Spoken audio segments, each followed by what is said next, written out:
Hello, everybody. Welcome back to Wampoville. Welcome back to Armada Mondays. Yeah, we got ourselves another BSG ship. This one looking a little bit different, right? What don't we see on this? We do not have any landing pods on here.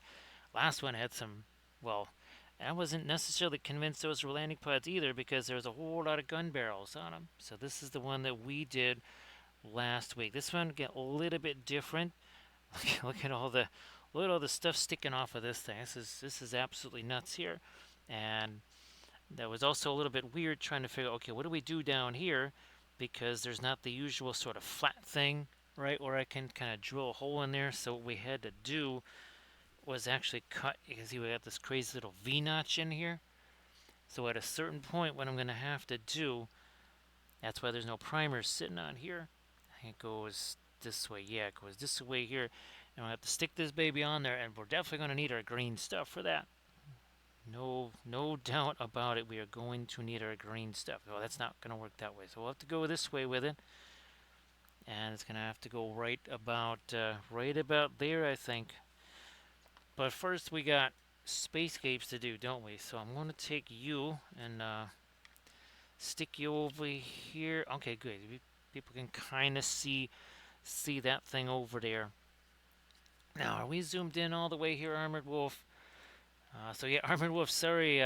Yeah, I get this message, and I'm like, what is this? What am I look at my phone. It says, we'll pick you up at 4:30, and the message came in at 4:32, and I'm sitting there pushing a lawnmower, and I'm like, is something going on here? I thought maybe he was still looking at like his watch was still in Alaska time or something, because I'm like, your arrival time was 2 minutes ago, and you're saying you haven't left yet. It got very confusing there, Armored Wolf. Ooh, wait a minute.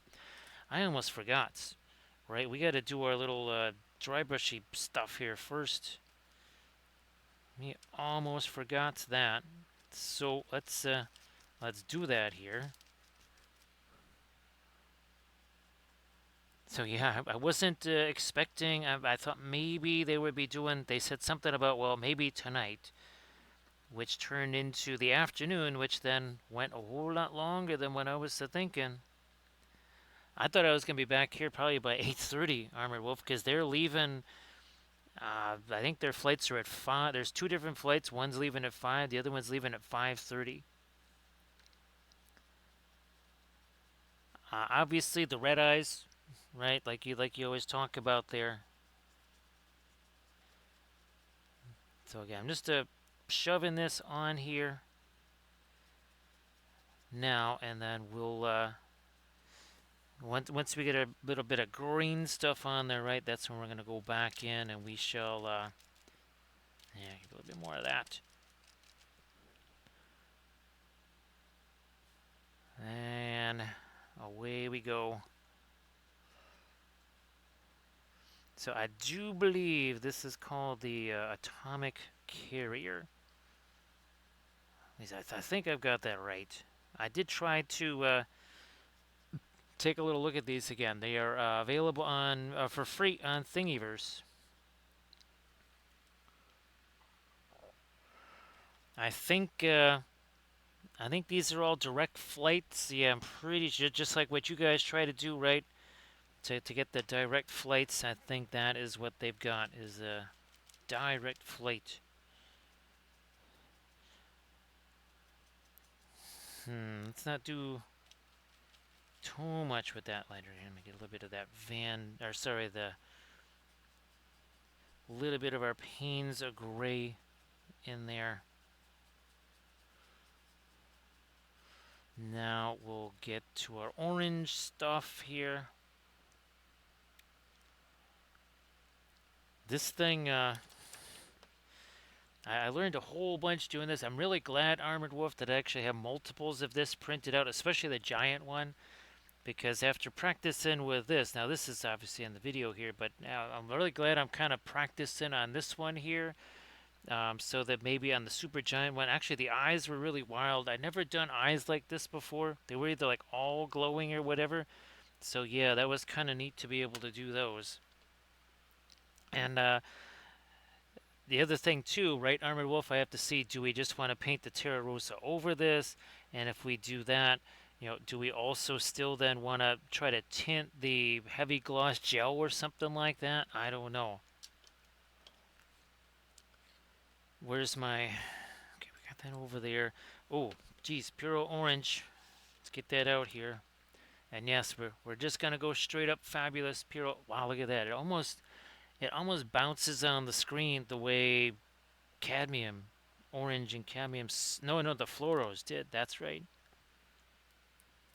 Nice to see you there, Camden. So speaking of Williamsburgs, you got yourself a few of those now on a couple of Gamblins too, right, Camden? Great to see you there, Sector X.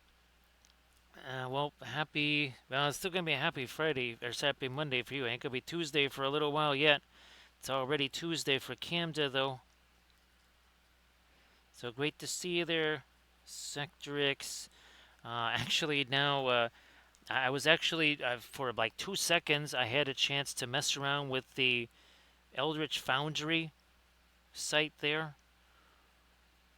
Now I have to ask him how you actually get, say, more of a photographic likeness, of your say your face on there or something like that.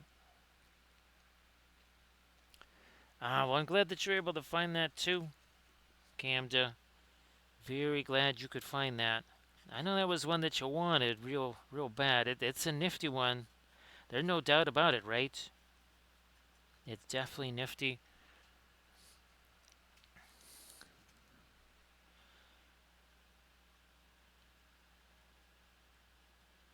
Let's do this here. So you will be seeing some instructional. Oh, I can actually zoom in on this. You'll be seeing some instructional videos on how to use the Eldritch Foundry thing. There's a lot of definitely a lot of interesting controls there. I mean, you can literally turn the torso a bazillion ways. You can change the size of things. It definitely has some interesting potential, that's for sure. Came to more oxides, more better, apparently, right? I mean, gee whiz, between the oxides of cobalt, or is it the oxides of cobalt, Camda? Is that what gives it its power? The oxides of cobalt?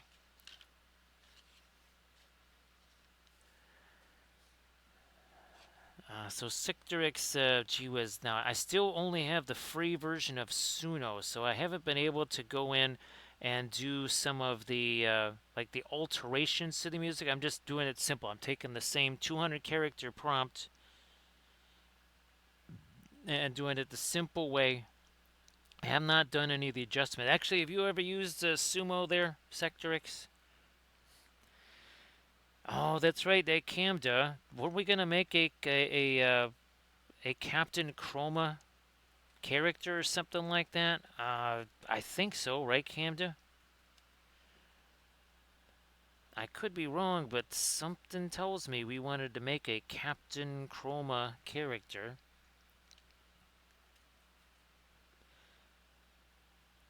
So again, we're gonna work on our little spacey-scape here. Speaking of spacey-scapes, where'd they go? And orange, right? Here's some of our fabulous Flat Thursday challenge spacescapes there. Yep. I think these are on the Instas now.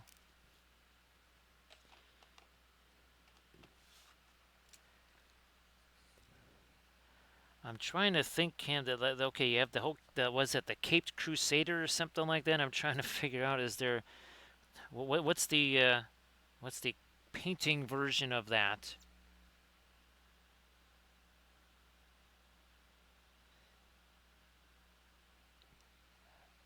Oh yeah, that is it.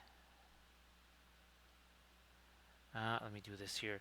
So again, sorry that this is a bit later. There was one last family gathering that I didn't know about. So it was like, okay. And I thought for sure, okay, even if I'm there, I should be back by maybe 8:45 at the latest. And it's like, well, okay, I'm walking in the door at 10 something o'clock here.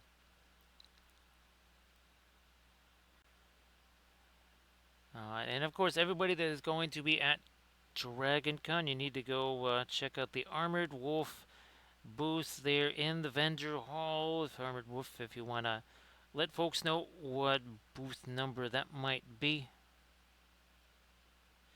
that'd be fabulous. I like that one there, Camda. Well, because now we do all the well. Hey, Camda, we do the 2D art now, right? So that is a legit thing. So Camda, yeah, send me a reminder about that. So it's 2707 2709. It's man, that is so darn. That is actually super close to the. I was like, no, I was having a hallucination there, Armored Wolf. I thought I was like rereading out the Gen Con booth number because I think that was 2707. Or no, that was oh, it was two. No, you were in 2800. You were in the 2700 aisle, not the 28. I think it was. Maybe it was ironically enough, maybe it was Conquest. It was in the 2800 aisle. Well, the Canvas Crusader there, Camda, and of course Captain Chroma. Especially now, that we're doing the 2D art again, it only makes sense. Ooh, and hey, check this out. Now I don't know if you saw the video again, but this is kind of stage one here of this bust, and I'm really glad that I've got a gigantic one printed out. I mean, one that's it's not quite twice the size of this, but it actually makes this one look kind of small. So it was the chip that I was like, there's no way they could be the same, but apparently they can be. Sorry, Army West. I was just like, there's no way that can be the same. How can that be the same?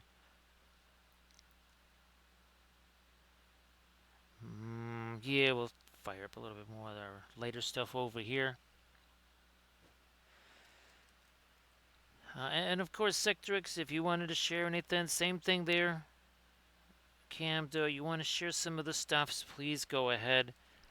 Actually, Camda, I was trying to go back through through our message stream there to find, like, I think it was one of the animations there to show the family, and that's when I saw your Balrog, the pictures of the Balrog that you sent me a while back. Come on, roll on over there. Roll on over. Nice to see you there, Doji. So happy Tuesday there, Doji. Doji, those tomato plants just keep getting bigger. Holy smokes. Now, of course, it went from basically 90 degrees to 60 degrees. So I'm not quite sure. That the tomatoes may not be super happy about that. So I'm not sure how that's going to roll with the tomatoes there. That I think they've been living kind of large with the 90 plus degrees every day, and all of a sudden they're like, wait, what now? Which way do we want to go with some of our darker? So that's a little bit of the phthalo green mixed with some of the Payne's gray. Yeah, some of the Payne's gray.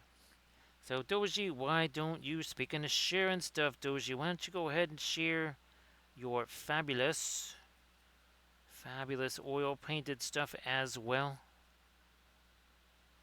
Oh, look at this, Camden. We're already doing the scrumble. It is already scrumble time.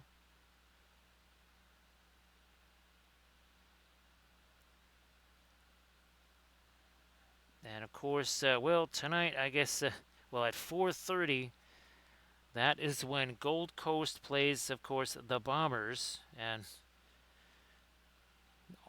all of Footscray now are the biggest Essington Bomber fans ever. Although I don't think Gold Coast is going to lose that game. That's the only way the doggies are going to be able to get in for September because they lost that critical game against the Dockers. No problem there, Doji. No problem. No problem at all. You can see that kind of changes all this, doesn't it, by darkening that down. We're going to do the same in here, too. We're going to spice in a little bit of our deeper reds there. Again, it's like what we did here. You can see how things rolled on that one. Nice to see you there, Valfera. So yeah, Valfera, all they had to do was win against the Dockers last week, and they had a good start to the game. They had something like a 10-point lead after the first quarter, and then it all went downhill from there. So they're on the outs, looking in, and the only thing, again, that can save them is if, well, basically, Valfera, it's like let's say let's say Jacksonville Jaguars have to beat um, either Buffalo or Kansas City in order for your team to get into the playoffs, and that's not super likely, right? That is not terribly likely. Yeah, you're just sitting there. You're hoping somehow that Jacksonville can pull one out. And of course, even if this was a situation of, okay, one team was already in and the game was meaningless, no. Gold Coast, first of all, they have to win to get in. And also, too, in Aussie rules football, they don't do all that resting of players there, Valfera. Basically, Valfera, Vandy needs to beat Ohio State and Alabama on the same day, Valfera. That's kind of the order of impossibility of this particular task.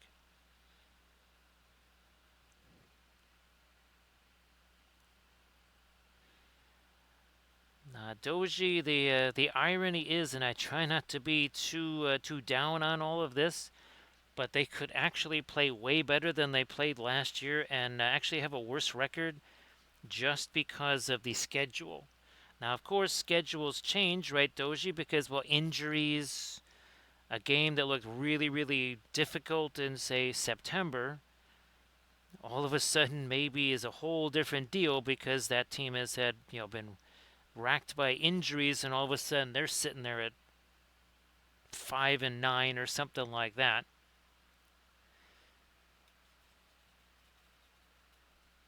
Not only are they in the shoe, Valfera, but they've added some extensions to the stadium, and you have like all of Happy Valley and the big house in there too.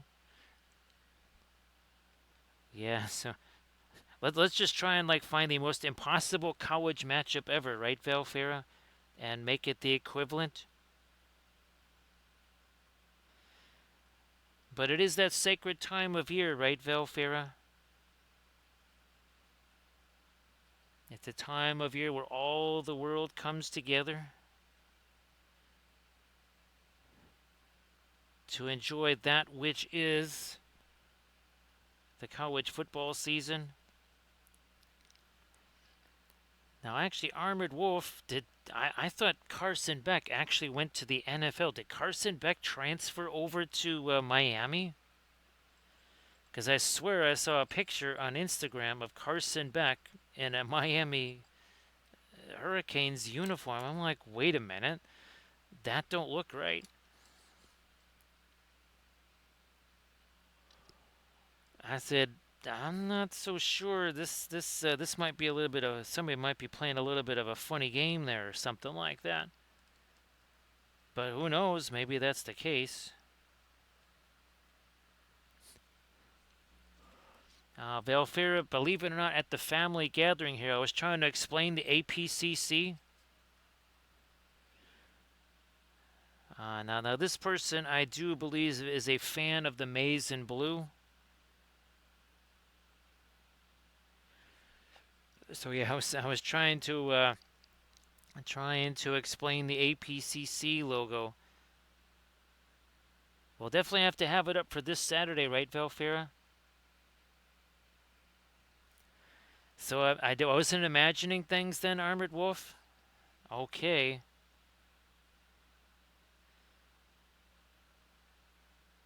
I didn't look to see what the preseason rankings were for Hawaii. I kind of know what they are for, say, Illinois, Michigan, obviously, Ohio State and everything. But even saw so Ryan should be happy because Iowa State, I do believe they did win their first game.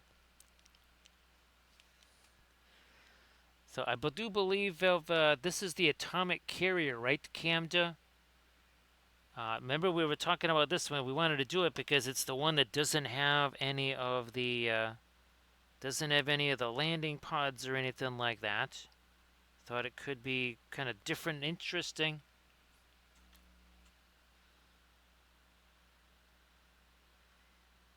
Now I do believe this particular Saturday is it's Ohio State, Texas, right? This Saturday.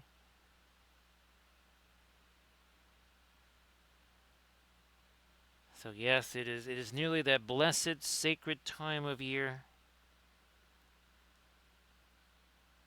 when all things turn to college football. Yeah, Valfera, more Aztecing than any of that terrain that I've been printing. Which, speaking of which, we're actually getting towards the end of the gigantic army of the or city of the dead. We're actually getting to. I think I've printed out the two largest pieces. There's still I think one more pretty big one, and then there's a couple of like semi-large ones. But I think the two most gigantic ones have now been printed out.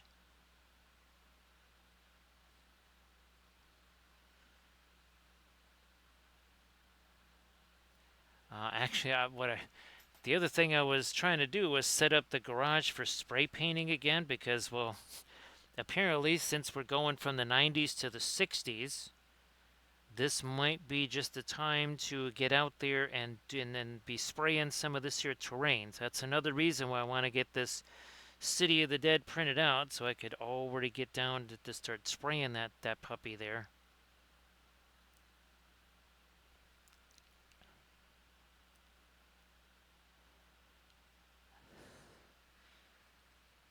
Now this here not necessarily the latest that we can go. We can actually go lighter than this. Let me work this up a little. Yeah, well, we can always take that away later, right, Plankwalker? How you doing? Great to see you again. So also too, I'm gonna try to avoid sleep streaming here, since I think I got about 3.5 hours of sleep maybe last night. That's a maybe. Right, 10K? How you doing there, 10K? Great to see you. Happy Tuesday there. Well, let's see. We actually technically here we still have 21 minutes of a happy Monday, and of course this is the official time of the world. So according to Wappeville time, it is still a happy Monday. So great to see you there, 10K. Here's hoping that everything goes very well for you. Thanks so much for stopping in. Appreciate that. Okay, I'm almost soften you up too. So Valfair, I was telling the folks, I wasn't it. It was early in the season, wasn't it, Valfair? Was it week say I want to say 2 or 3 or whatever that the big upset down there in at Vanderbilt, or was that maybe week 4 or 5 or something there, Valfera? But I was describing how Ryan was the on the field reporter there when they charged the field down at Iowa State in what 20 below zero weather.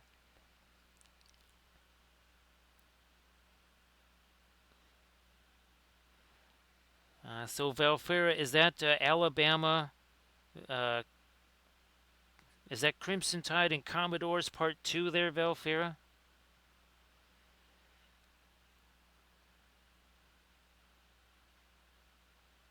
But the quarterback did stay on, right, Valfera? He didn't transfer away or go to the NFL. Part of that, right? He's still there.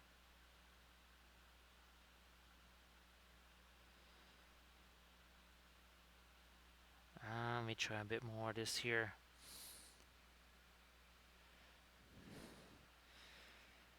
Oh, geez, I don't know, Valfera. That's a very intense rivalry right there. I think Austin Peay just might have some surprises in store for the Bulldogs there. Any given Saturday, right, Valfera? Just not that Saturday.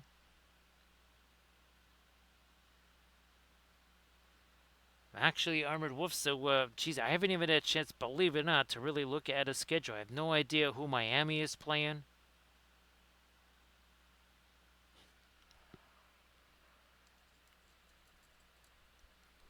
Now, let me, Spatter stars yet? Not yet.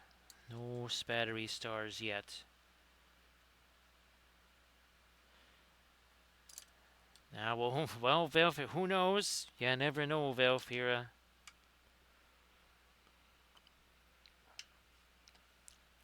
So again, we're gonna do the green stuff thing, and we're gonna set this baby in here, and then we'll do some panel line washy type things on that. All right, what are we looking for here? I'm looking for this is what I'm looking for here.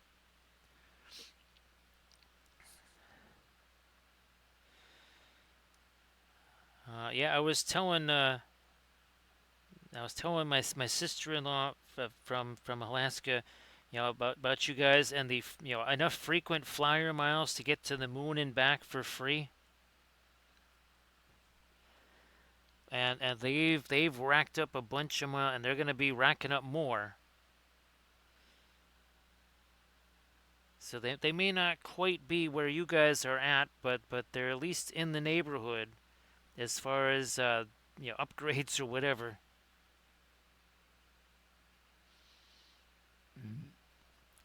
Valfira, I mean, that's barely a scrimmage game. I mean, all kidding aside, right, Valfira? I mean, it's more likely some of the Austin Peay guys are just going to get injured. I mean, my guess is that Georgia's probably going to be keeping at least. I mean, I don't even know if the second string is going to play in that game, right, Valfira? It's very possible that they don't.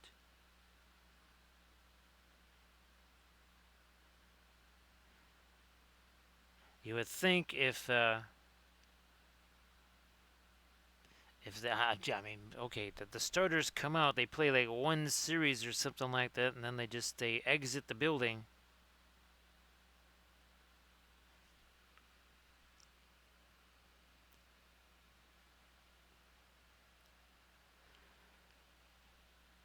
Yeah, Armored Wolf. I mean, you consider that they've gone to like Hawaii or something like that in the last year.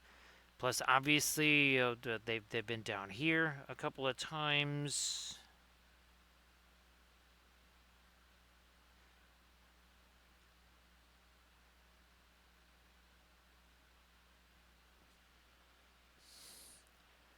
Yeah, let me just keep rolling with this.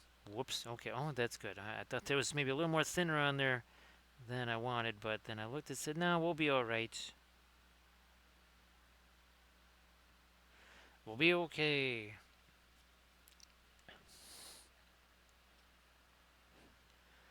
I'll get me some. Oh, gee whiz. How's about we get some light? I mean, this is sitting right next to Mr. Star over here, so we better get us some light over there.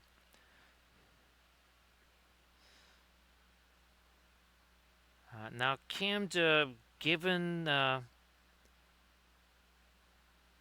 given the new parameters there, I guess you'll have actually maybe some time to really give those things a run, right? The new paints that showed up. So hopefully that feels good, like it was sort of meant to happen.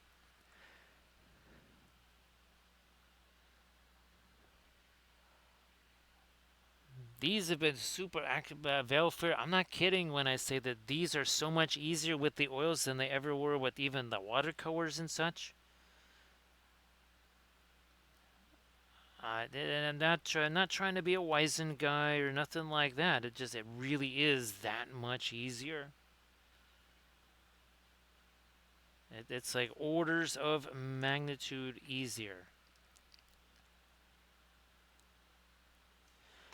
What's the other? Oh yeah, I've been also printing out more Army of the Dead.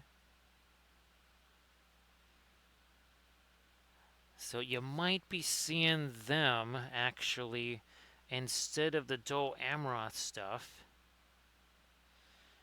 Only because I have a feeling that the Army of the Dead board.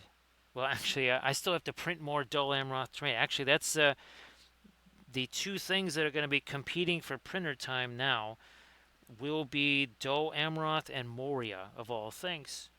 Because I think what was the reason why it was having a problem with the Moria terrain, that was that thermal issue, and also the lidar sensor being dirty. So we're gonna try and give the I think it's called the Imperial Barracks or something like that. I gotta print that out for Dol Amroth.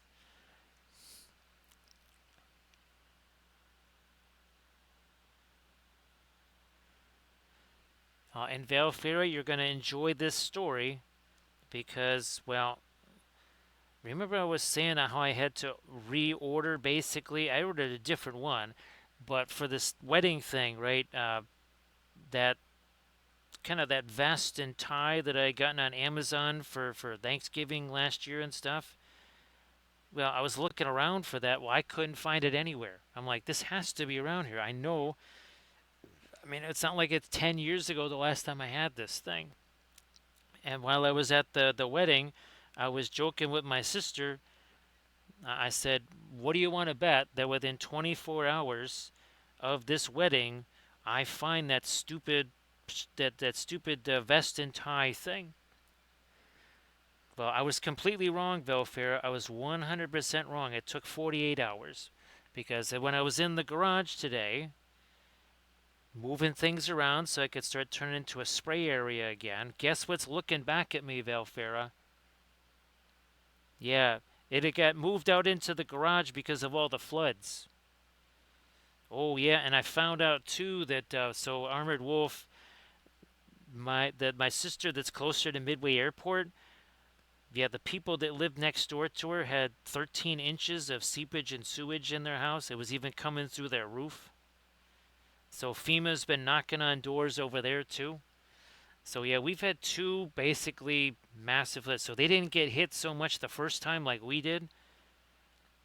And of course, Armored Wolf. I mean, you know how far away Midway Airport is from here.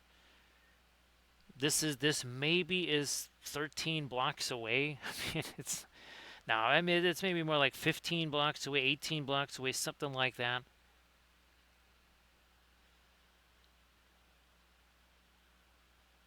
Well, Valfera, it was the garage was a sauna, Valfera. I mean, well, you can imagine, right? If it's been 90 something degrees out there for weeks, the garage also is going to be pretty toasty in there. So Valfera, it's when there's this much water, you're talking about 5.5 inches of water in less than 2 hours. Even the plumbers, they were next door again, and they said, "Look, your sump pump works fine.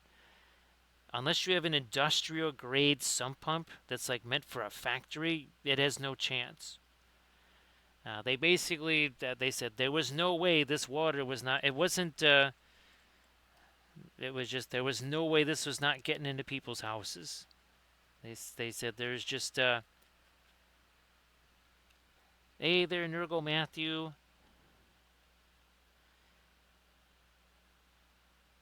There's just too much water for too small an area and too short of a time period.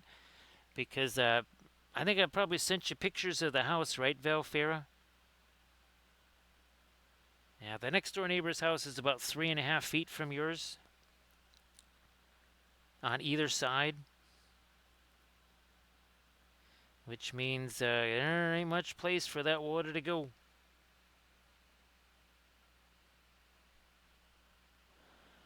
Well, actually, Valfera, it's been totally fine.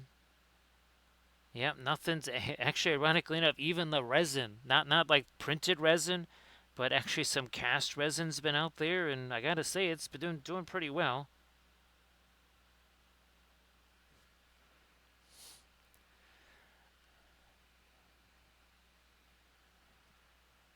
So yeah, the all the stuff that's been out there in the garage is just fine and dandy. I mean, we're talking about very solid buildings here. We're not talking about dainty little things. Yeah, these are pretty rough and tumble figures or terrain pieces, I mean. And of course, as always, the Linseed Fellowship YouTube channel. That's where. Well, actually, I think this one is going up. Actually, it's oh, I think in 8 minutes. I think in 8 minutes, this one goes up on this here channel right there, the Linseed Fellowship. Now we're gonna try and Spatter Stars. It's Spatter Star Galactica time, Camda. Gee whiz, I almost spaced out on that. See what I did there? I almost spaced out on it. Now, speaking of spatter stars, where's my spatter brush? Oh, look at this. Our spatter brush has a new feature. Most brushes don't come with their own paper towel. So this is an additional feature here. This, wouldn't you say, Valfera, this raises the price by at least another additional $50 or so. So yeah, this is about a $340 brush.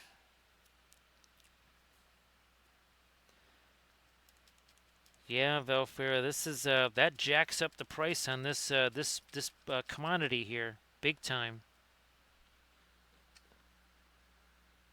Spatter Star Galactica.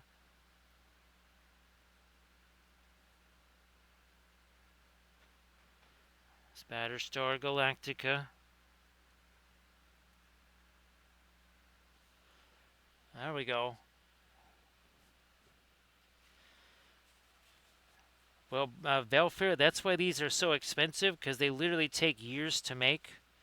You get the average brush like this or something like that. Well, fine, okay, it's a fancy schmancy brush. It took them like 30 seconds to make that.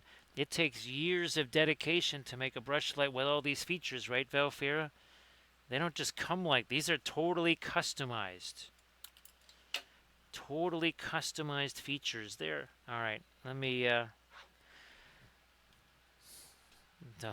wow, we have, instead of just the gripping phase of mixing paint, we have two totally gripping phases, because at first I gotta mix green stuff.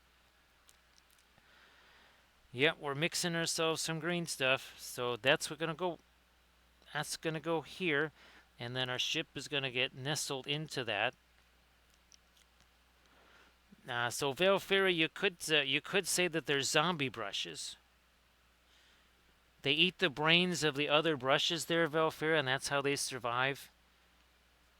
Now, of course, let's not forget about our new line of hairless brushes. So these are the bristle-free brushes. You would think something like this would cost you like $200, possibly even $400. But again, we have a special sale where it's only 650 bucks. Again, these are the kind of deals that you don't find anywhere else. All right, let's get again more of this mixed together here.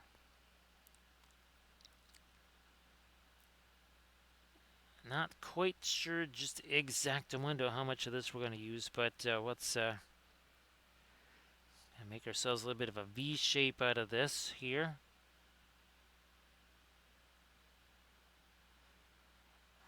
Now we glue, green stuff glue. So here's the glue part of the green stuff glue. And of course this thing's almost empty. Alright, so there's the first batch. In this goes.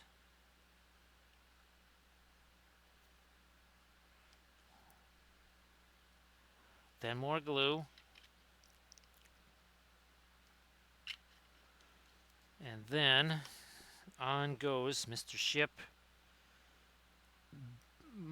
I think it goes this way.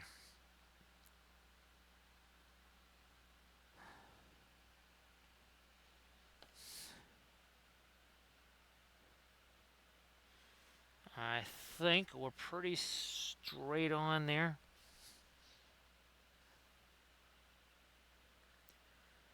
Let me give that a little push this away. And now, speaking of mixing paint, that's what we'll have to do in here.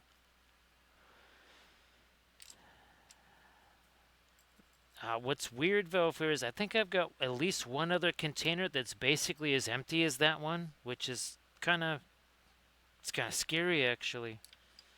Yeah, it's like, wow, it's actually almost as empty. I will take some of this, some of this. Come on. I will also... Oh, there's not a whole lot of that left now. Oh. Again, another pro tip. These things work, they actually, believe it or not, they work better when they're open. Again, it's something that, we only found out through a lot of hard research, right, Valfera? The dropper bottles, when they're open, are more efficient. So yeah, Camda, we got another one of those going, don't we? And I think that's sitting there pretty good now. Oh, geez, Velfer, I still have not had a chance to make our new Weeping Angel graphics. Yeah, have not had a chance to do that yet. Well, this wedding thing kind of, again, it's I thought by Sunday we were done. But we're not quite. I think now we're finally done. I think this is it. I could be wrong, but I think we are finally at the end of all of the wedding related stuff there.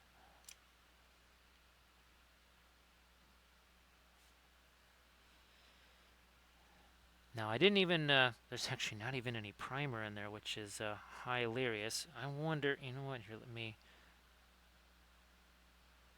There we are. That's it. Now, I don't know if these are supposed to be, I mean, they can't be landing bays. They have to be engines. I mean, that's how I'm going to be treating these things, so... Not sure what he had in mind there, Camda. And I think this is the atomic carrier, right, Camda? I'm pretty sure that's what this is.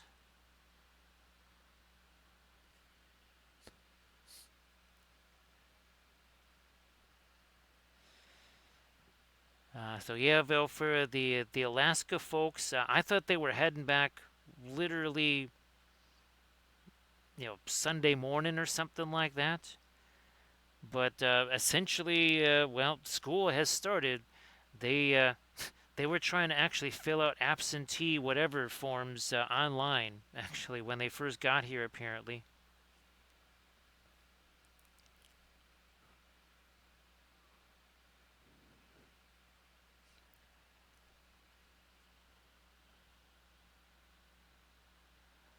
But yeah, you'd almost kind of think so there, Valfira, but then, I mean, you have kind of your typical sort of engine port things in the back there, so, me.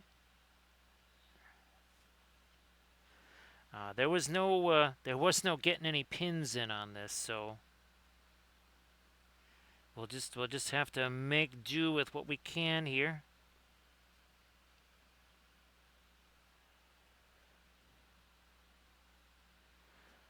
But yeah, Camda again. I'm not super sure, but I do believe this is the atomic carrier, and I think Camda. I'm gonna also kind of look back through there. There's got to be a bunch of ships that I must have missed. Well, I know there's ships that I missed. As far as the download stuff goes,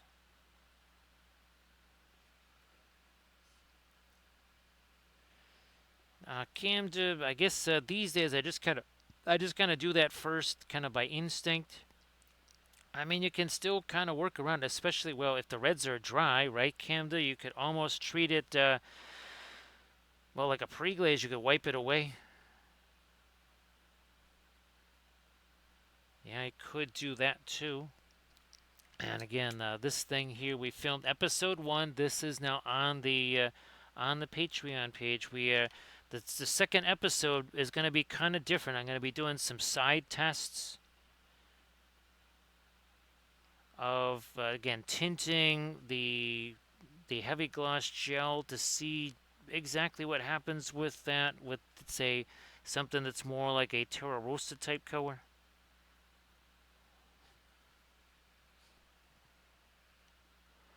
Yeah, there's usually always a marine contingent on there, right, Velfira?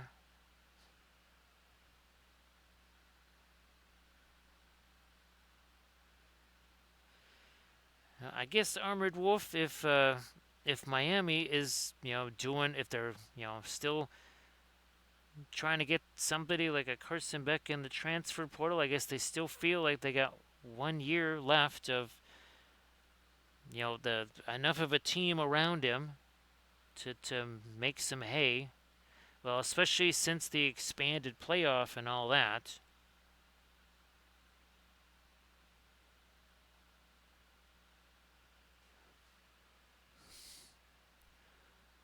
So just trying to work in some of this stuff here.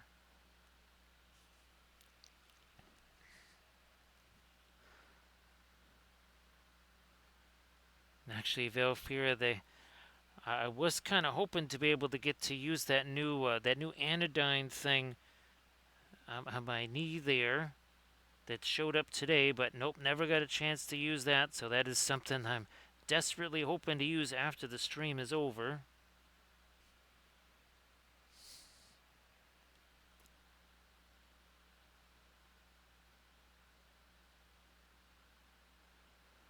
I know that, well, I think they were undefeated, right, Armored Wolf, at a certain stage. Weren't they 9-0 or something? Or were they 8-0 there, Armored Wolf? Something like that, I think.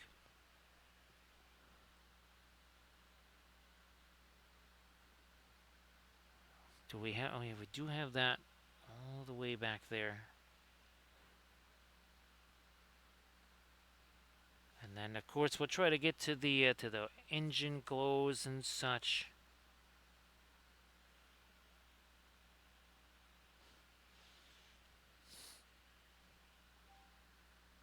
Continue with this here. I'll say they were 10-0. Okay, that's. I knew it. I thought it was later in the season, so I'm glad. Again, the brain, as we say, right, Camden, the brain's not going to do a lot of braining here. Yeah, but the brain is mostly gone at this stage here.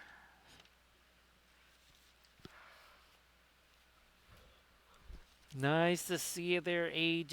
Everybody, please give AD Creations a follow.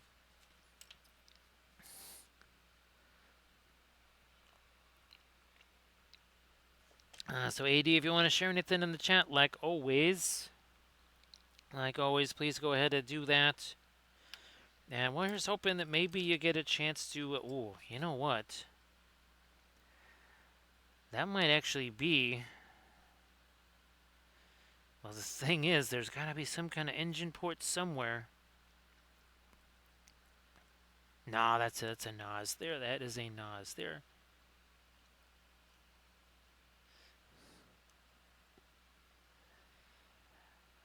And again, that's what I need. I need my fabulous sky blue out here.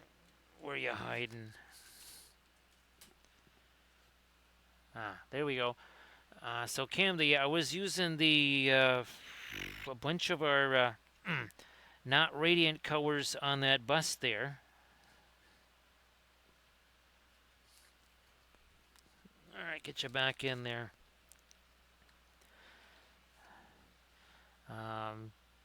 Actually, this is not Perline black. I mean, you could have been done with Perline black, but that's actually phthalo green and the coal black there.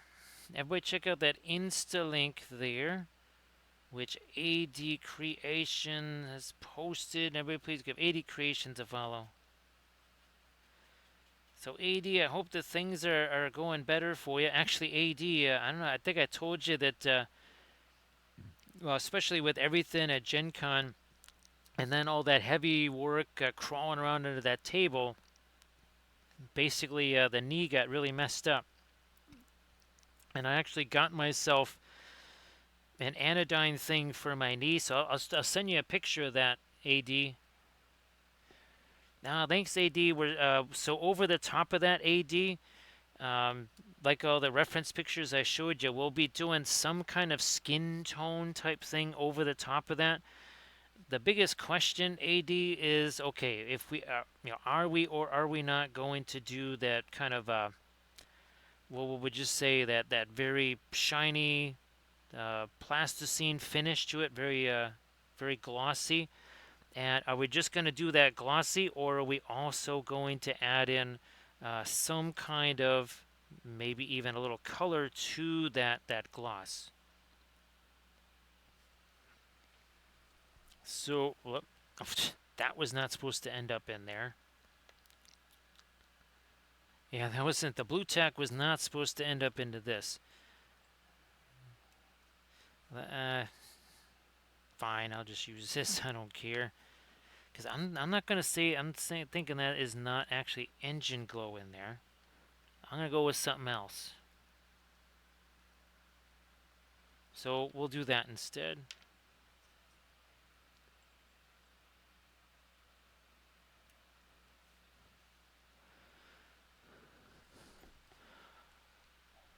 So yeah, the fabulous, basically anodyne device for the knee. We're going to find out if that's any good. Now, let me see here. We're going to... Let me grab a little bit of this extra green stuff here.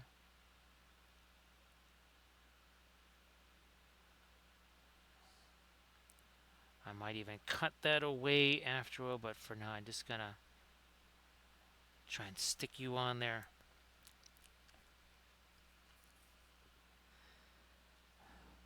So yeah, AD, I just, obviously, right, you've had a little bit of a process there. Let me see. Now, obviously, was it a month or a month and a half, AD, before Adepticon where the first incident happened there?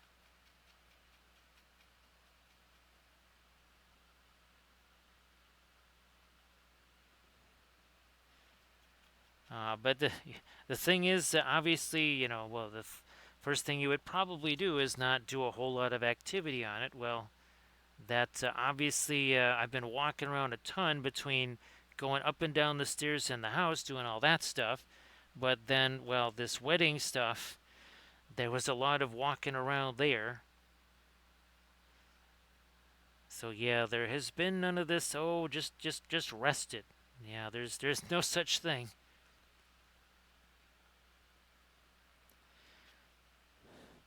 Gee whiz, I forgot all about the Vegas trip there, AD.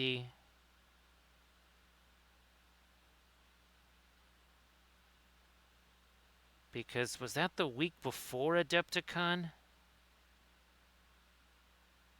Or was that the week after? That was the week after. Never mind. See what I mean, AD, about the whole no brain thing? Ah, so yeah, the week after. Okay. I have no idea what these tricksy little things are over here. I know that these are more actual gun turrets up here. This ship seems to have turret syndrome or something.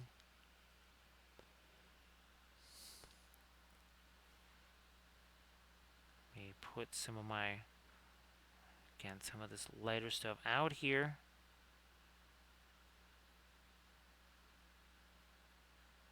Like you do. It's very weird, Velfair, not having the landing pods on this. I keep thinking like it's a separate part, right, that I just forgot to glue on or something. Great to see you there, Grant Oracle.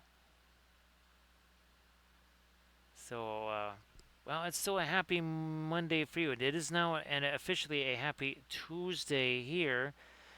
Actually, Velfair, I was telling the family about the autocorrect monster animation here. So again, should you be unjustly persecuted by the autocorrect monster, look at this. You can reveal him, show him the in the light of day, right? The foul creatures, they want to lurk in the shadows. Here you bring him out to the sunlight, which is like lots of sunlight at midnight, right, Grand Oracle? Yeah, AD, that was quite the whirlwind. And ironically enough, AD, now I just it popped into my head. AD, it could have just delivered that thing to Virgos. Obviously, that was way too soon afterwards. But yeah, if you had known, right, if it had just been a little bit different timing, you could have just delivered that thing out to Virgos. Little, little something lighter right there.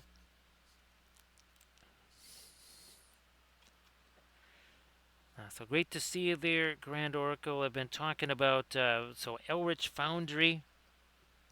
I now have a kind of a membership thing with them, and don't be surprised if you see a video on that, Grand Oracle, or two, or three, or four. So that could be a brand new series, Grand Oracle.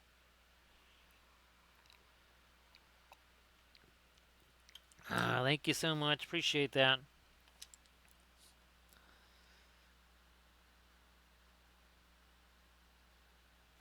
Yeah, I just keep getting all my timing mixed up. And I think part of it, AD, is that, well, obviously, Katie, Tom, Jackie, they were out there for another show, which got me thinking Vegas. So it got me thinking it was like March again or something. So the brain's really not doing any braining, right, Camda? It's literally doing anti-braining. So Grand Oracle, these are all free on Thingiverse. He also has a big collection of Babylon 5 stuff, but when you print these out here, Grand Oracle, they're all just one piece. I think that's why they're free.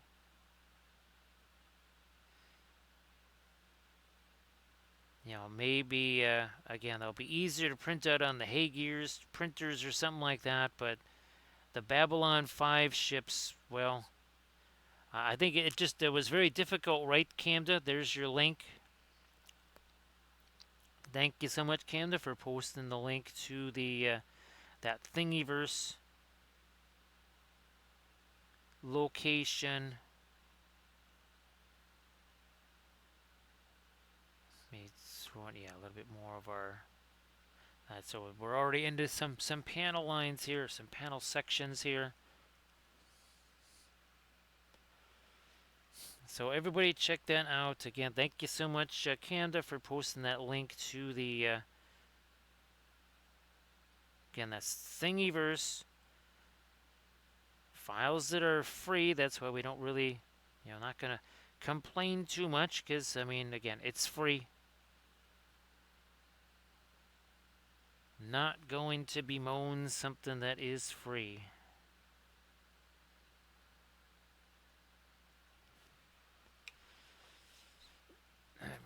Let's do this on this side here. There's still a bunch of our little post glaze happening here. You can see kind of how look at, see that kind of still has that shine to it there. That's why we haven't gone in to do some of our lighter stuff there.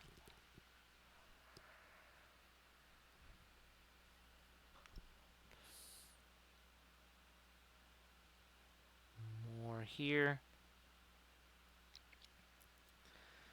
Geez, Velfair, actually, who does Vandy gonna be playing in their first week?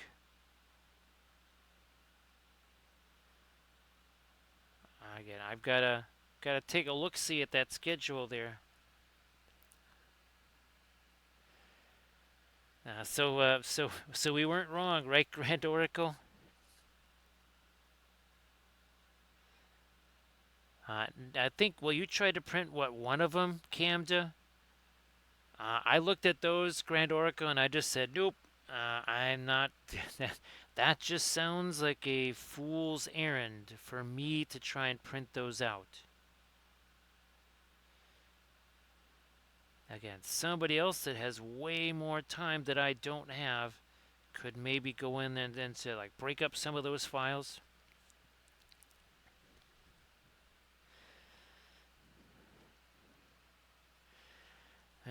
Sorry that you had to almost kind of be the guinea pig there, Camda.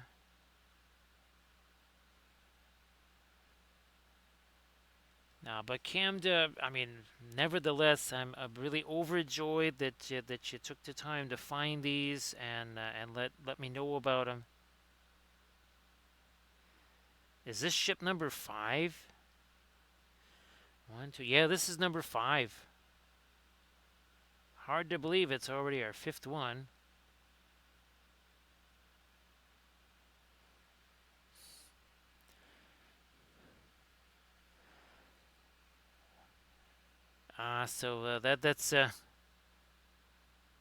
That's another one of those historic matches, right, Valfera? Long-time bitter rivals.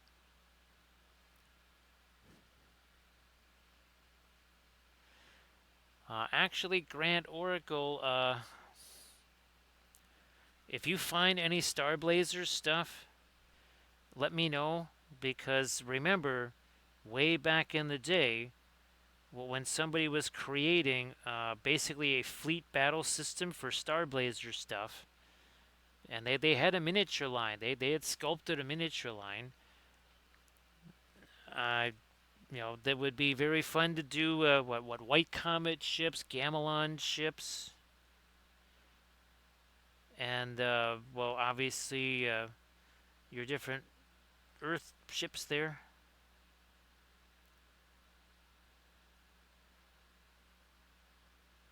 So Armored Wolf, I was showing the family the Barrett pictures that you showed me.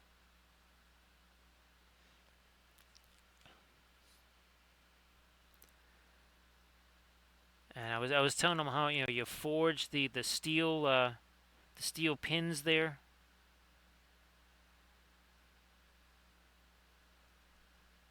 Yeah, they got themselves a long drive, right, Armored Wolf? Even after the long flight, holy smokies.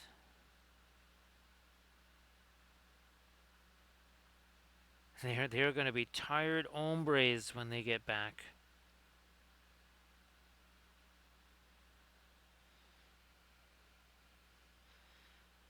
Well, actually, Armored Wolf, I do have a small bottle of homemade Alaska blueberry jam now because they've got tons and tons of blueberries, obviously, out there at Denali. So they just go out there and they pick lots of blueberries and they make those preserves.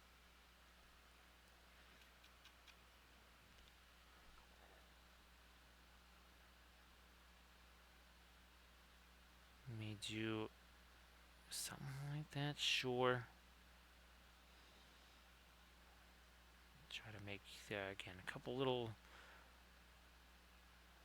lighter semi sort of panels.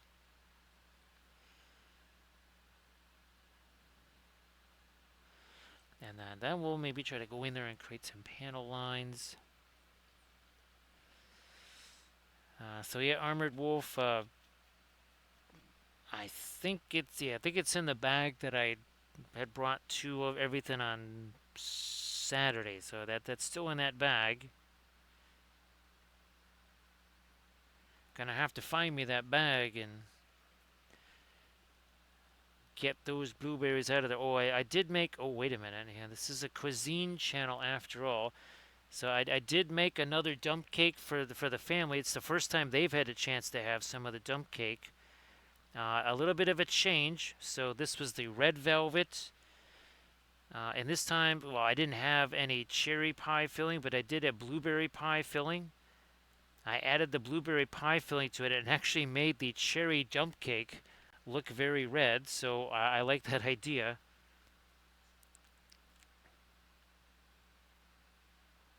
Push this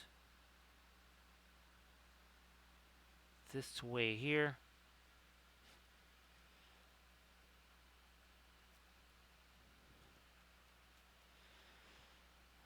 So yeah, somewheres here we have.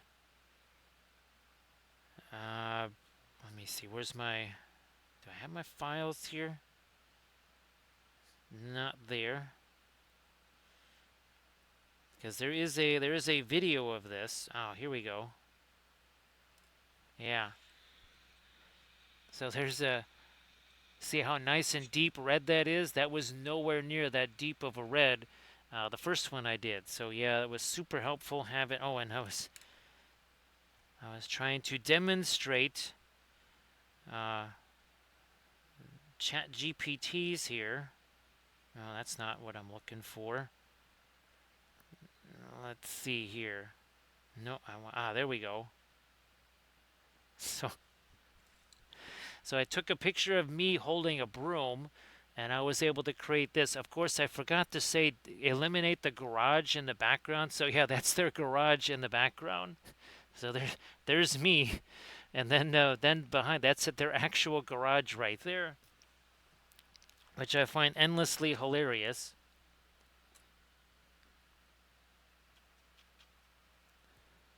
Because I wanted to show them how that worked. And then for my niece, basically made a basketball card. So she was a small forward for the Chicago Sky. So yeah. So now she's part of the professional basketball scene there.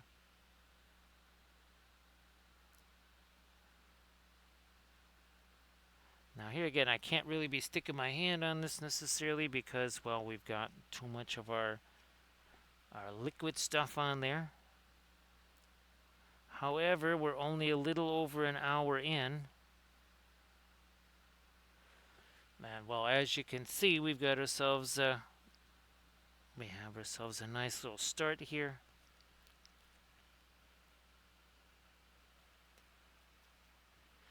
And of course, none of this is anywhere near the lightest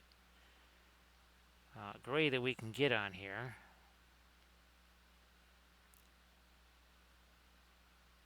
Oh, so that last ship that we did, This is referred to as a Ranger class battleship refit. So I think that's why we have like some of the old style Galactica look with some of the new. So I think that is it's almost like maybe everything aft is like old era Galactica, and then forward here of the landing pods and stuff, maybe that's new era Galactica. If that makes any sense. So great to see you again there, Grand Oracle. Now, Grand Oracle, are you going to have yourself a little bit of a little bit of time this weekend to explore some painting there? And I'm not sure, Grand Oracle, if you saw the message about the latest tutorial vid on the Patreon page there. Now that's got a whole lot less thinner in it. Well, looky there. Sure enough.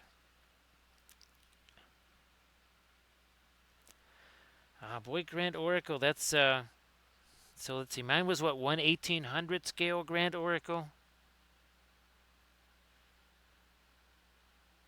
So I guess that means, gee whiz, even something like a battle cruiser, aircraft carrier, whatever, that might only be about 3.5, 4 inches long.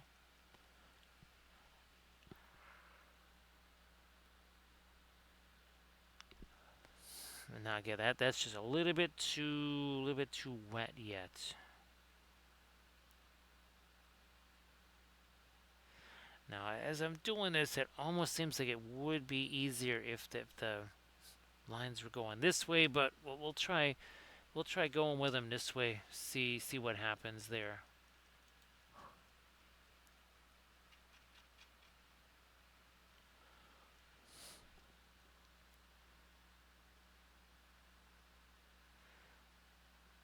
See, I wish that we could have gotten ourselves a little bit of the little bit of a pin in there, but that just wasn't that was not going to happen.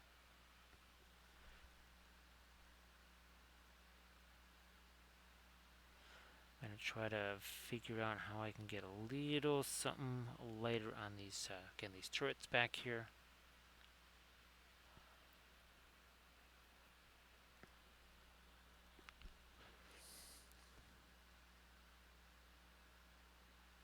Away we go.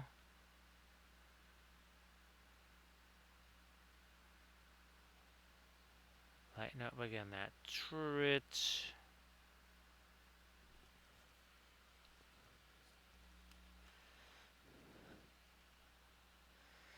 See, I think the 1/1800 scales maybe about 5.5, 5.75, something like that.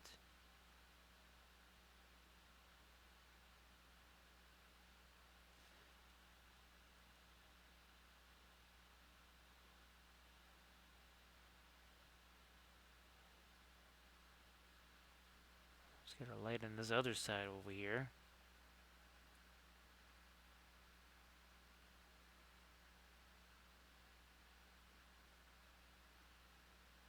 Something down here.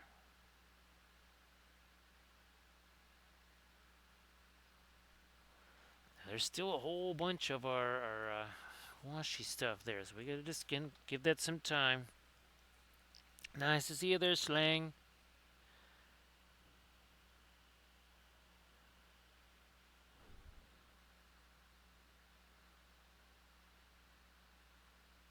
I guess, so how does the basing work on those Grand Orcas? Is it kind of like what we, do with ours, or do they have, is that more like Victory at Sea?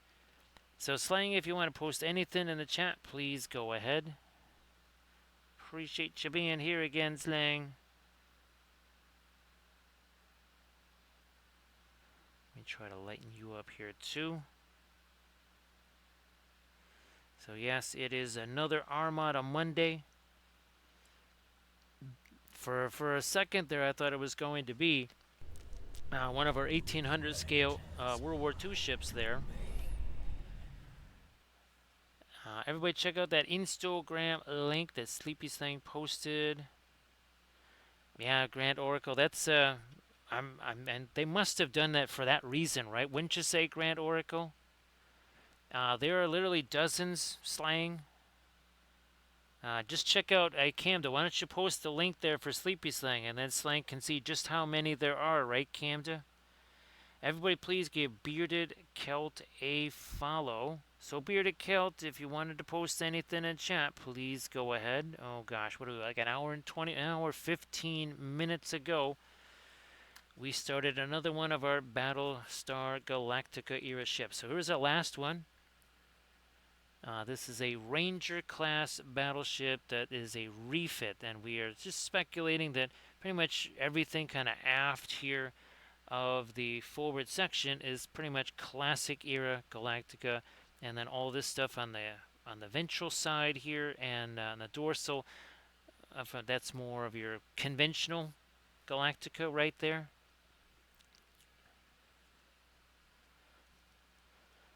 So check out that link there. I can only imagine, Grand Oracle, how fragile those are, right? No problem there, Bearded Kilt. But everybody, please give Bearded Kilt a follow. So, Bearded Kilt, hopefully the stream was super, super fun. Hopefully you got a lot of stuff done. I did not have a chance to peruse around and see what it was that people were working on. I usually try to do that before I get the stream going, but this was pretty much walk in the door, scramble, scramble, scramble, and then start streaming. So great to see you there, Bearded Celt. Now, our last stream on Sunday. Where's Boromir? Oh, here he is. I almost forgot about Boromir. So that was our last stream there on Friday. No, Saturday. Saturday stream was Boz right here. And then, of course, our Thursday stream was Flat Thursday Challenge of the space variety. Took one painting, chopped it into 4 smaller ones. Well, basically a very simple kind of airbrush demo type thing, and then we added all kinds of fun stuff to it. Thank you so much, Cap. Appreciate that. Let's get this. So again with the tin cans, dude, not a tin can. It's like, so let me get this straight. No no atmosphere, absolute zero, lots of radiation, go on, go on, go on. He's like, well, that just sounds kind of dangerous.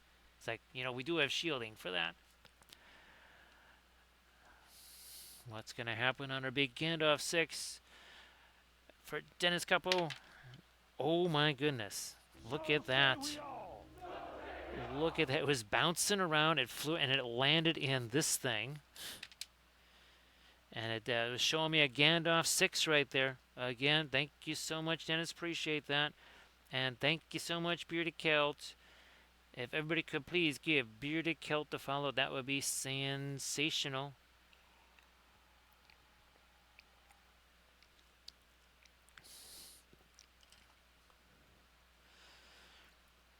So yeah, we're talking about the Babylon 5 ships, right, Camda, which are essentially unprintable.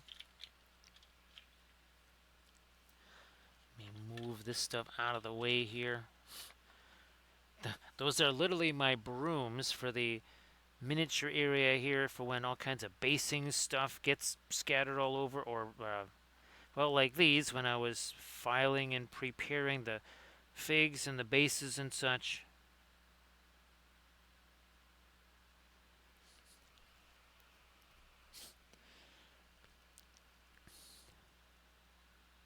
What is, yeah, here, let's get that a little later down there. Again, we're just trying to create little extra panels, maybe some panel lines. No problem there, Bearded Celt. Thanks for everything. Again, everybody please give Bearded Celt a follow. So Bearded Celt, I hope that that work is not too much of a hassle and you can, well, maybe catch a few Z's before work happens.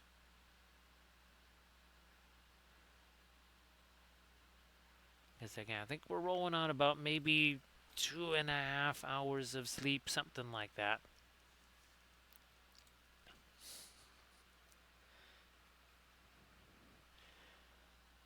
Oh, and again, we started up.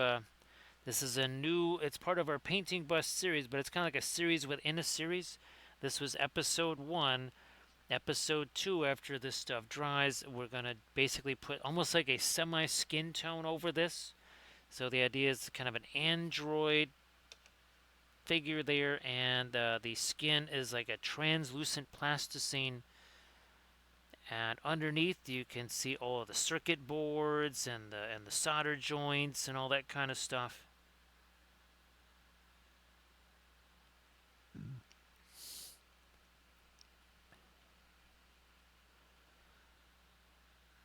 Now, of course, well, Slang, if you wanted to share the shop there, please go ahead and share the shop. Sorry about that. I keep forgetting, Slang.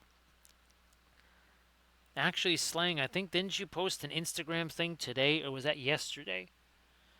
I know it was about the shop, but was it either, was that today or yesterday?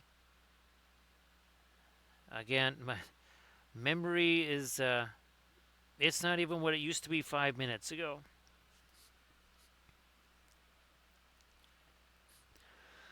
So it seems like we can finally maybe start to get some of our later stuff.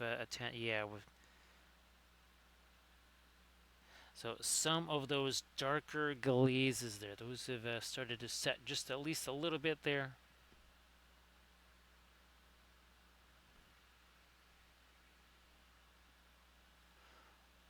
Back up here.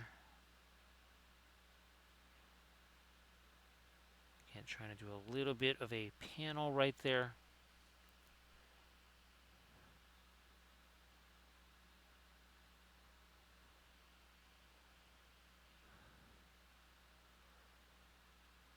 Yeah, Slang. Gee whiz, I know we gave up on shipping outside the U.S. Oof, at least 10 to 12 years ago, something like that. Yeah, it is. It wasn't all that long. It didn't seem like all that long ago. We could send stuff and it would get there in a decent time frame for a very, very nice price.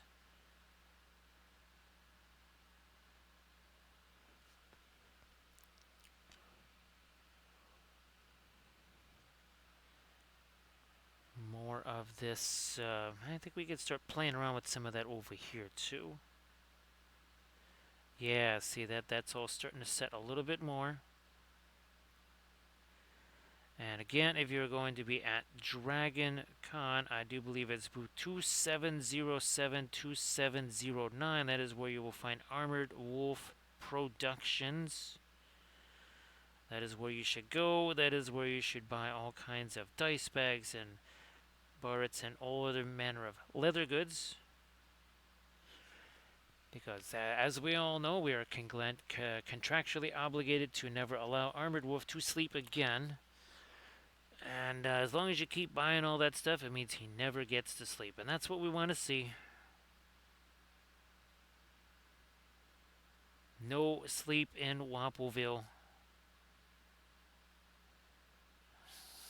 We don't tolerate that barbaric, wasteful human custom.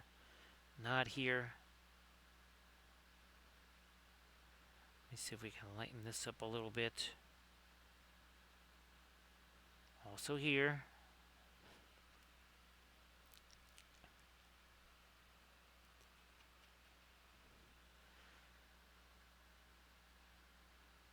Boom.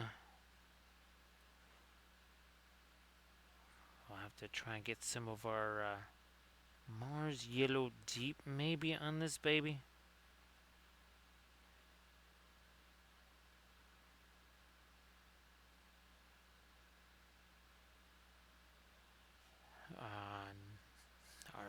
symbols here. So let's grab some of this.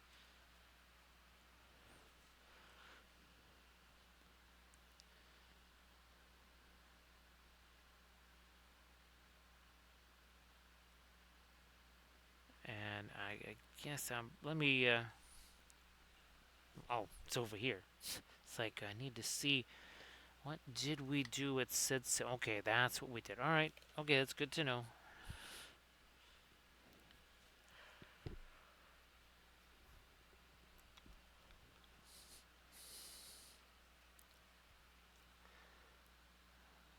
Ooh, too much thinner. I'm looking at that, and that's because a huge blob on the end of the brush. We don't want that. We do not want the big blob.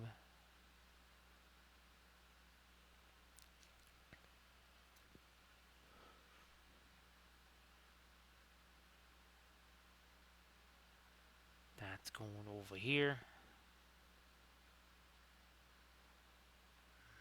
Man, we got a whole bunch of our little glaze thing over there still. Now again, this is that's two very different ships right there. It's kind of nifty. Actually, this one is again is going to be more towards the darker gray side. So as you can see, it's kind of more along the lines of Galactica there.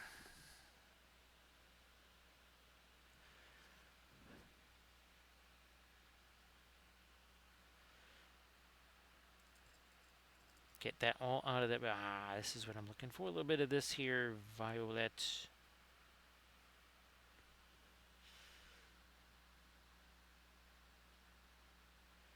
We shall sneak some of this out here.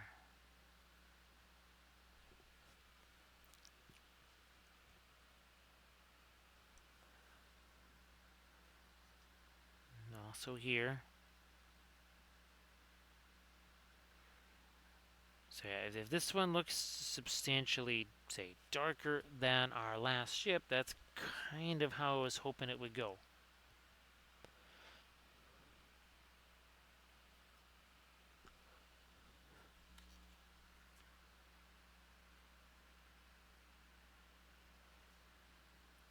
Is this finally starting to set a little bit more? Yeah, I mean, again, that's not drying.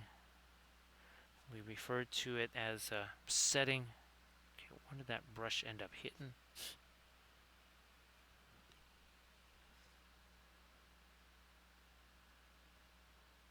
There's something up there. So Grand Oracle, I'm not sure if you are familiar with Eldritch Foundry, but they actually, I got put in contact with them. So we will be doing videos on using their interface there.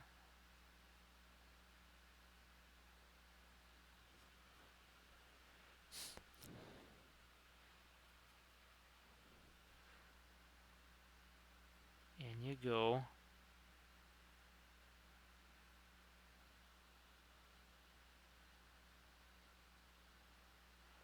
It does seem really, again, all I had a chance to do was for maybe, I think about 8 minutes, there's not even 10 minutes today, was to just press a few buttons on it.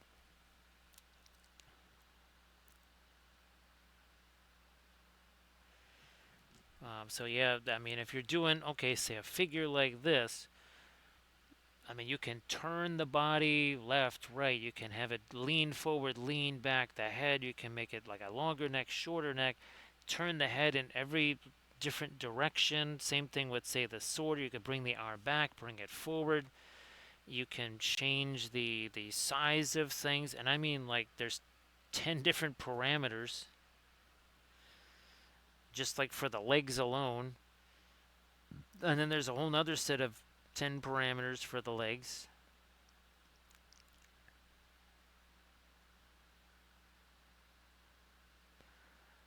Now, again, as far as okay, can you take like a picture of yourself and have the face look like that? I'm not sure.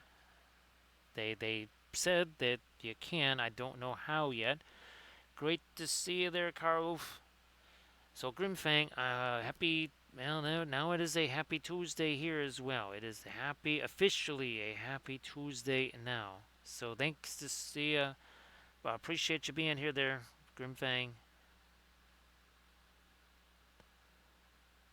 It is Battlestar Galactica time once again here.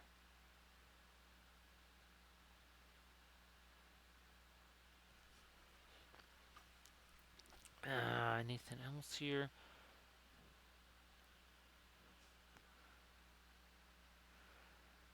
I guess that is a case, a rare case of more sponsons, not more better, right, Camden?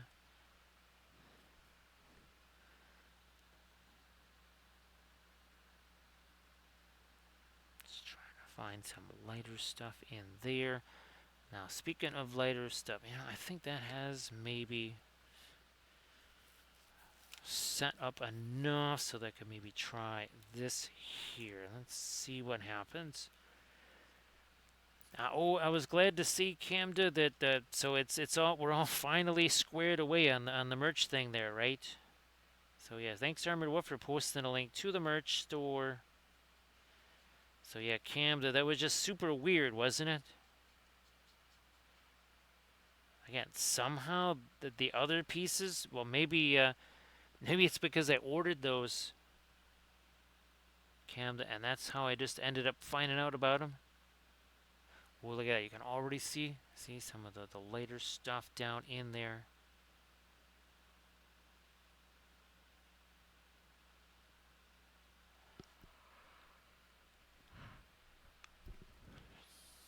I'm trying. Okay, here we are. Trying to make sure that we don't get too much thinner on that brush there.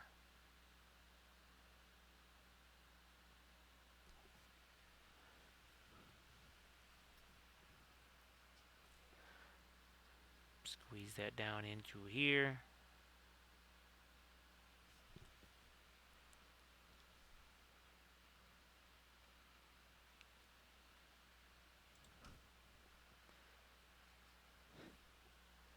One more. Yep, one more of these. And then a little bit of that. Let's work there.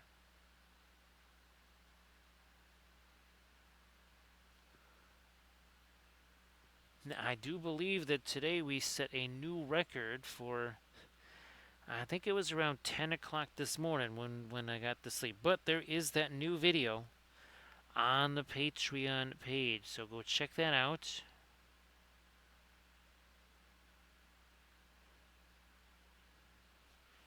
And again, that was this fabulous CA Sculpts bust that we also, I linked the video, or linked to the video, right, where we were merging plinths and figures and busts all together.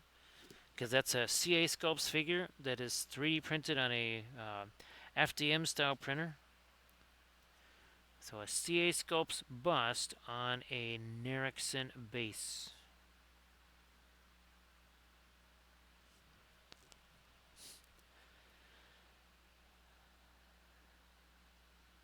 So yeah, Camda, I was actually in the backyard trying to cut grass when all of a sudden there was a message that said, "Well, hey, we'll come and get you at 4:30." And when the message came, it was like 4:32, so I got very confused for sure.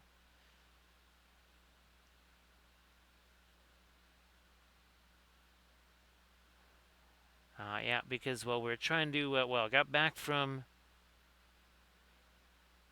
wedding, right, and then I was trying to film, and I was trying to edit, and then that's when I made the fabulous dump cake, a new version of it.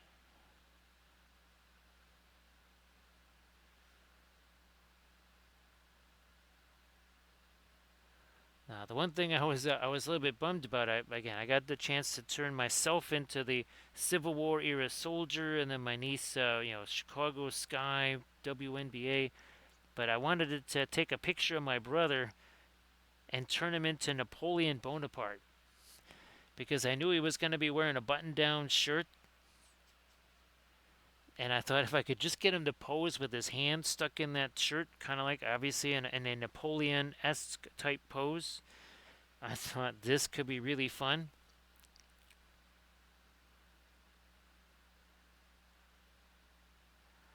I know that my sister-in-law and my niece would have gotten a heck of a kick out of that. Him not so much. Yeah, I think he would have been a little bit less enthusiastic about that as we all were.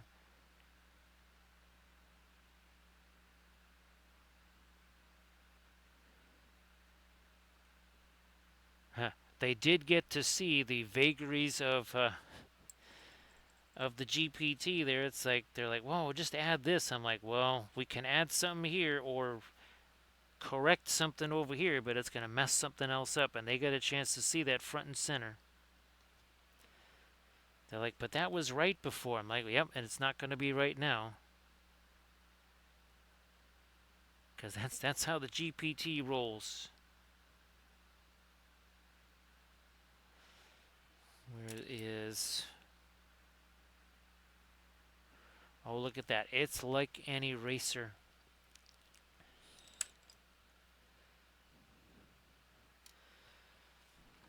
And then again, let me see. Do I have my image up there? Yeah.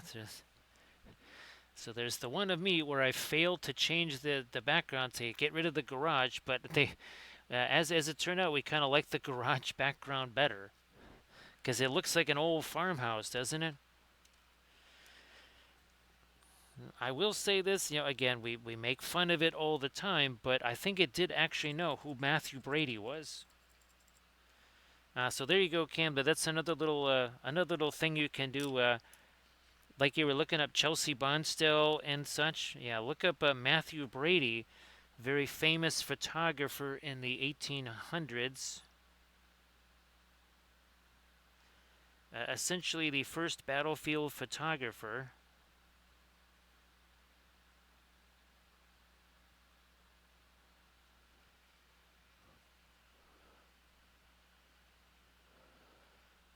So slang, yeah. I wish you could. Well, I'll have to send you the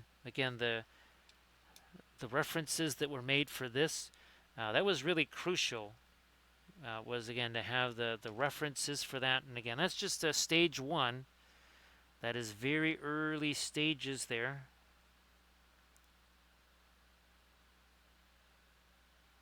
Still, it was really fun to do that.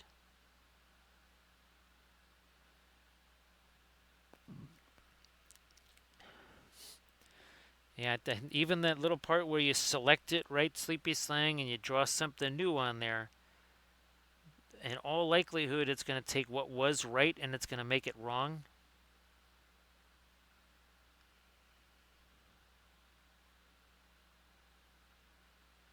And that was actually printed in FDM there, Slang, and I've got another version of that printed out that is, maybe it's not twice the size of that, but it is at least, you know, 3/4 to being twice the size.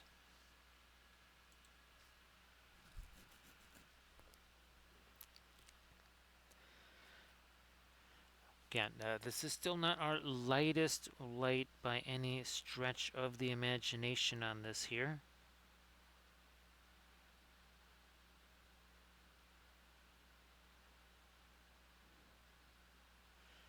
And I was kind of hoping to go almost a wee bit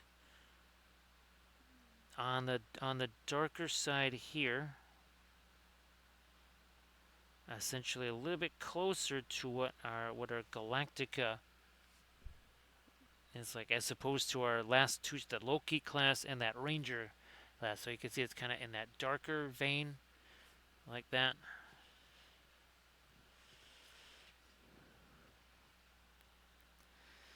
And of course, Slang, you have to be able to trick it into, because it always wants to say, I can't do that. You have to find ways to trick it into doing what you want.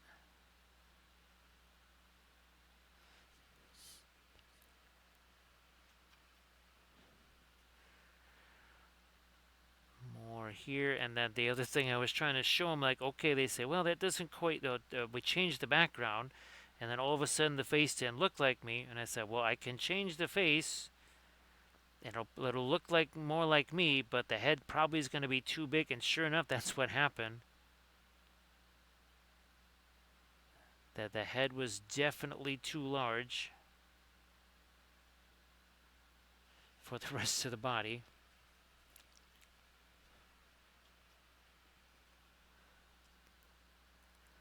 Let me try to squeeze in a little more light over there. Sure.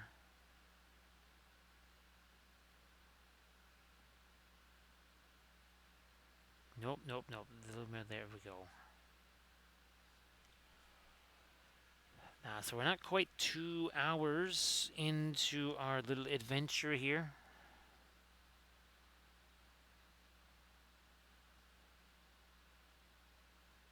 Let me do that now.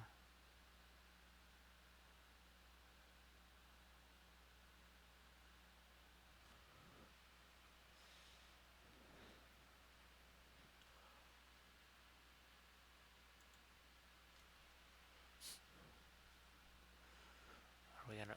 Yeah, let's do a little bit more of our light back here. Also, maybe some edges on that. Maybe on that. And then a little something here.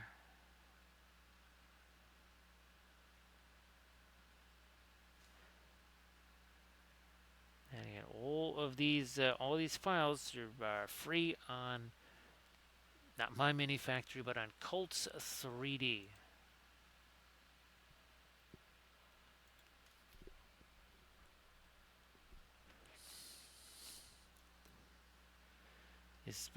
Okay, what the heck are these things? Not even sure what some of those are.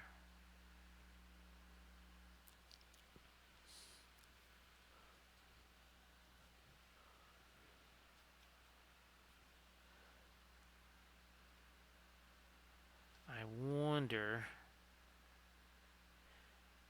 I think, okay, good. That has set, and now we don't have quite so much of the pinline wash stuff to work around there.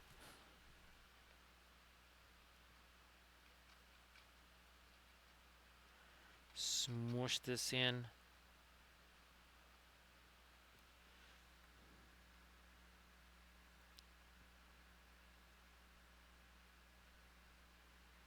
And I didn't even notice this stuff. This I couldn't really do a whole bunch with because our glazes and everything were just kind of super wet there. We want to get some lighter edges on those though.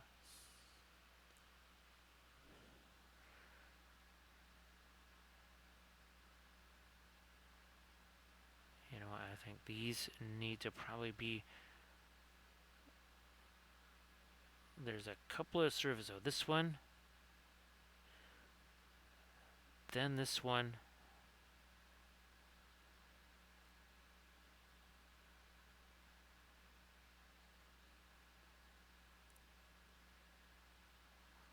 Work it like so, and then we'll probably try to do something maybe with some panel line washes, or we just go back in with more dark. That's it is another possibility too.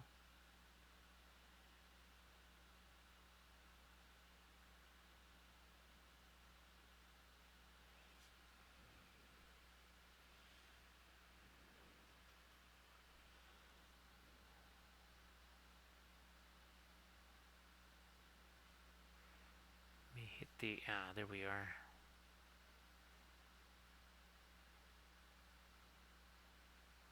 Yep, I'm gonna just swing it around. This would be easier to reach. Oh geez, yeah.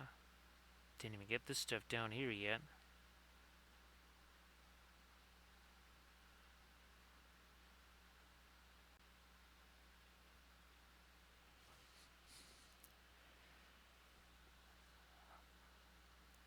Let me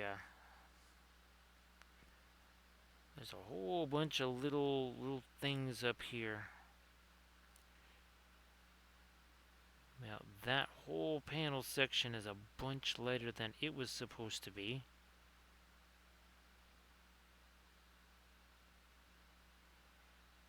Is there another little cutout down here? There is.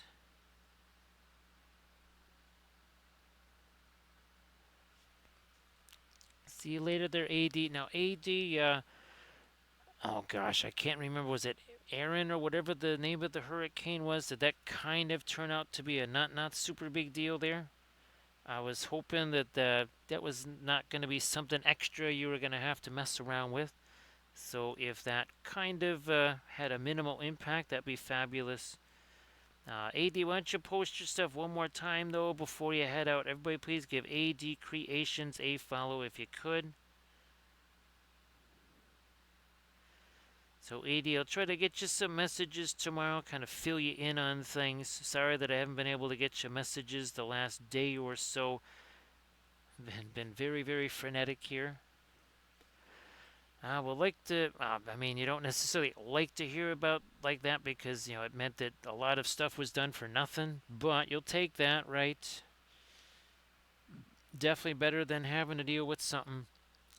So I'm glad that was kind of a whole big nothing burger there. It's funny, AD here, it's all like, oh my gosh, it's going to be cold. It's like, well, no, it's going to be like in the 60s maybe at night or something. Big deal. It is almost September after all. So glad that was, again, not something that you had to really focus a whole lot of energy on because, well, there's one or two other things to already have to focus the energy on, right? Right, AD? Don't need more?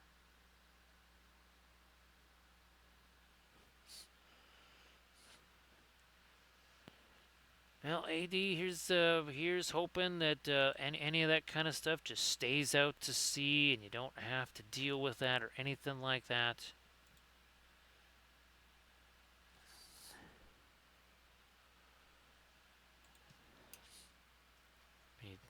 Line again. This is still not what we're putting on here is still not a lightest light by any stretch of the imagination here.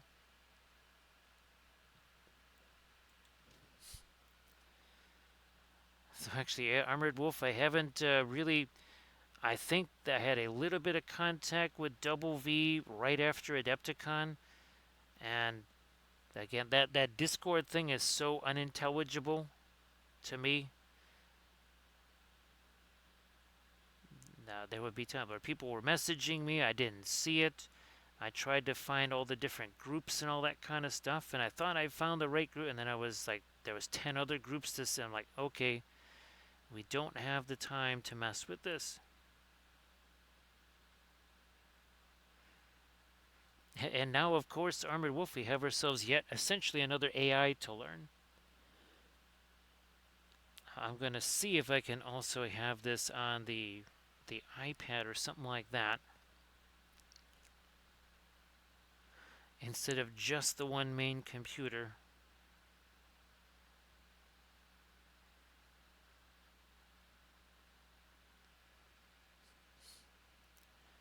So see you later there, AD. Actually, an Armored Wolf, I tried using it on Sunday, right, for that, basically for the podcast thing there. And for at least a half an hour, I had to screw around with it just to, like, recognize my camera.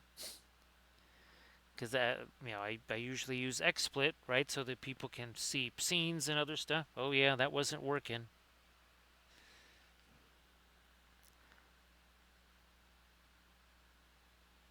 Give me Zoom any day of the week, that's for sure.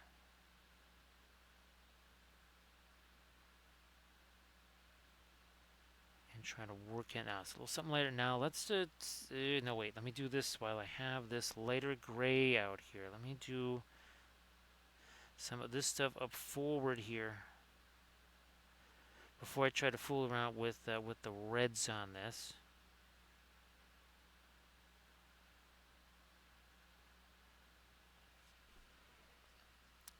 Nice to see you there, TJ.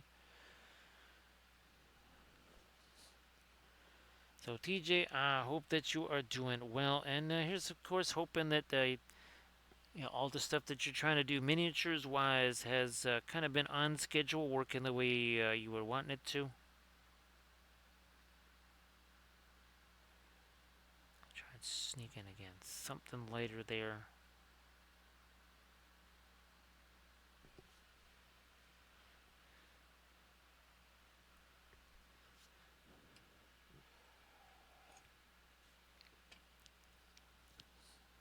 Fine, we're gonna throw a little something lighter there, and probably on this side too.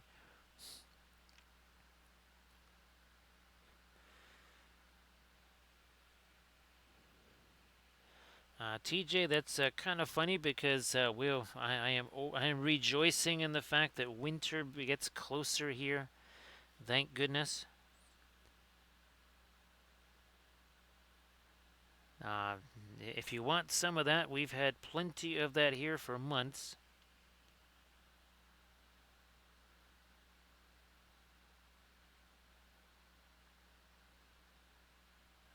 Well, there's also been some of that here.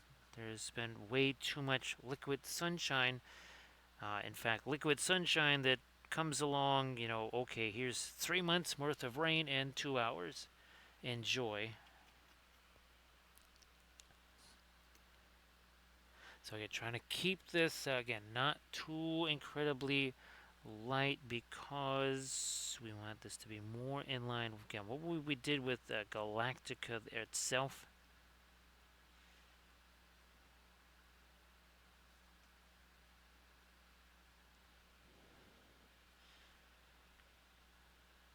Come on. There we go.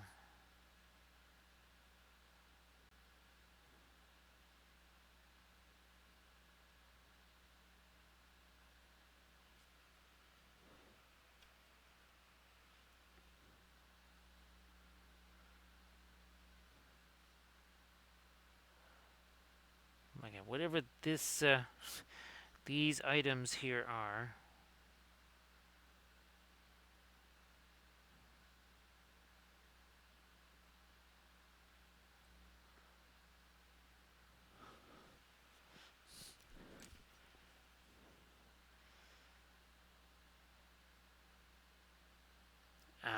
This way too, yes.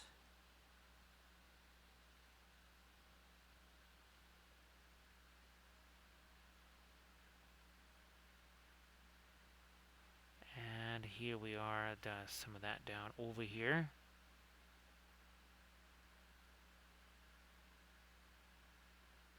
A little teensy bit of light just kind of being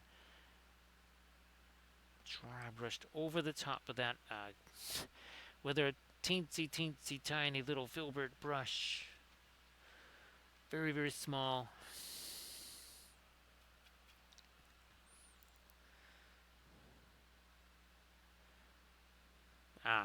Almost forgot the little turret in that section there.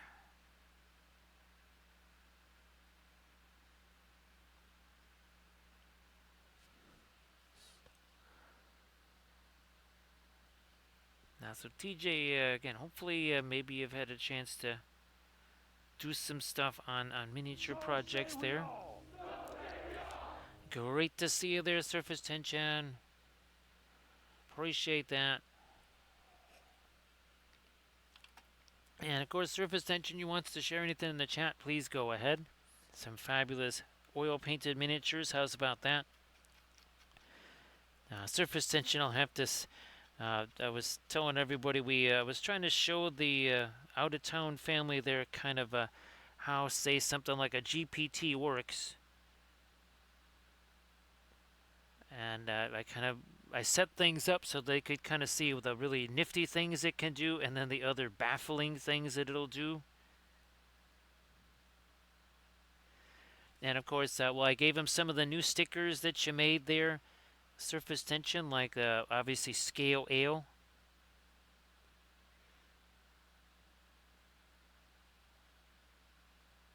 So thanks for making those. Of course, everybody check out that link that Surface tension just here. Go check that out. There's a lot of really amazing oil painted miniatures in there.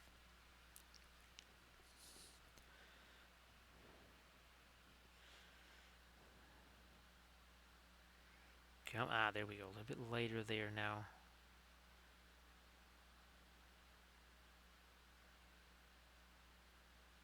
What is going on with this here? Don't do that too late.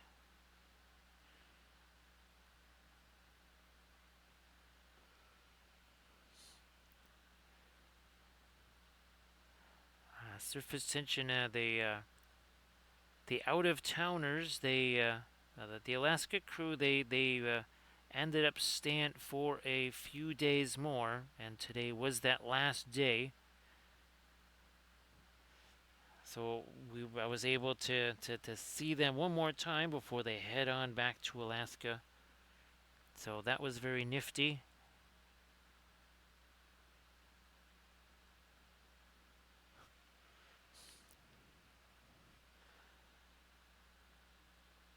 Wow, there's still a bunch of still a bunch of our wetter stuff in there. So we'll just leave that be. And yeah, there's the. I think those references. I think I might have sent you these references right for the kind of the Android thing where it's the circuit boards underneath the skin, and then there's sort of the shiny skin tone-esque colored whatever on top of that. Where did... Maybe this is the one then. Okay.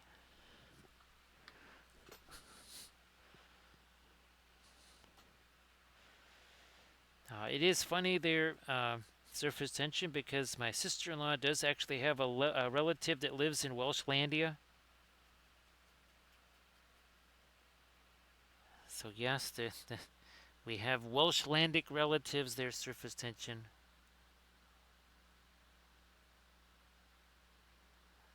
Let me get that a little later up there too, yeah.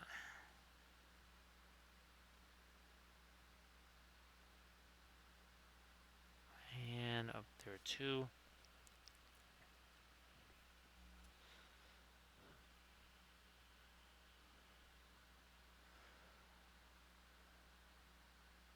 Now that I don't know, they just mentioned that they had, I think it's a cousin or something like that that lives in Wales.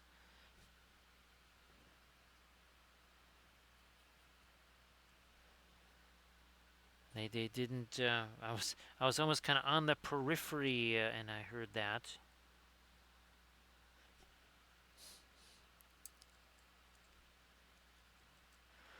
Now, as far as the Alaska crew, they actually live in Denali National Park.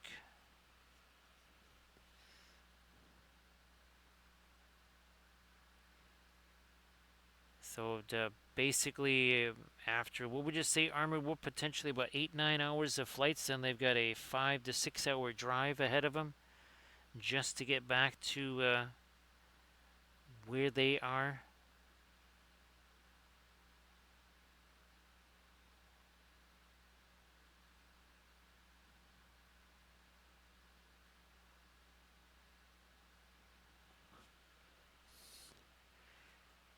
So they are definitely much more oriented towards the interior. I mean, not exactly in the interior, but not very coastal.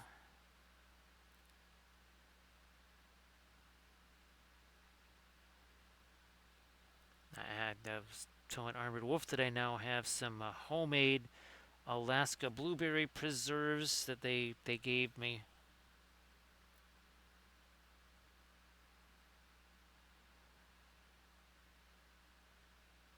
They do this, I guess the blueberry crop this year not very good because I think it's been a whole lot hotter and I guess much drier or something like that maybe than other years.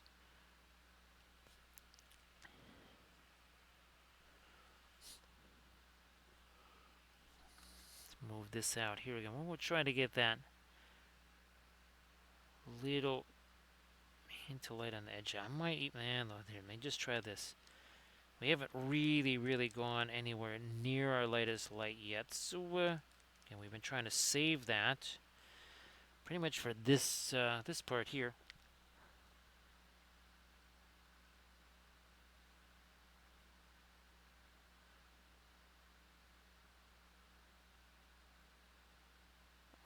Something there, okay.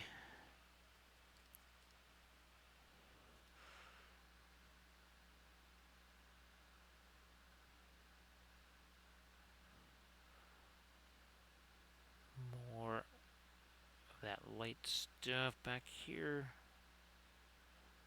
Also up there.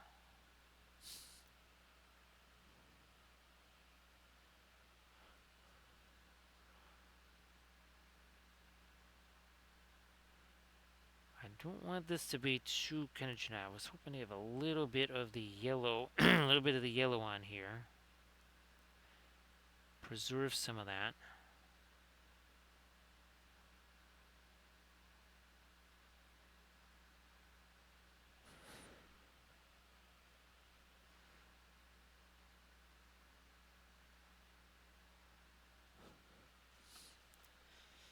Ah, I'm going to do that up here too, didn't I? Oh, that's fantastic. There's surface tension.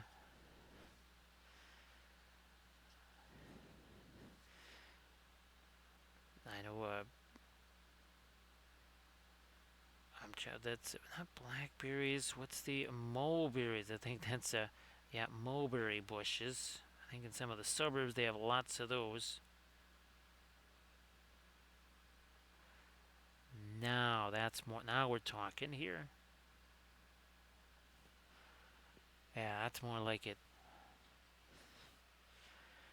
Those tomatoes keep going like crazy there. Surface tension. So there's going to be so many of those things, and of course, they're all going to happen at the same time.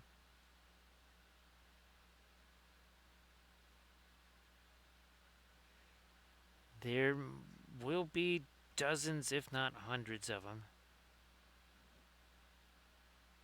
Still got to figure out what the heck to do with the two inside. They're almost 3 feet tall now.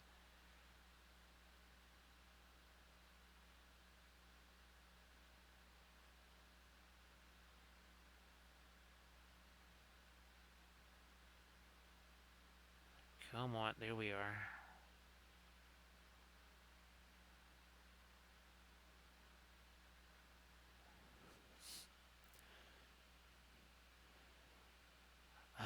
So Welshlandic, the most favored crop in all of the prized wild fruit is wimberry.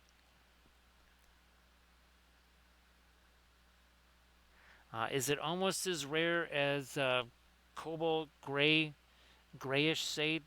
Their surface tension. In that case, that's going to be a very pricey bit of produce there. Race, it's great to see you there, Paint Liquor. How you doing? So welcome back, Paint Liquor.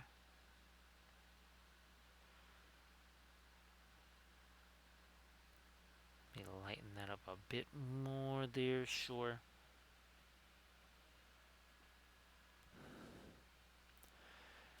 I'll see you later there, Grant Oracle. Thank you so much for being here. So Grant Oracle, hopefully, oh gee whiz, by maybe as early as Wednesday, I might have some kind of pictures of you, for you with all of the City of the Dead printed. Again, because another one of those two gigantic pieces printed. There's still at least two more fairly large ones, but that might be just about it. We could almost be nearing the end of the vast City of the Dead printing project here.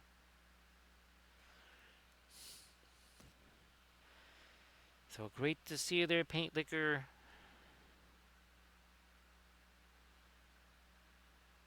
Believe it or not, this is Battlestar Galactica era ship number 5.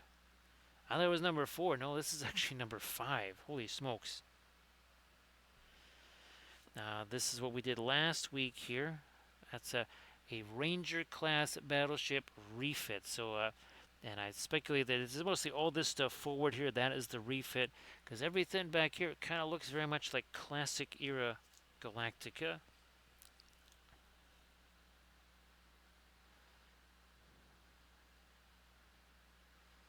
Ooh, yeah, I didn't stick my hands on those either. No idea why those suckers are so dark there. Also, how's about we lighten up you a little bit here too?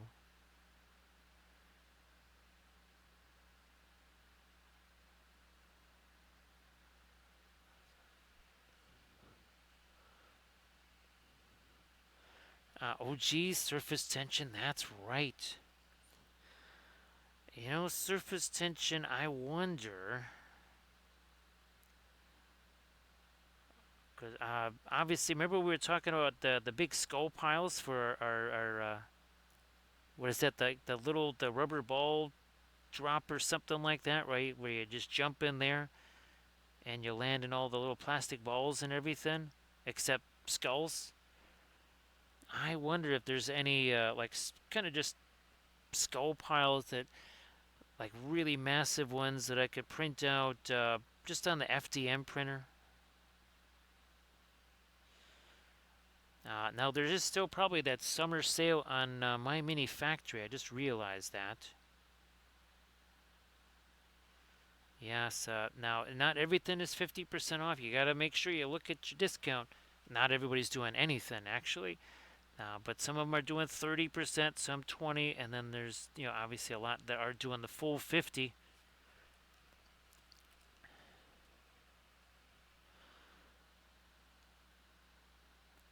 Or these barrels here. Get the end of those.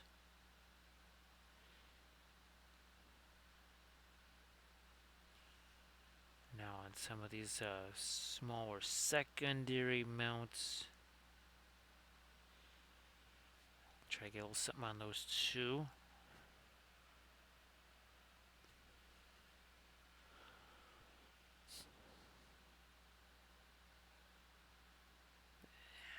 Work in this.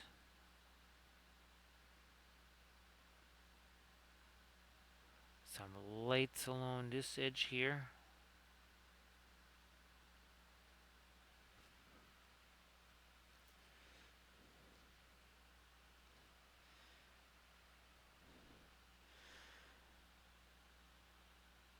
Because I know there's all of let's see, the Make It Epic basing. There's some skull piles in there, but I mean, there must be somebody that has massive printable skull piles. Obviously, there would be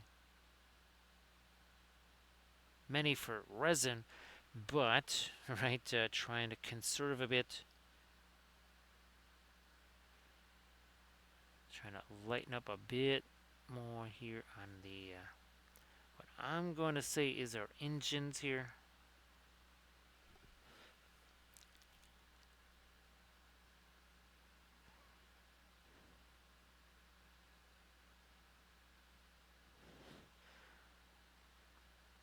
Put that out here too.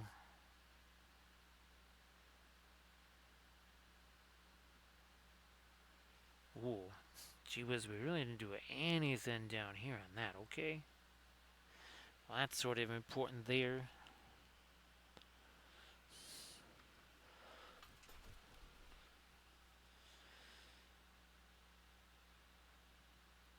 Let me try to lighten this up now. Also in there.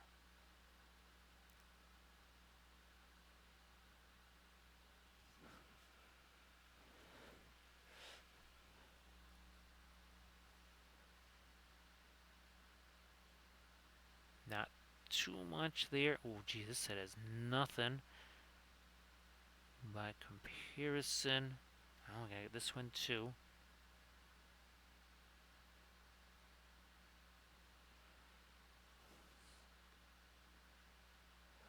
That one's a little too deep to try and get at that.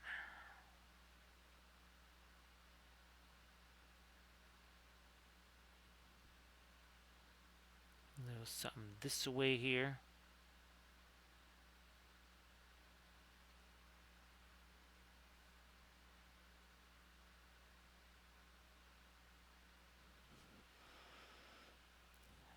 And of course, surface tension, we celebrate the beginning I mean, officially the college football season has started, but it's this coming weekend where it really, really kicks off, so to speak. The most wonderful time of the year. It's like all the holidays rolled into one.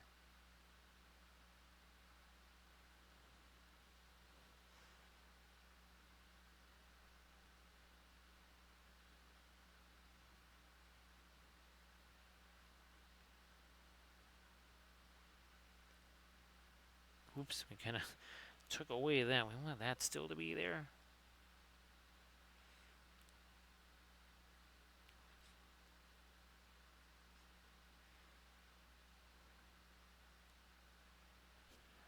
I'll try to lighten up these little. Oh, wait a minute. Let me get rid of some of that extra paint. There's a bunch of extra paint on there. Just wanted to kind of deposit that somewhere else first.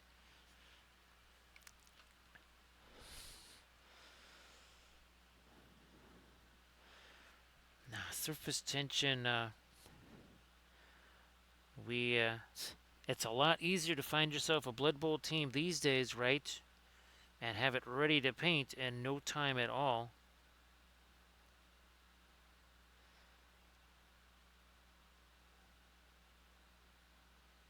I still was like, oh, RNS Studios, right? Surface tension. Remember, that was kind of a brand new thing at the time.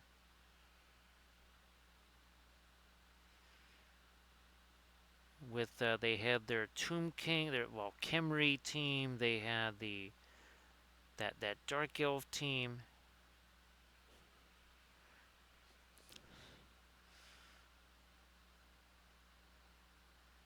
See if okay, we did that one. We will try to work in a little more light there.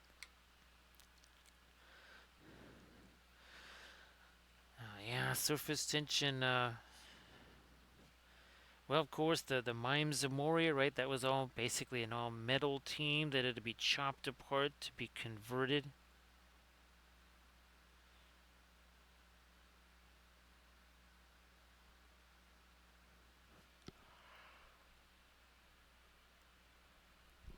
Like a metal Morgenthorg or something like that. Surface tension.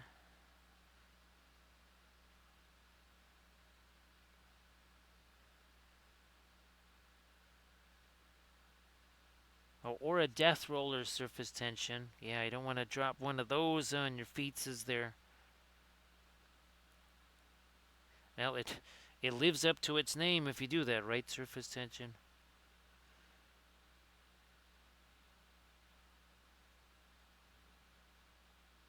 It's definitely a death roller for your foot.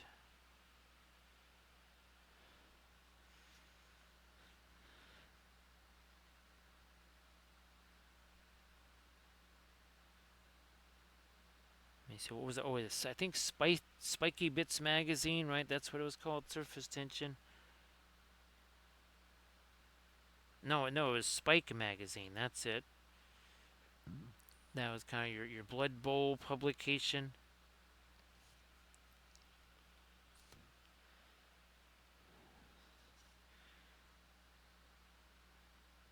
Just trying to sneak in a little bit of that. Okay, there we go. A little bit of light on those. Ooh, a little bit on that panel over there.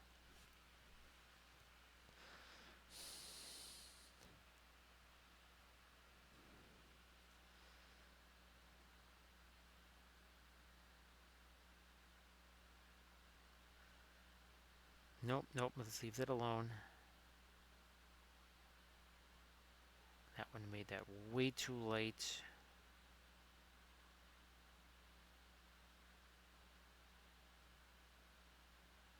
What about along these edges too? Sure.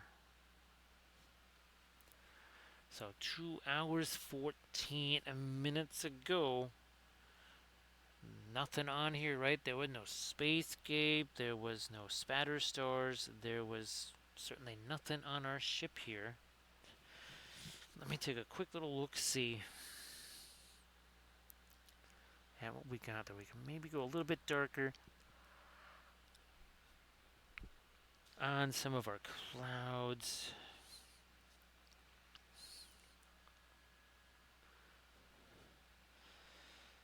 Surface tension, there was somebody had come up with, I think, basically like a hockey game, but it was sort of a Blood Bowl-ish rules. I forget what that was called. Well, that was one that I always was kind of interested in.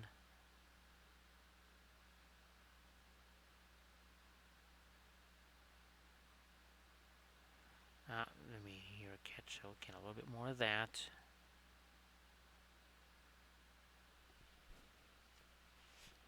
What do we have here? Gotta. Okay, at least that maybe I can grab it by there and balance my hand that way.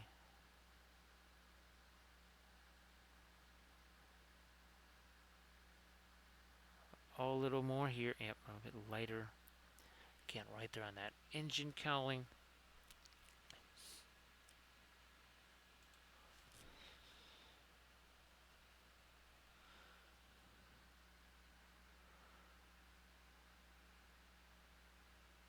Oh, bit careful there. We're starting to lose that top edge.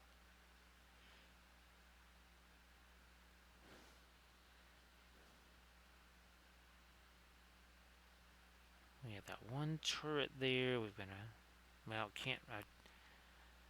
Yeah, that is still too liquid there as far as trying to do any kind of a dry brushy thing over the top of that.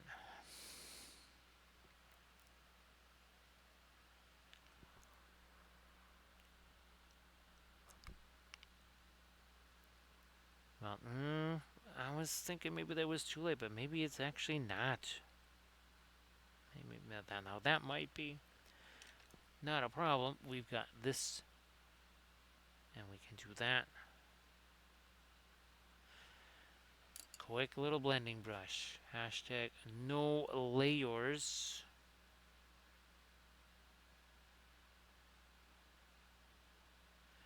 Maybe leave that. Maybe just leave that alone for a bit.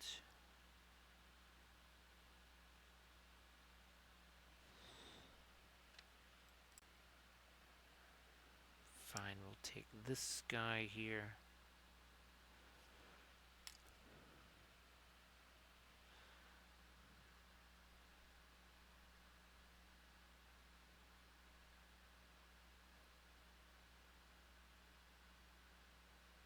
And well, here, let me try this. Little bit of light edge on that, also there.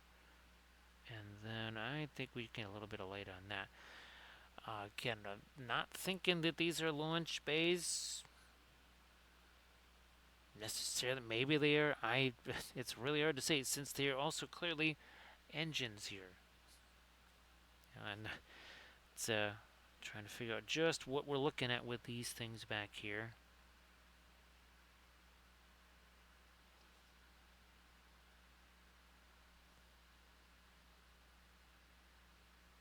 Maybe even drag some of that like closer to where our engines are. So surface tension, this one, I believe this one is called the atomic carrier. So as you can see by all these massive turrets and all these things, I think this might be the ship that launches the nukes. Where's our Galactica here? So there it is in comparison to the Galactica.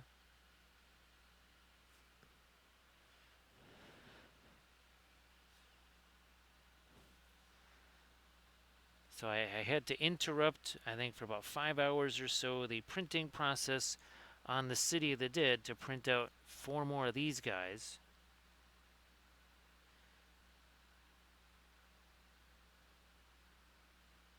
Let me check a little bit more there.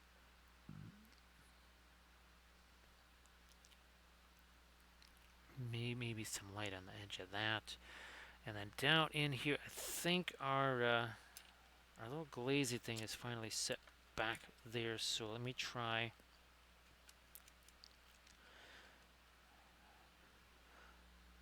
Some dry, brushy stuff down in here. Look at that. Look at all that dark stuff on there. Let's see if we can... Well, okay, that wasn't quite what I was thinking for this here, but it's still later.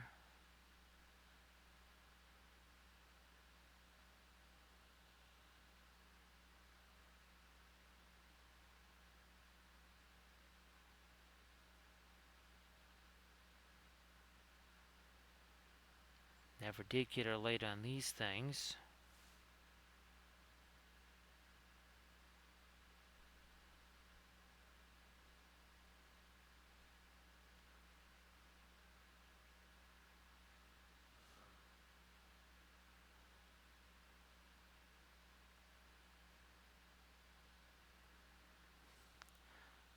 Now, let me tighten this up a little. Okay, now I'm going to take a blending brush to that because I get a little bit light there. That's effectively just kind of removing some of that paint, which gets rid of the weird brush strokes, though.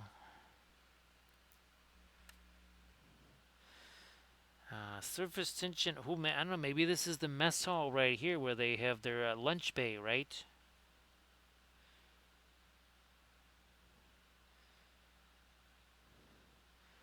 Now, a ship without a lunch bay, surface tension. That's not going to be a happy crew, is it?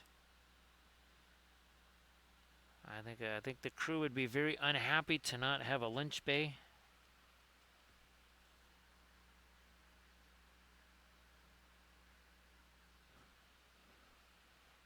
Imagine that, a ship with no mess hall,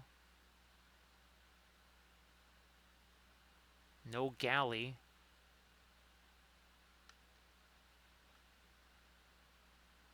Try to hit some of this stuff on the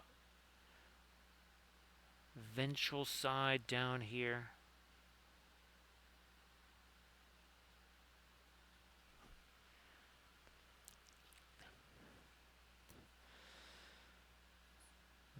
It's well, that's one of the perks, right? Surface tension to be on a nuclear or be on the atomic carrier.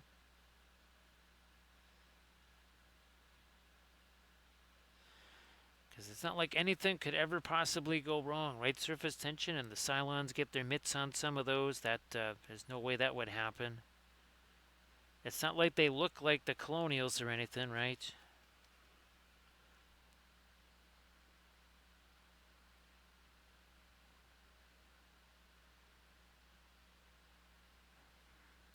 Hit this here.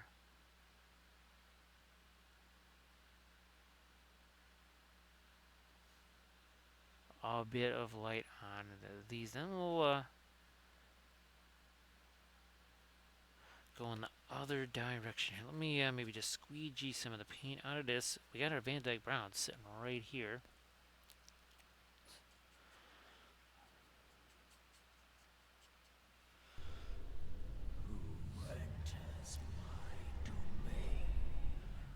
Thank you so much, Skitsmix. Appreciate that. Everybody, please give Skitsmix a follow. How you doing there, Spotty? Great to see you again, too. Those are the most deadly kind, right? Surface tension, for sure. So, Skits, if you want to share anything in the chat, please go ahead. I know you just finished your stream, but who knows? Maybe a skedaddle off to that photo booth or something like that. But great to see you. Thank you so much. Hey there, Commander Mittens. Everybody, please give Skitsmix, also Commander Mittens, a follow. So, Mittens, why don't you post a little link in the chat there? I know you've been working on a ton of fabulous stuff. Now, we are working on yet another one of our Battlestar Galactica ships. So this was our last one we did on Armada Monday, which was actually, I believe, Tuesday of this week or whatever. So yeah, there's our last one. Our very first one was, oh, look at this, Galactica herself right there. So again, we're doing some more of these Galactica era ships right here. Where's, oh, here he is. Let's see, this was our Saturday stream, right? We painted Boz right here.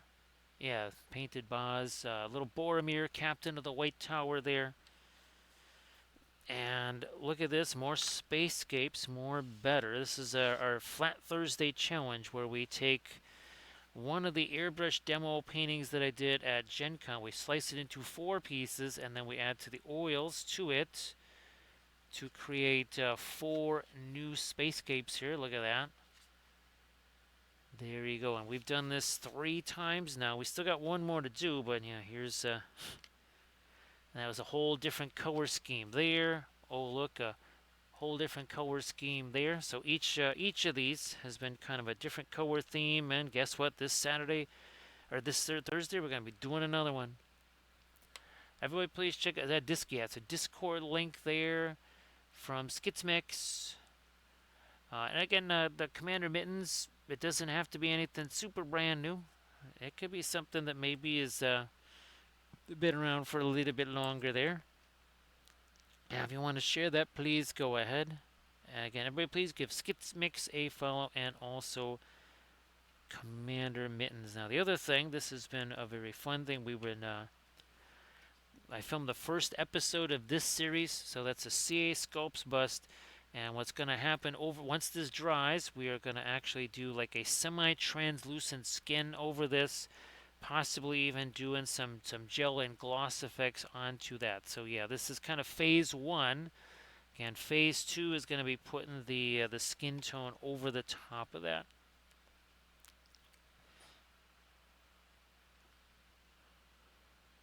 No problem there, Spotty Shark.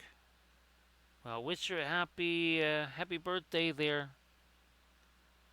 And of course, hopefully there is lots of cake served because, well, cake. More cake, more better. For sure.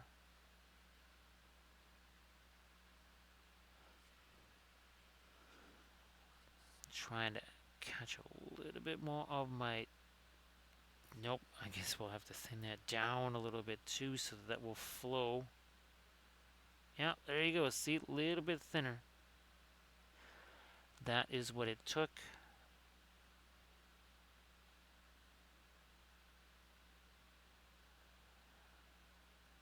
Fine.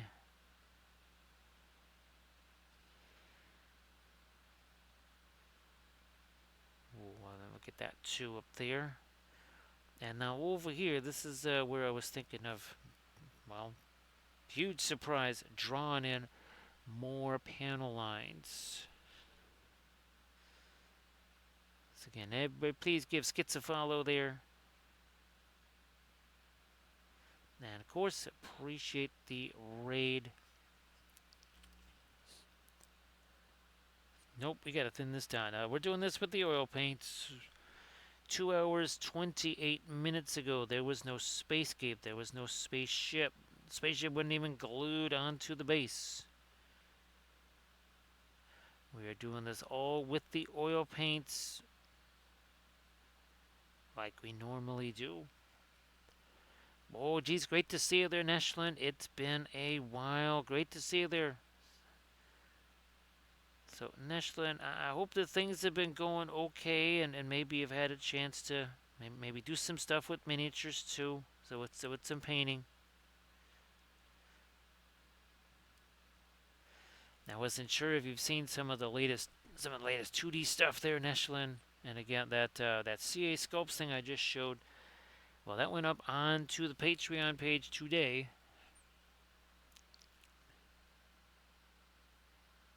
Yes, indeed.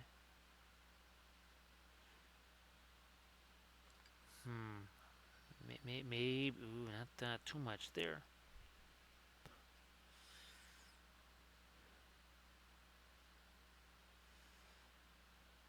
Again, start to indicate some more panel lines out there. Maybe not a whole ton up here.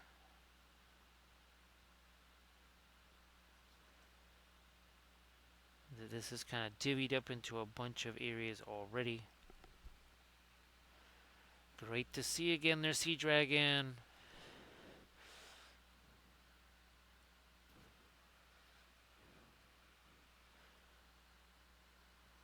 here.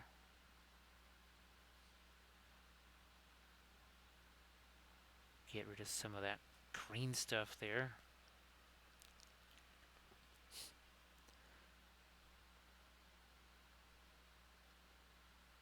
Alright, okay.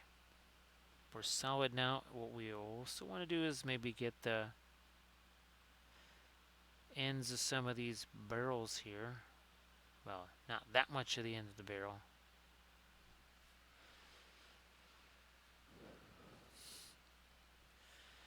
So initially, Dev, if you wanted to post something there, Neshlin, whatever, please go ahead.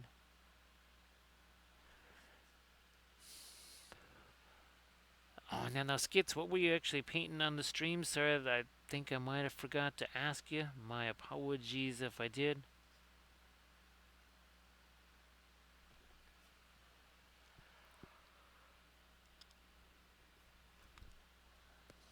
Now, let me, I'm just going to have to gently balance my hand out there.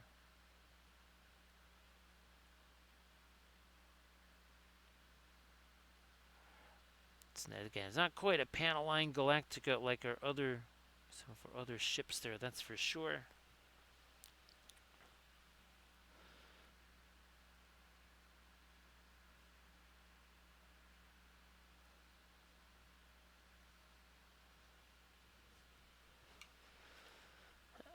So a couple different things. Oh, and Infinity miniatures on some old worlds. No problem there, Skits Mix. No problem.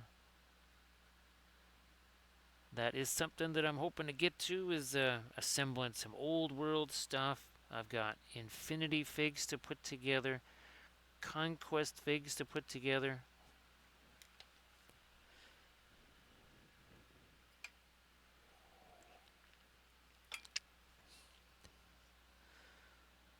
So the Cathay stuff, yes, we got to get that assembled.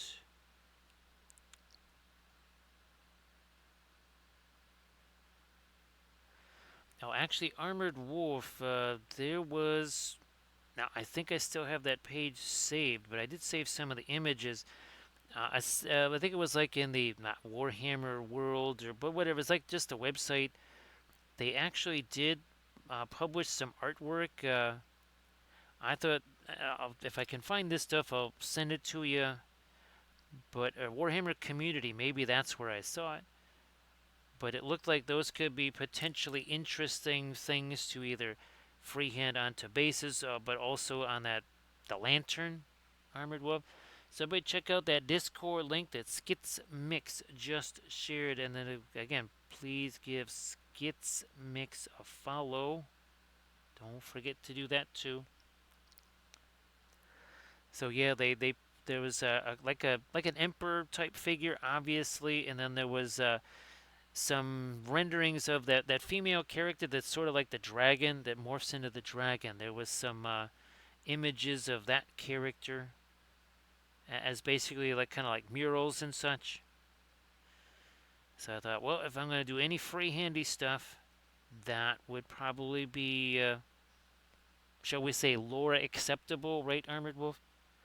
So again, everybody please check out what Skits Mix just shared.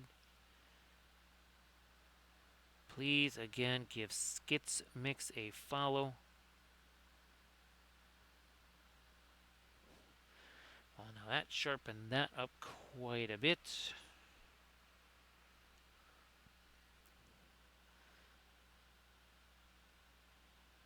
One more of those over here. Boom, there you go. And again, so it is a Grand Cathay Old World Mini and display based. Oh, that's fantastic. Now, Skits, is that one of the big ones there? Oh, got one of the big kind of terracotta warrior type monsters there. I've got some of the cavalry, got some of the infantry. We'll try to get those assembled. We're gonna be doing an army painting series, and then we'll also Try painting some of those on stream.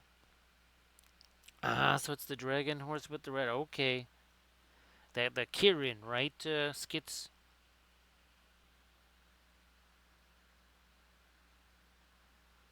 Trying to separate these a little more. Okay. That wiped out a little too much of that red there. Our lighter red. There we go. Okay. Again, it's almost like we have an eraser.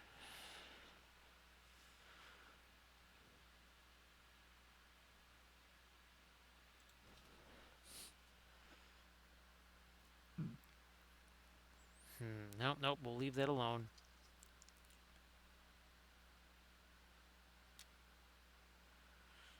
Now up here, more.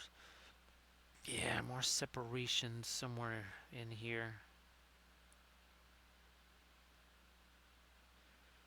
Yeah, there it is.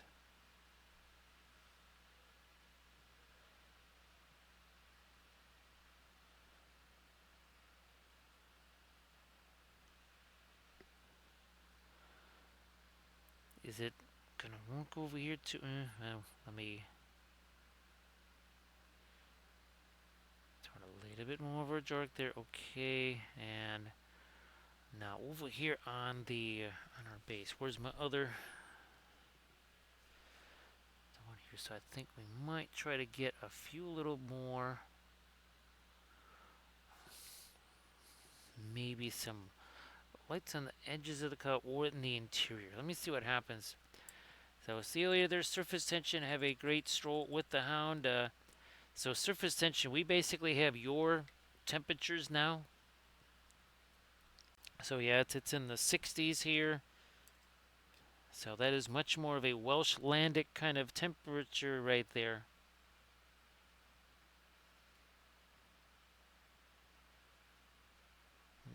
We'll see how the tomatoes like that sudden change.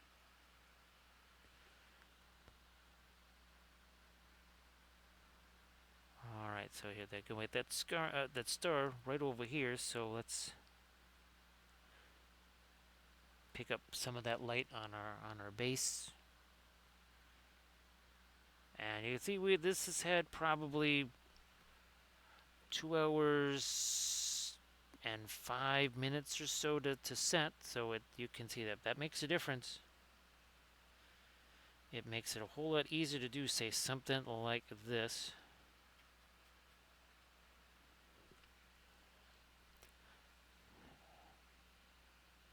So see you later there, skits. Actually, that's making me very hungry. All I saw was meat mix. Well, and Skittles. So I'm thinking about Skittles and meat at the same time there. Definitely leads to a little bit of hungries.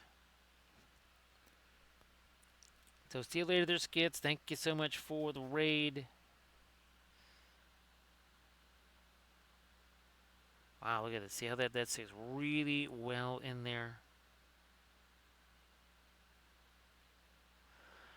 It's that timing thing that people kind of run into a little bit when it comes to working with the oil paints, because you need to sometimes step away from an area. I know that people have limited painting time and all that. That's very understandable. But there are times like here, given this that 2 hours or so to just kind of sit there makes it a lot easier to work with down the road. Way easier.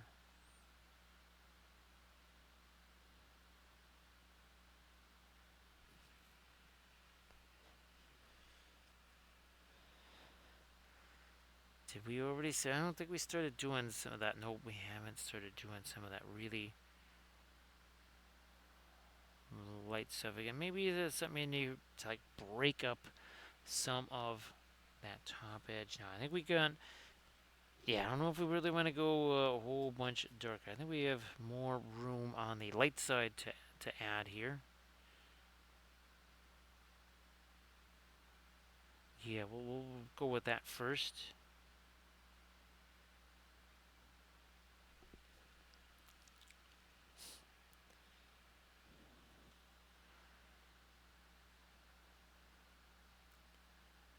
And maybe do a little bit of the wispy. No, that's too similar to that's what's right above it.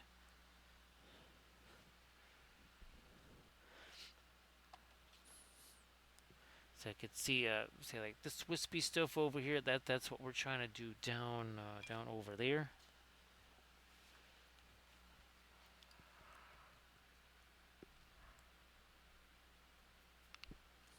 Also a little bit of thinner on this too. Thin sticks too thick, vice versa. And these are basically the alkyd oils. There's a couple of other regular ones out there, but it's mostly the alkyds.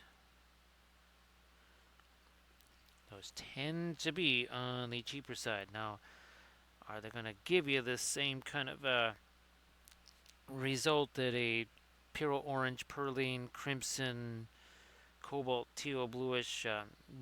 No, and it better not, because some of those colors essentially cost maybe more than the entire Paul Rubens line. So yeah, that's everything is relative.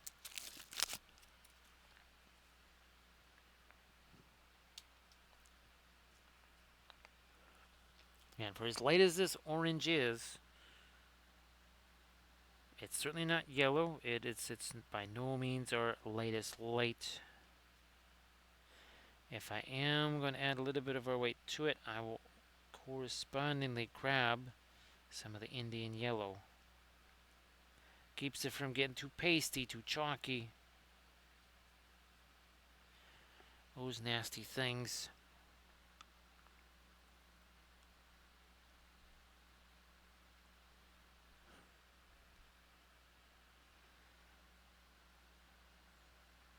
All the way up here.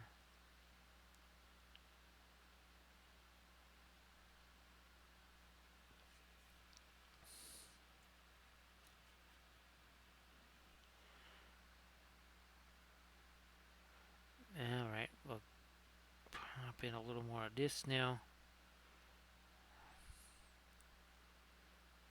Maybe even a couple of non-spatter stars.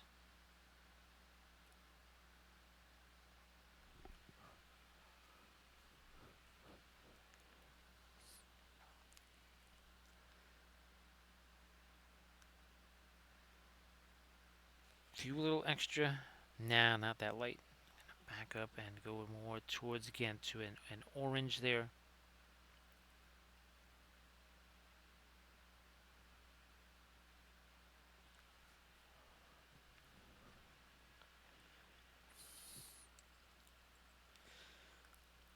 So we'll leave you down there. Let's come back up here. I might also grab some of our fast matte white here. I think we'll do that.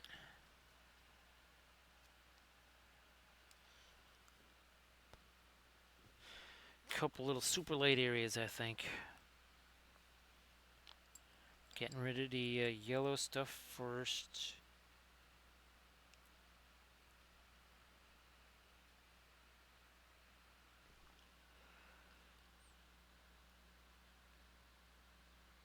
Much lighter here. We'll get this, not the entire turret there. Here, blending brush once again.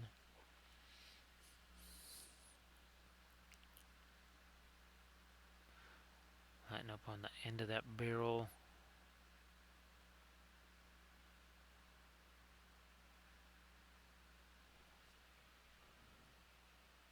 No, over here with this yellow like that.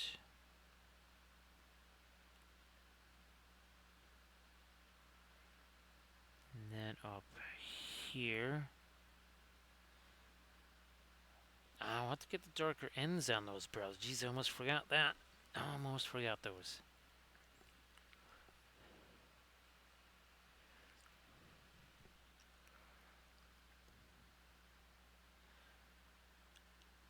And again, a couple of later edges on the sides of what I'm gonna say. I'm gonna say these are not landing bay doors. They just might be. I just don't know.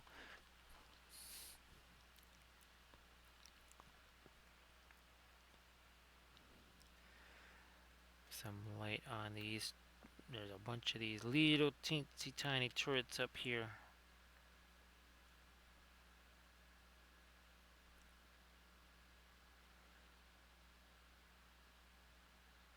And yet these are available for free. These are on Cult Street. No, Thingiverse. Sorry, they're on Thingiverse, and they're not going to be the easiest things to print out.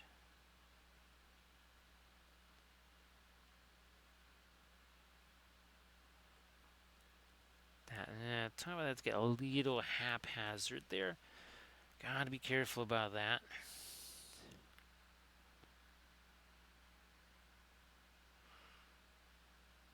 Now, what I believe are a bunch of, well, little different type of launch bays here again. I don't know if those are all nuclear launch bays, but this it is called the atomic carrier. So I'm guessing that it's like the Polaris submarine or something like that of the Battlestar Galactica universe.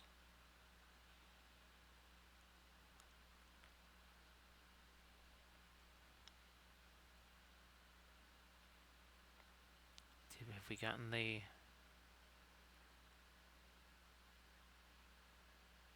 Okay, a little more attention to that.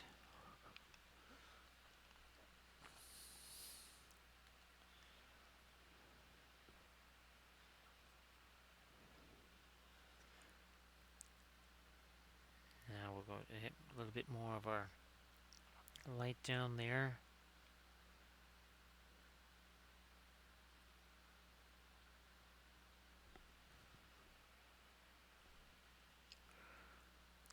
On the bottom edge of all of these, what I think these must be the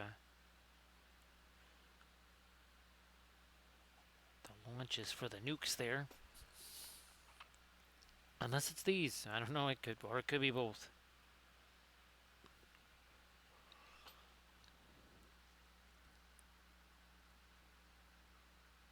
We got our number over on this side. We're going to try and do a little something here on our BSG logos.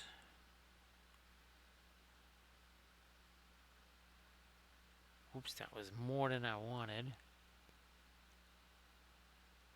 And of course, that's what makes the blending brush so sensational, right?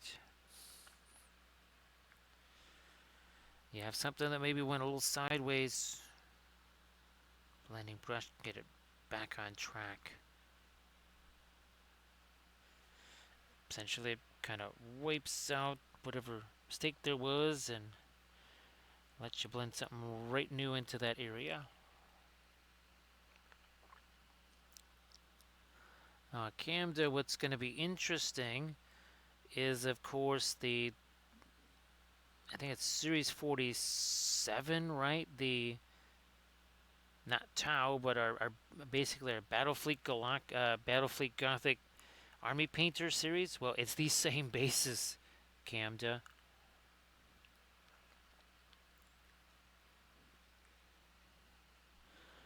So that army painting series is going to change dramatically, right, Camda? Just because of what we've learned painting now. What this is the fifth one.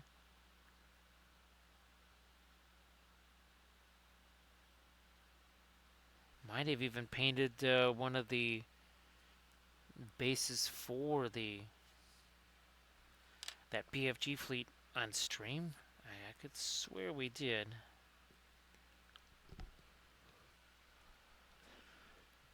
Oh, that's right. I got the color test figure for that series to do, don't I?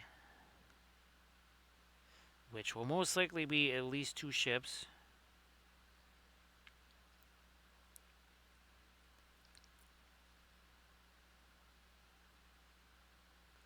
Unless I've already done those for that. I don't believe so. I think all we did was the bases.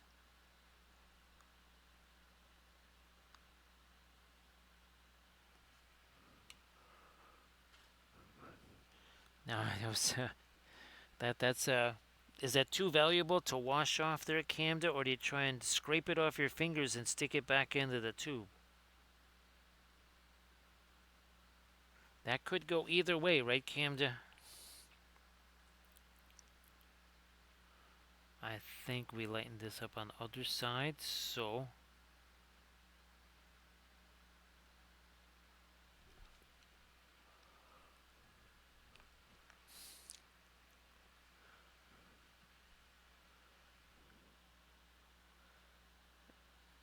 fine, I'll lighten this up a bit more and also maybe straighten some of those lines.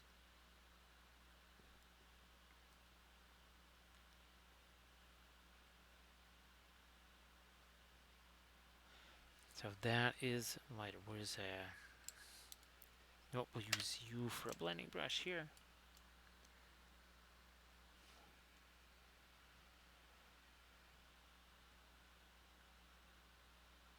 And there we are.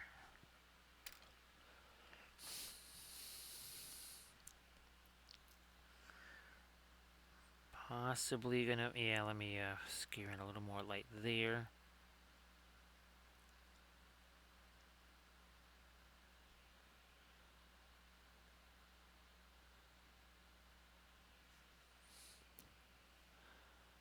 Fine, I'm gonna catch me a little, and a little light there, not that much.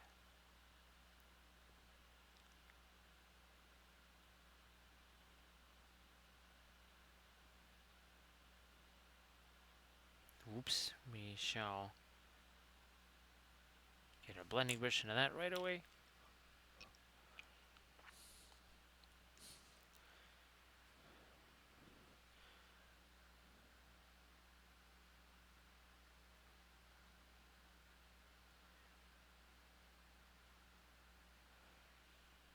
Now what are we doing up here? Let's get this couple later edges on the top there.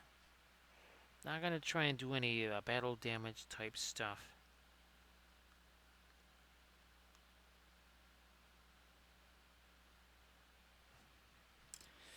Then again, this is well. Speaking of your Cylons, there, this is phase one of a new painting little sub series that I started last night.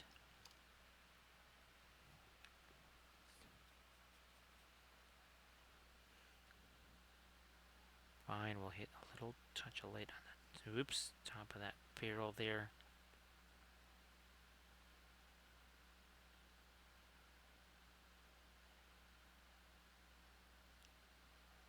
Another, yeah, let me get the side of that turret there. Wow, there's a whole barrel there that's got pretty much almost nothing on it.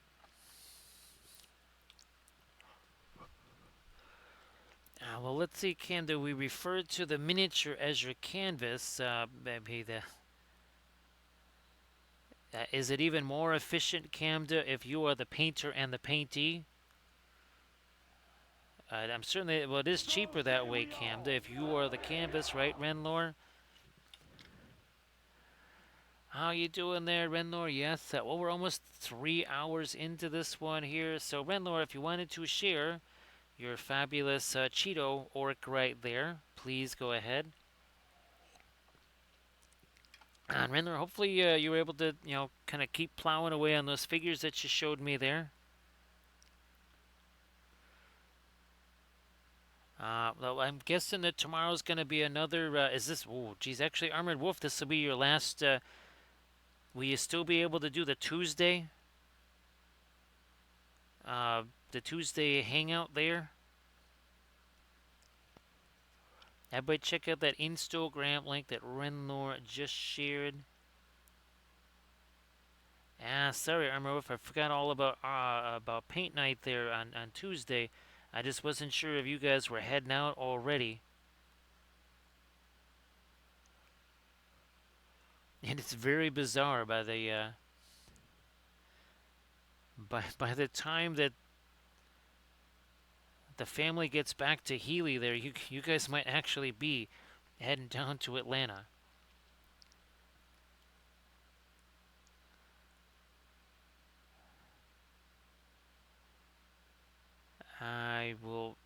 try to lighten up this little number over here. So again, congratulations there, Renlor.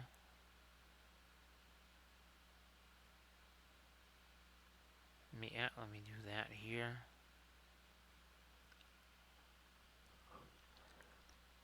Ah, that's great, Renlor. Now, Renlor, did you end up going more towards the basing bit side like you had talked about? Or did you just try and do a couple of, relatively low impact minis or something like that?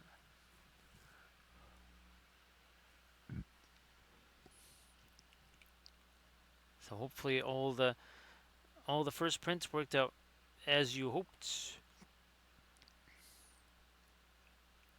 Let me try to catch a little bit of lighter edge there, and then also on whatever this thing is here.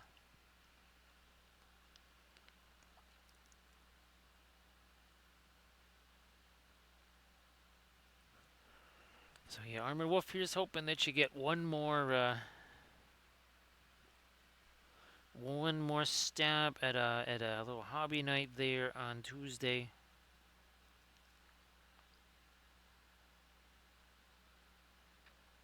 Try to lighten up the edges of that. Not really sure what those things are again.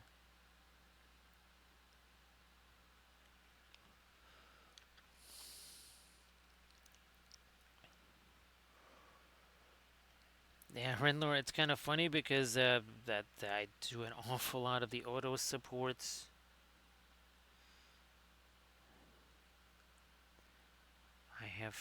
The one thing I did see is that messing around with, say, the density of it can have quite the impact. I didn't know that before.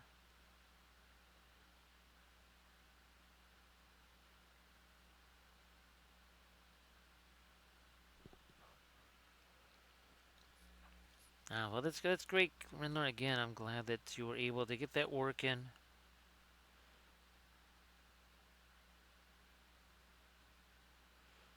Well, and hopefully it doesn't feel too daunting or anything like that. Ooh, that's way too light. We will tone that down.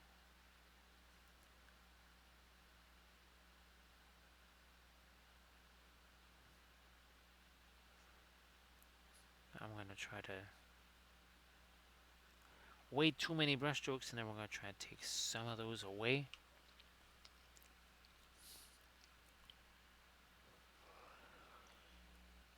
So Renlor, of course, Make It Epic Basing, Zabavka, Goonmaster. Those are kind of the big three that roll off of my mind right away. I'm not sure if Texlari Factory has a lot of basing bits. I know they have bases and they have terrain. Oh, I should look at Texlari and see. I don't know if are they part of are they doing the summer sale on my mini factory? I've got to look and see if Texlari is doing that.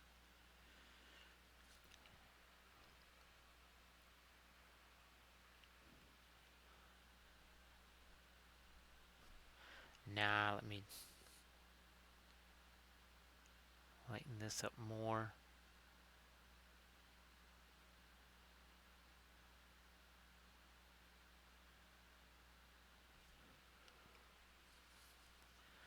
I think that will work.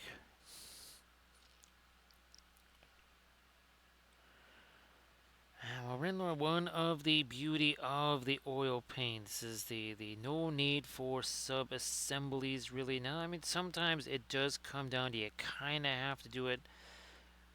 I think there was one of the Zygomors. I kind of had no choice but to do sub-assembly on that. But usually try to stay away from those because you really lose context, especially if you're trying to do any kind of lighting stuff. Holy smokes.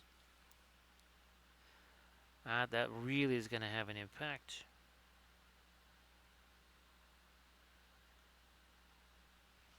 Yeah, okay. See all that dark there? That is still kind of on the wet side there from our very, very early glazy things that we did.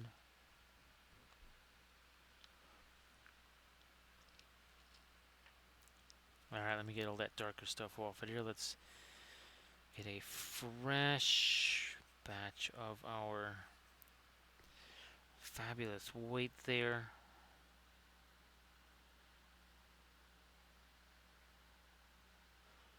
It's funny, these turrets up here, these look more like T-34-85 turrets or something.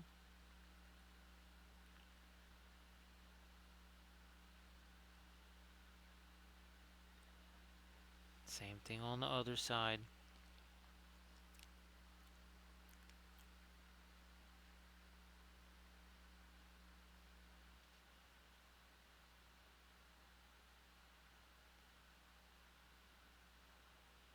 Anything else? Sure. Little something more there.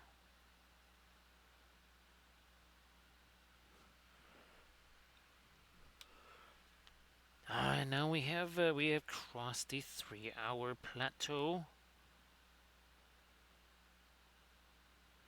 3 hours ago, this ship certainly didn't have any spacescape on there, right? There was no spacescape. There was nothing on the ship either. Maybe, okay, now you can see what I'm doing. I'm going to try to do something slightly lighter, I guess, especially where my stars are, and these maybe closest clouds here. But that's it. Trying to do the very, very closest clouds.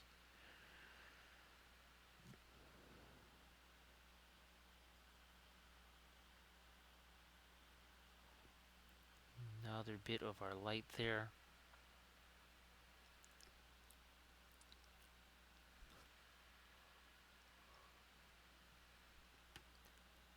Nope, let me lighten you a little more to it. Not too much of the white though.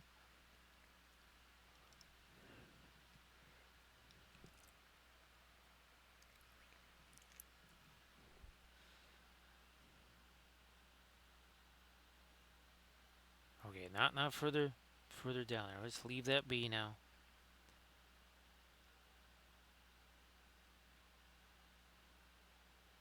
That's got to go somewhere.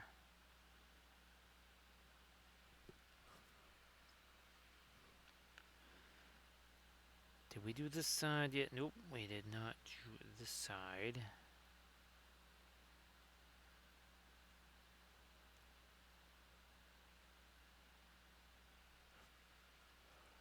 Top edge of this.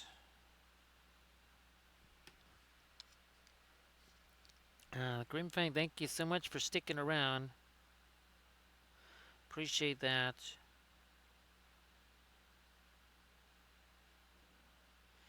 So again, Grimfang, I hope that painting-wise, great success of late. Same thing for everybody. Hope that you're having a lot of success when it comes to the painting side of things. Or if it's maybe been a little bit more of a frustrating thing lately, you're just hoping that it also maybe gets a little bit on the easier side too. Let me take a little look-see here. Arranging. Did I get any of the Prussian blue in there? No, not there. What about our Galactica glow? Not necessarily there either. Okay, fine.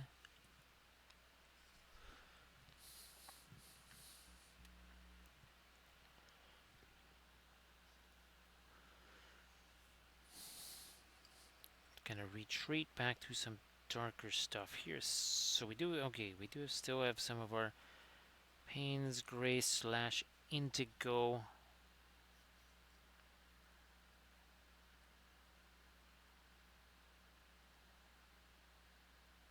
Taking that line there. Oh, let's do this line.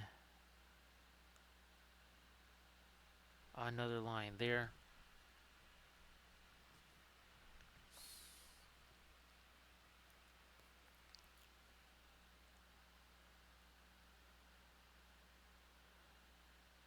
Do that same bit gambit up here, maybe. And then over here, turn it around.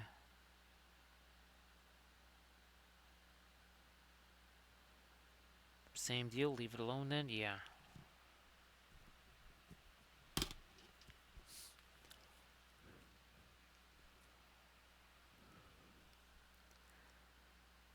Still, I'm gonna try to get me a little bit more light down there. You know, I'm actually gonna go oppo here. I'm gonna bring in more dark up here.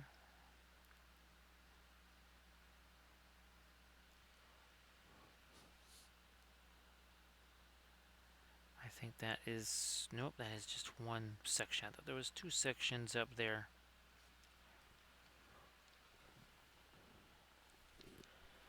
Do we still, okay, do we still have our fast matte white out here? I'm gonna grab me some more of that.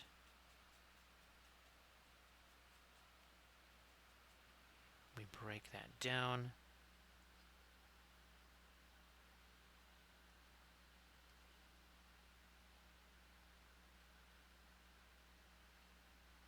More out here, just to try to catch a couple little edges on that. Top edge on some of these bits here.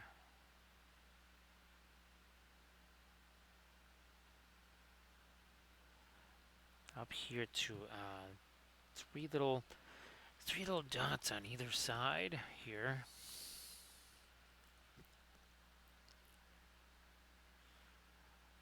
Got those. These already had a little bit of light on them.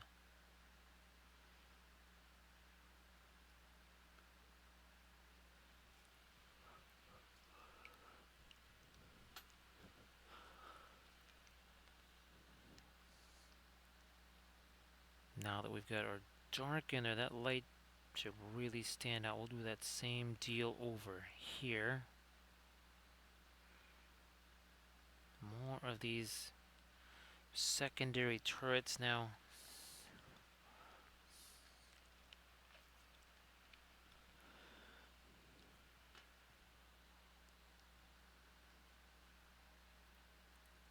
Upper edge of some of these panels here.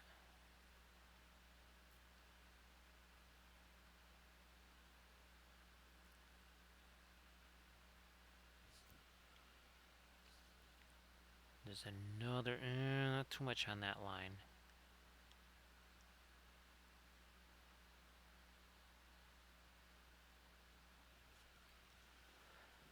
That also could be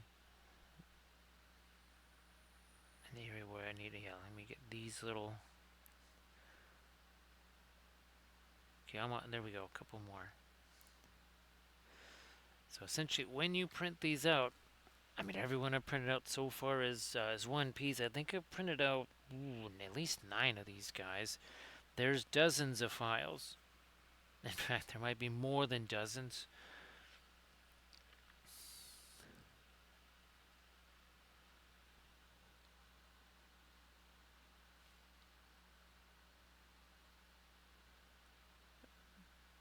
Sure, we'll let that be later too.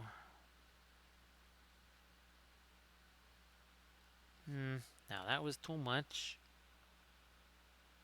And look at that. We just used our blending brush and all gone, no problems.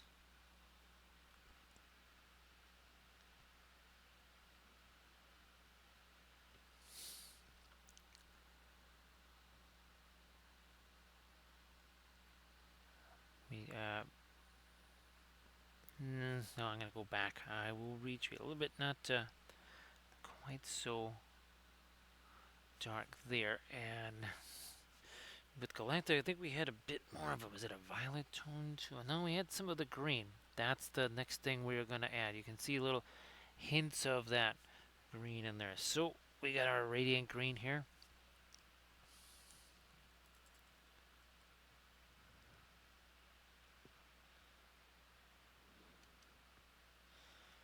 There's our green. Touch of our gray in there. Now, whoops, let me get that extra stuff off of there. Now this is less about a value thing, it's really more about a color thing. Still, that is so too light.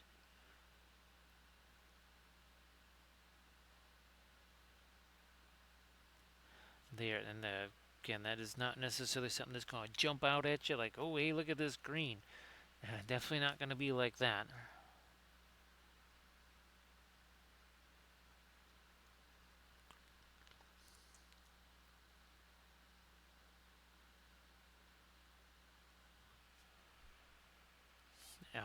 Kind of a mid-tone color at that. See, that's too late there, but looky here, blending brush makes all the problems go away. So if you check out the Patreon page, do that Army Painter thing, well, you'll be getting every video that I've ever filmed since 2013. That's why we're talking somewhere upwards of 2,500 hours. Yes, you heard that right. Get your popcorn ready, because there's close to 2,500 hours of tutorial videos, including this one, which is the newest one. This is phase one of at least a two-part series, possibly a three-part series, taking the CA Sculpts bust that we printed out in FDM.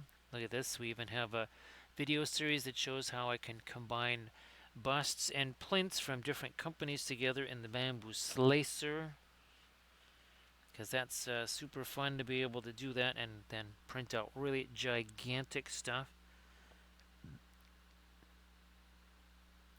And I even have a version of that bust that's even bigger.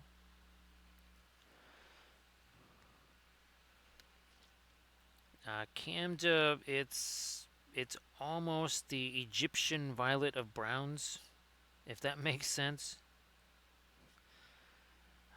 It is a substantial difference, right? Now the Gamlin Van Dyke Brown is decent. It's not bad or anything like that, but they're both way better than the Winsor Newton Van Dyke Brown, which is basically just like burnt umber. It's not even Van Dyke Brown, at least as far as I'm concerned.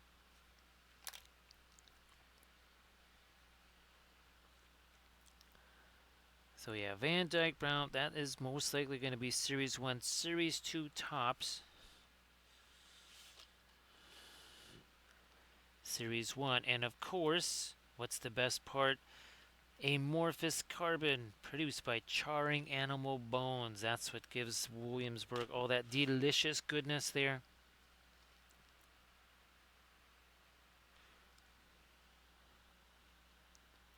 Cam, that there really is. I know we joke about it a lot and everything else, but the Williamsburg paints, there is definitely some extra about them, right, Camda? That is unmistakable.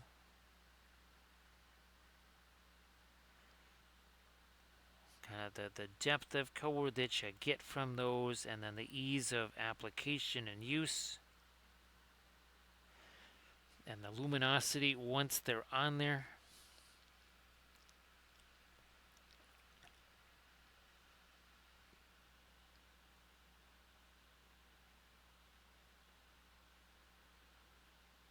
I'm going to lighten up this a bit here.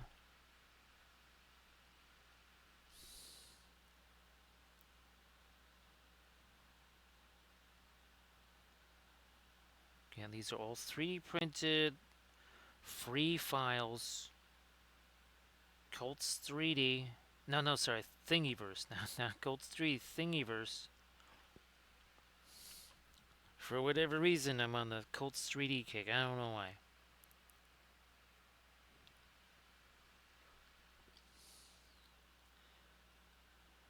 Hit a little bit. There we go. A little bit of that lighter greenish stuff over there.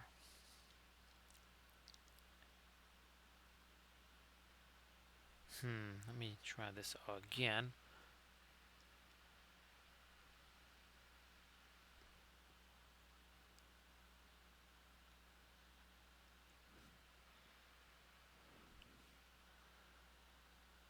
Another little Something like that.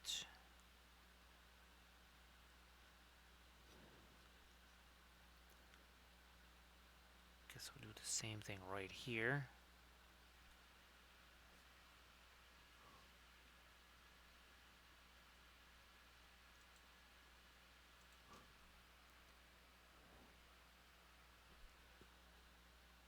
More of our light on the edges of these guys.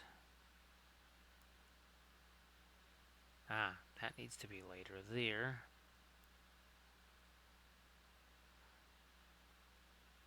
Now these crazy little secondary gun mounts all along there.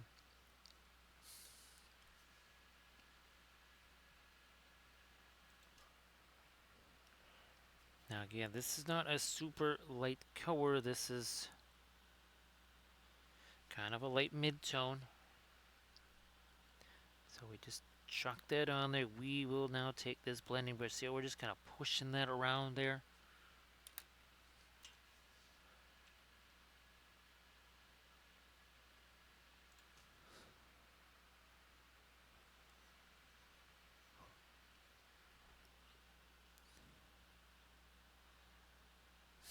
You know what? I do think I want to have...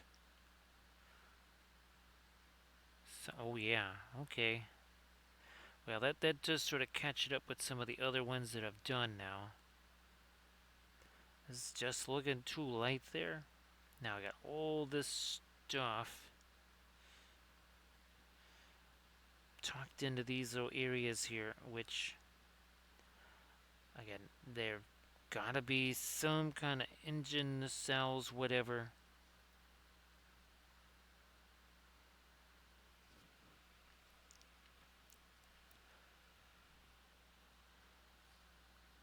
Up and over this way here.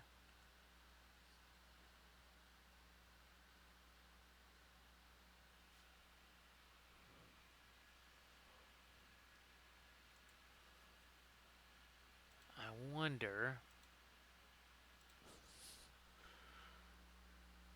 is this ready for me to be able to do something down here? Looks like it. There, maybe not.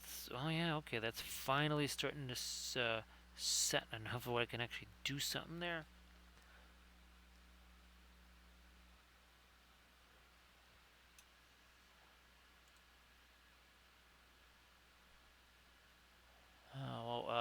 Renlord, if you're worried about having too much stuff around, well, that's one of the glories of 3D printing. Is there way too much stuff around, right, Renlor?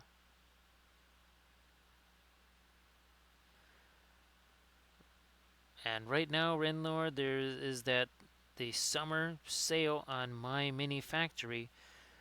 Most places 50% off. Some of it's more like 20 or 30, but I mean 20 or 30 is still not, full price.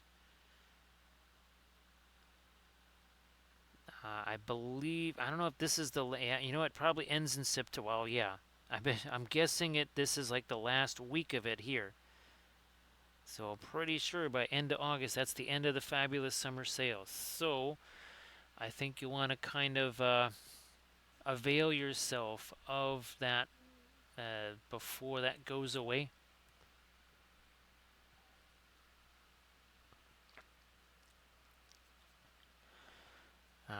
Now, rather, to this day, and I keep trying to remind myself to do it, especially with, well, things like the basing bits, the make it epic stuff, to mirror the files. By mirroring the files, if you get 10 files, that essentially becomes 20. But of course, I forget that every single time. I have yet to do that with any of the bits. Oh, and thanks, Armor Wolf. Yeah, I was glad that I was able to get those. Actually, I got another set of those clear plastic boxes there, Armored Wolf. Yeah, I got another set of those for more basing bits, because guess what? There's more basing bits. I had them all in little separate containers, but I think that's maybe what I'll do, like with miniatures or something.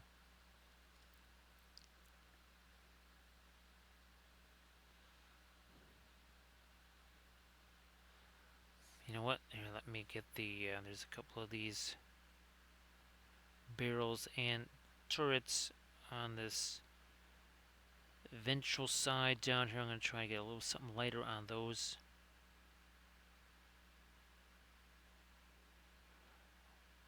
I've been waiting for a few hours to finally get down there and hit those spots.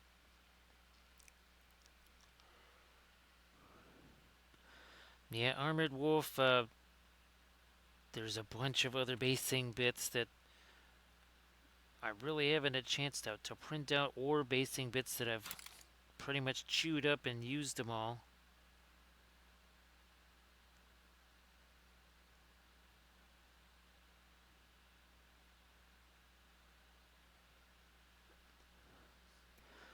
I am hoping to be able to do some kind of a reorganization thing where I sort of change around when things are, and I'm hoping in the course of doing that I actually find some other basing bits that I might have, because I know I found a bunch that I had when I did my last little reorganizing that then kind of got buried by subsequent organizations. Lighten up the top of you. And then we'll do a little something something in there. Too much.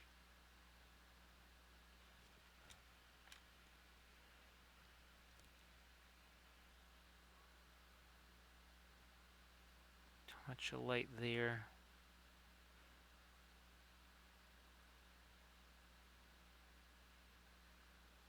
And there we are.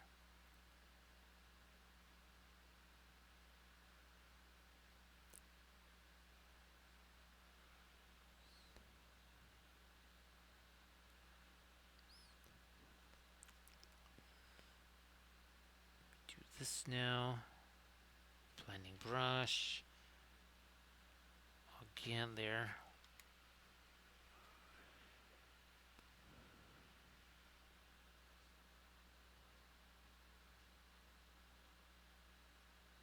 Catching the edge of our... okay. Wow, those are really deep there. Now, we don't want them that light for sure. I will take maybe this. That is our violet. And maybe throw a little bit of the green in there, because violet and green, what does that do? It makes a gray. But a fabulous gray instead of a boring dead gray. I see that all the time. People look around for the gray paint when you can make your own super easy. It's going to be way better than any, again, dead flat gray that you're going to find.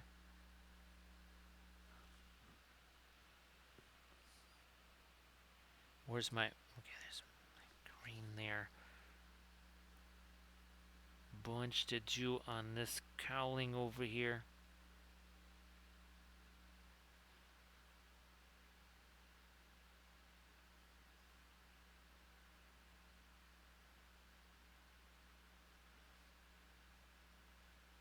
Trying to figure out what's going on down... yeah, and this went too... Oop, wrong way. Let's go this way.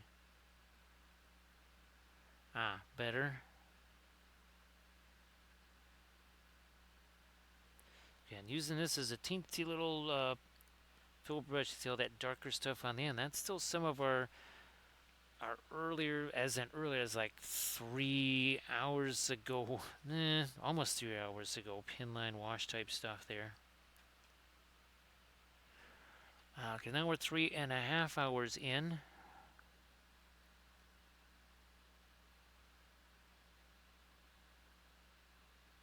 Find a few more lights on that. Yep, right there. Let's see how we're... Okay, so again, we don't want to get too light in this. We're trying to keep it sort of in the semi-darker vein here of what we had with Galactica. I might actually try to get more yellow on the numbers here too.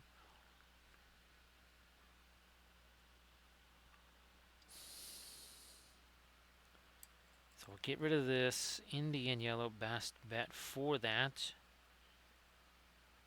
Maybe even a little bit of the Mars yellow deep. Let me move this over so you can see what we're doing.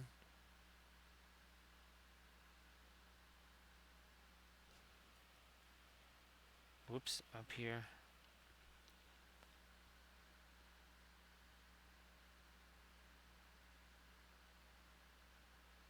And where our symbol was here, get a little bit of that yellow there.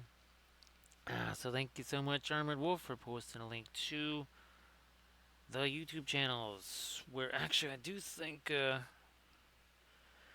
think this one's just went up on the YouTube channel right here. So yeah, that is the session there. If you want to check out our older sessions, they're all here on this YouTube channel. There's no ads there. There's never going to be any ads there because remember we can't have highlights on the Twitch channel anymore. Now the good news about the highlights on the YouTube channel is that those are very searchable because I have playlists. If you want to see Battlestar Galactica ships, then you just got to go to that playlist instead of like on the old days with Twitch, look through all the highlights until you see a thumbnail of a BSG ship. Don't have to do that anymore. Now, it should be interesting to see again. We have our greens, we have our oranges, and now we have our violet grays and greenish grays. When we do said film noir,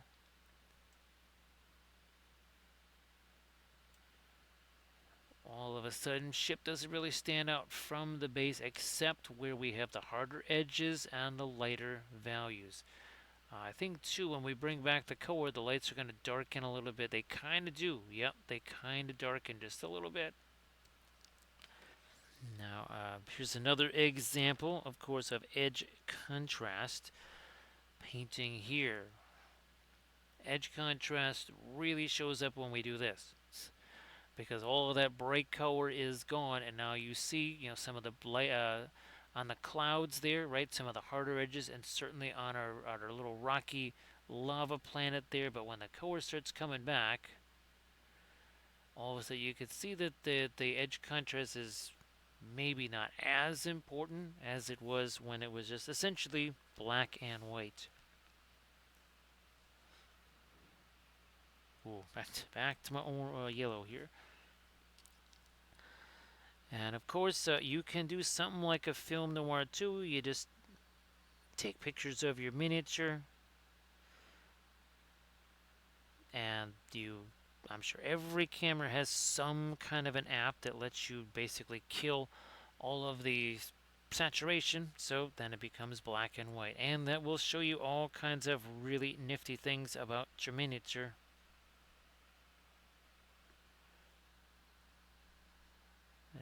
Brendler, it's always interesting what film noir shows us. Sometimes there's surprises, other times,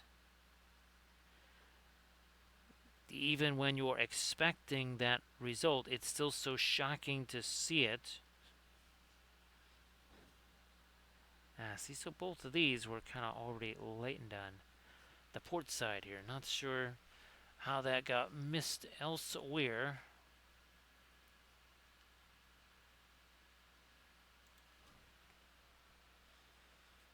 Nope, back over this way here.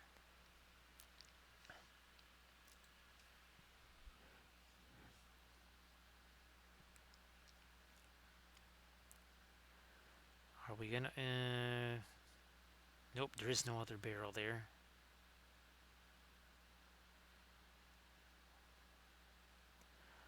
Now, what I don't think I did, well, I sort of did. I'm not on all the panels. We're trying to get the lighter edge on the top of some of these.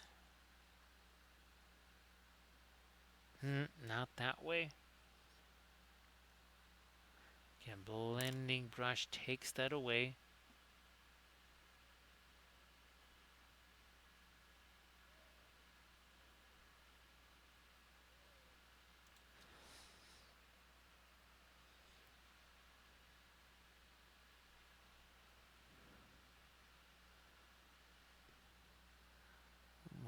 There's a barrel there that's got almost nothing on there. And then the ends of some of these barrels actually do need to be darkened down.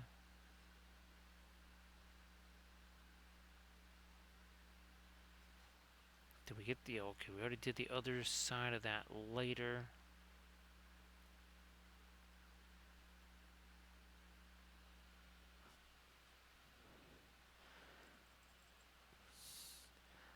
So we've got our... I'm just looking at this piece up in here. Do we need to mess with that? Maybe not. I will tighten up a couple of our edges over here. So some Van Dyke brown, a little bit of the Mars black. That'll go up in here. A little bit in there.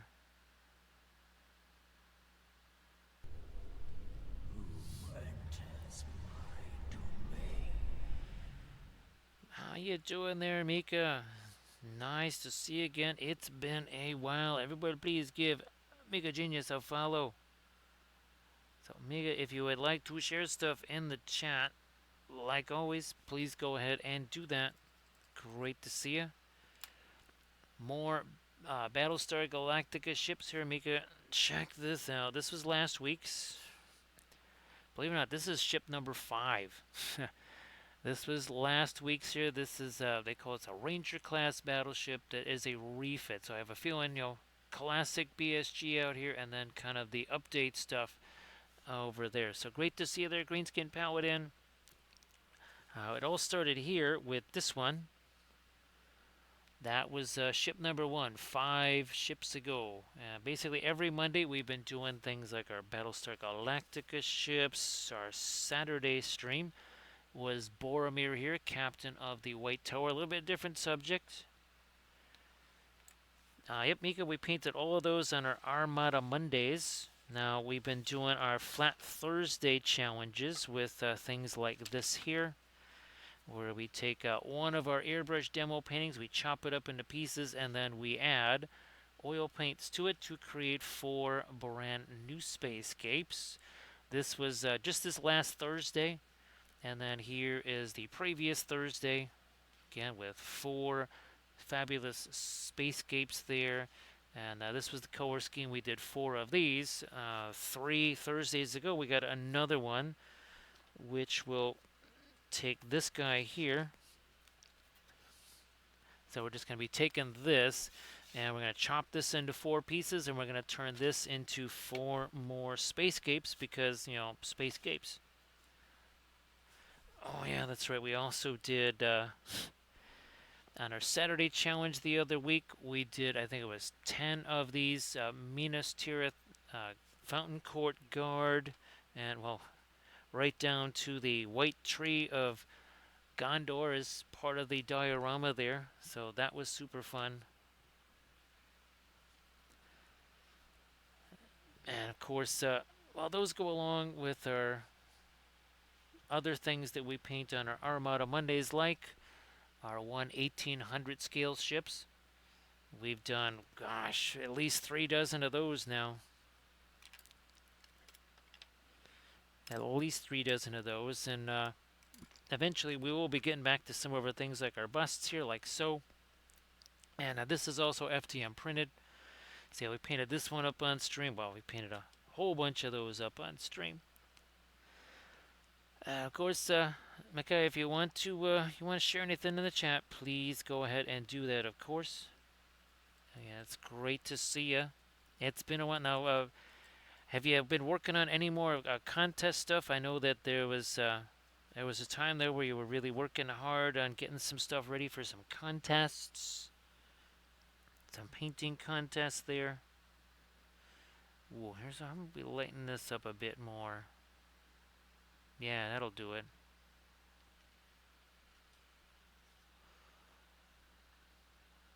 Another line there, another line there.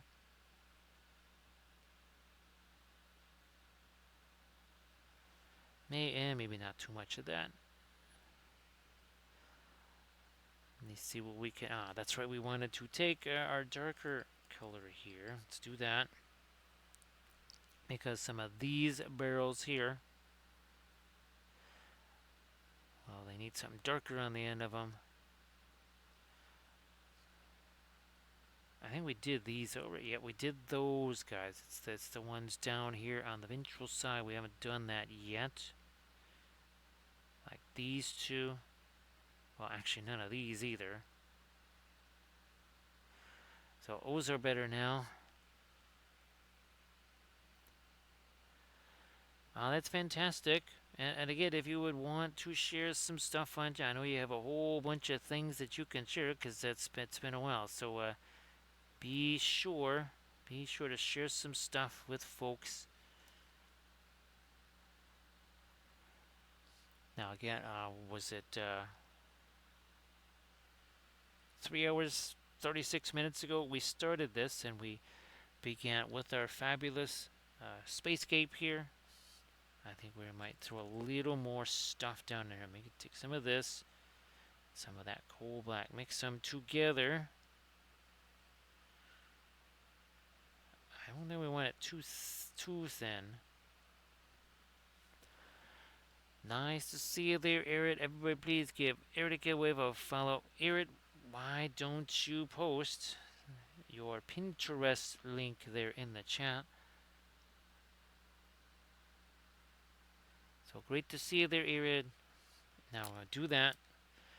I'm just gonna we'll use this one. We'll use this one here. So everybody check out that Discord link that Make a Genius posted, and of course, Eric and wife. Everybody check out that Pinterest link, and please be sure to also distribute some follows there to Makai Genius, and then also to Eric and wife.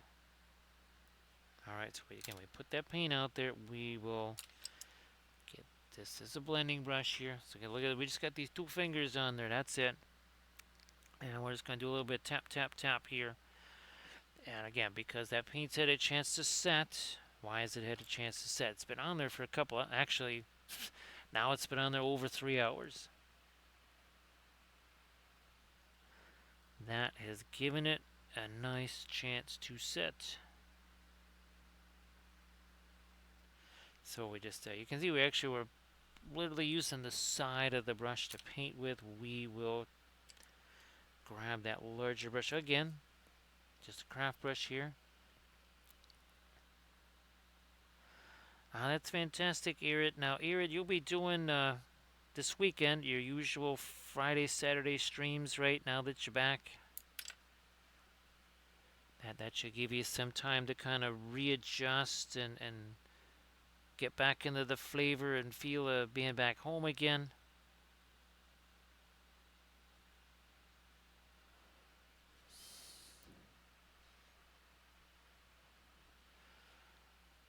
So, are these kind of commissions for local type folks, or is it the stuff that also have to be shipped out to once it's done? Because well, that sometimes you just have to do those type of ones. Little tap, tap, tap here again. Look at this candle. We're blinking more stars out of existence. That's the power of the oil paints. Yeah, that's kind of the way it's got to work, right? That's typically how it has to go. But glad that you're able to scare up some stuff there. That's fantastic.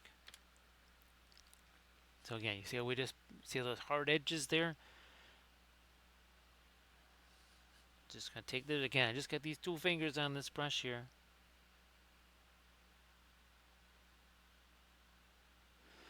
Well, having that farther reach there, right?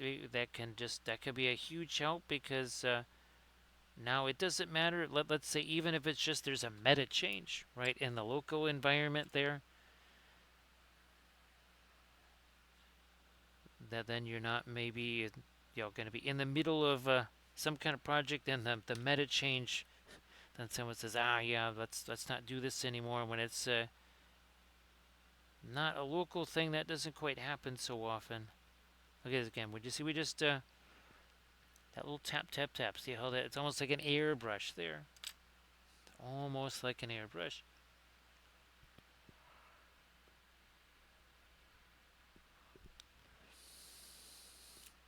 Where's my again? This is our kind of a deeper red here.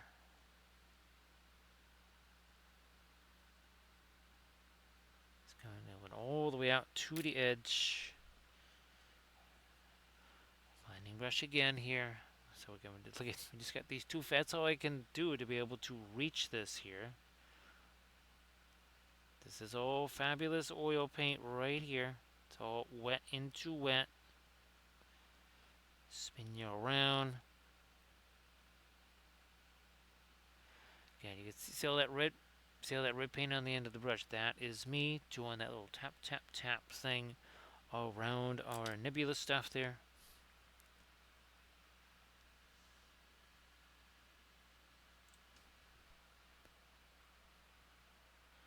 Maybe a touch more of our Mars black into that essentially alizarin crimson, trying to simulate a little bit of the say perline crimson. Alright, so look at that. That's super dark there. Oh look, we have that same blending brush here. We start tapping away at that. And look at how that, look at that, see that? One edge softer, one edge harder. All of a sudden, now look at this, we got happy space clouds. Happy space clouds where there didn't used to be anything.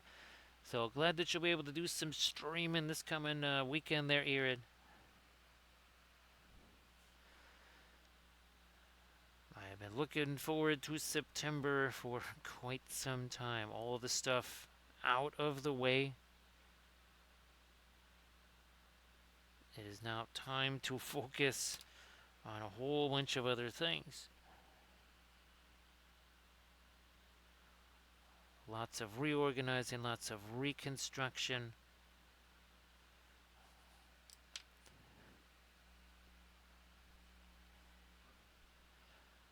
Almost done printing out that Army of the Dead table there. I mean, that is a massive piece of terrain. I have no idea what that's going to be like when it all goes together. Doesn't actually take up a whole bunch of space, as gigantic as it is. I think because it is in so many pieces, it doesn't actually take up a lot of space.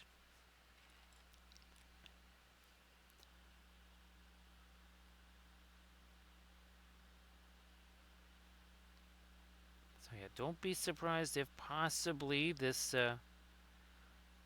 coming Saturday challenge, which is also going to coordinate with, guess what, a fabulous college football Saturday. Because that glorious time of year is upon us once again.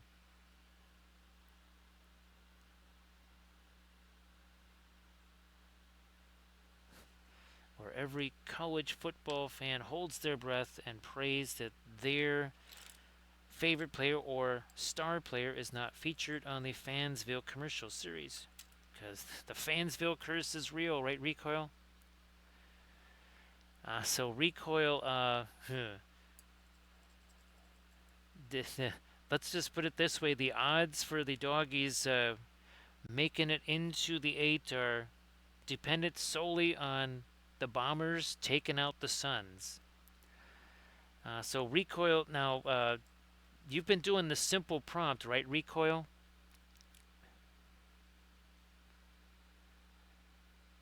So yeah, that's basically the same. It's the same kind of prompt as Sky Reels with the 200 characters. But the nice thing is that because the Sky Reels doesn't give you the words Recoil like Suno does. Yeah, Suno actually gives you the words. Now I haven't tried to modify anything, and that is apparently that's kind of one of its big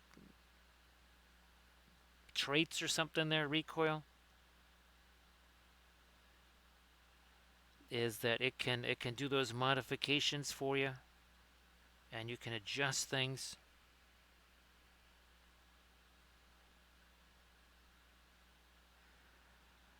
Now, Rico, I have no idea what some of them it's a little bit more easy to figure. Okay, what does the subscription get you versus just typical free stuff. I do know that with the free stuff, I get 10 free generations, I think per day, which means I can basically take 5 stabs at it because I'm assuming that it's 5 times 2 equals 10, not 10 times 2. Now maybe I'm wrong about that.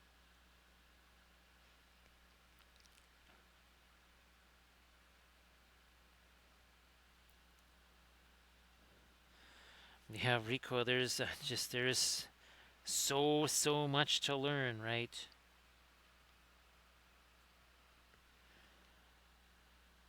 There is a ton to learn. And now, actually, oh yeah, recoil. I have to learn. Oh gosh, what is it now? Eldritch Foundry. That's yet another one I got to learn there. Recoil.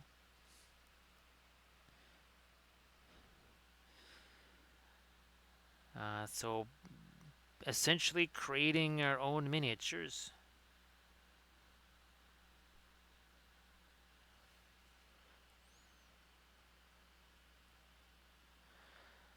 That's funny, recoil, because that very much is how Skyreels works. Is that you get? I think it's either 3K or maybe 4K. Just don't generate a character.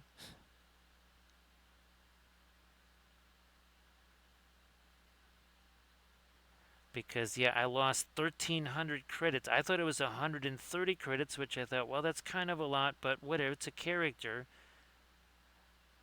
And then it turned out to be 1,300. And I went, oh my goodness. So yeah, Rico, what I'll generally do is now I'll take that same prompt, right, that I use over in Skyreels, and then I'll bring it over to Suno, and I'll see what it can do with it. But those were really nifty there, recoil. Uh, I was away, recoil. I was the Alaska folks actually stuck around, so they actually, well, let's see, in about their flights take off in about 2 hours.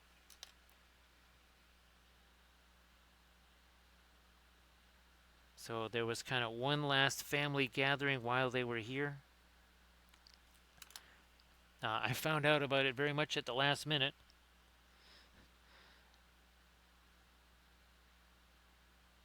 So that's why you didn't hear too much from me today there, Recoil. Sorry about that. Oh, that's why nobody heard from me today.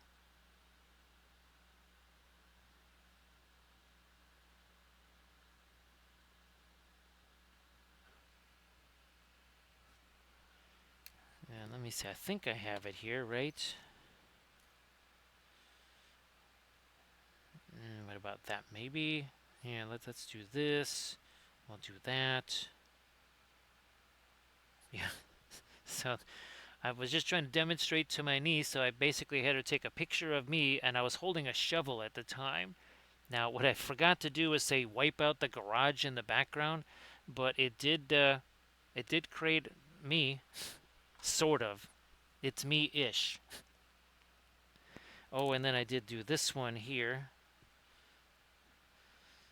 Now, of course, it misspelled it again, but yeah, we did. So for my niece there, she was apparently drafted by the Chicago Sky.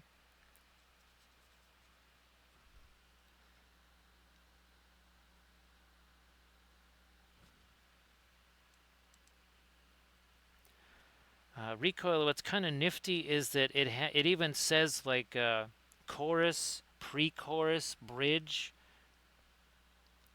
That's really neat there, Recoil. Now what's interesting is that I've gotten, I think the only song from that I know I'm using for sure is the song for my Candice Chariots. That's the one I know that Suno gave me a better result than Sky Reels.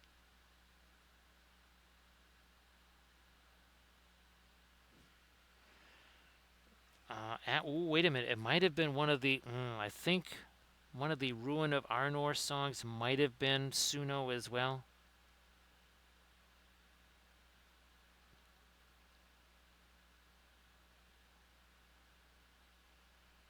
It's wild, right? Recoil, how it gives you like a little. There's almost like a little picture what it thinks the song is trying to kind of convey there.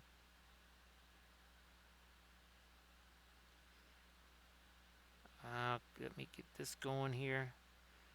A little bit more of that down there.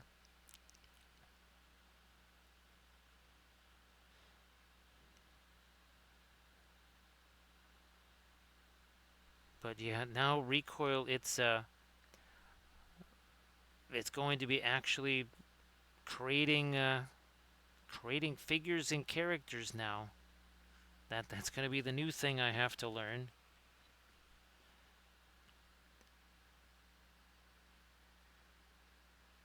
And I think it'd also be a very good learning experience for just eventually using something like say Mesh Mixer or whatever.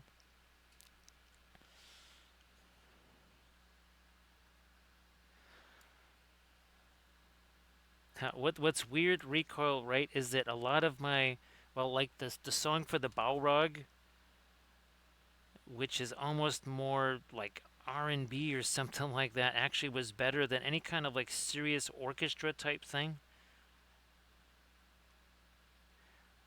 Whereas the song for Isengard was uh, was almost like kind of a dance mix kind of a song, and that worked out really well.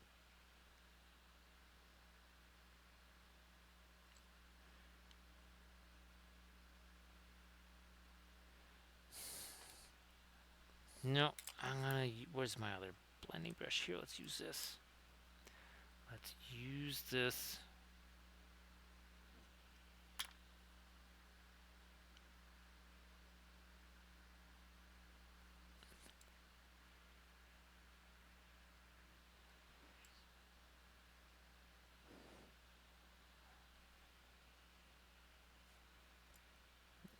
Yeah, and now recoil, you'll have to help me out with, there's, okay, so you have your text area where you put in your prompt, and then there's that sliding bar with all the different music types.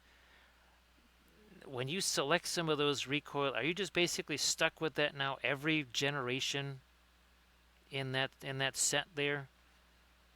And how do you kind of clear that out? That's the if that makes any sense there, Rico. I don't know how to clear that out, and it doesn't seem to give you the same choices every time either.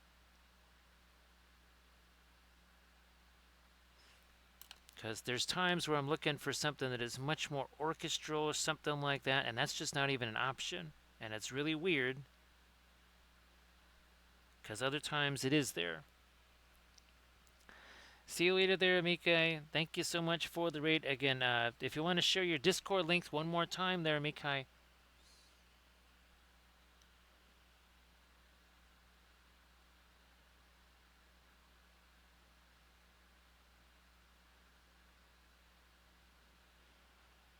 So yeah, I'm trying to. I was hoping recoil that I could let it, that stuff, shall we say, absorb some of the loss of the 200 characters, so that I could have more characters to describe what's in the song as opposed to what the song sounds like.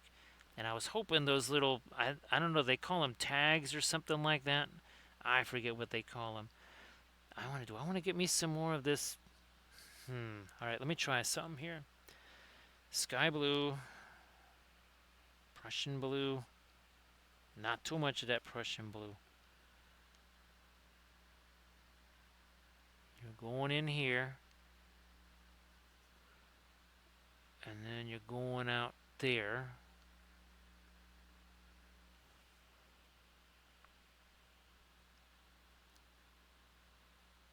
Because I didn't know you could.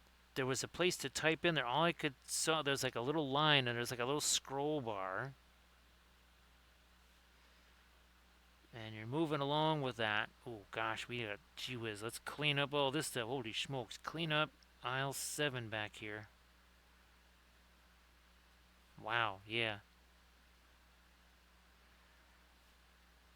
Let's do that, man. And of course it's picking up some of that, some of the darker glaze stuff in there now too.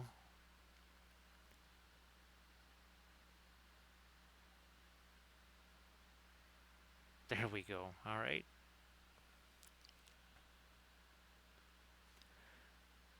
So yeah, I think that's where I've gotten zonked a couple of times there. Recoil is that's just kind of gone a little haywire.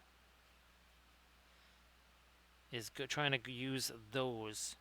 There was a part of me that wanted to try where I just don't even try messing with those. Now here, see we're darkening out the edge of that just a bit there,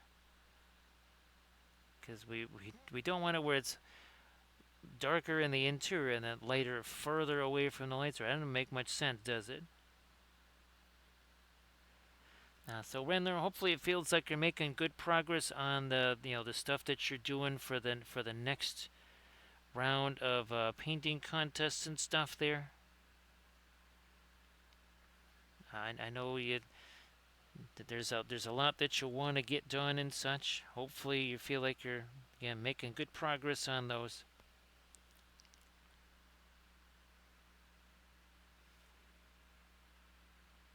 What do we got going on there? Yep.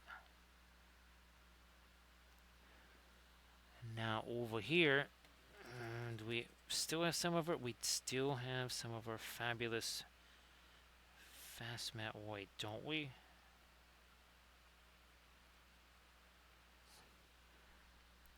Hopefully. There we go. See that little line right there? That would not have shown up. Yeah, see, by making that darker, now we get the benefit of those lines there.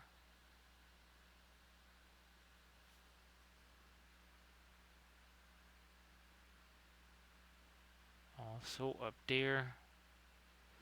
You know what? That I'm not so sure I actually mind that. It might just actually work there.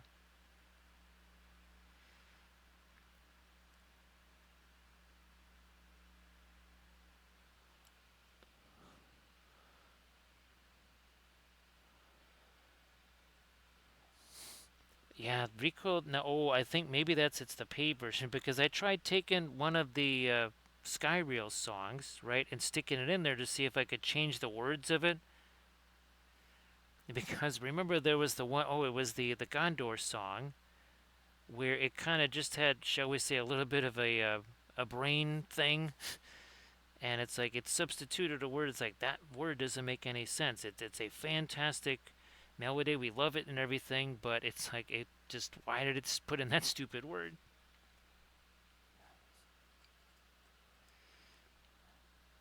It's like you take that out. It's actually absolutely perfect, but there's just that one weird like what in the world is that doing in there?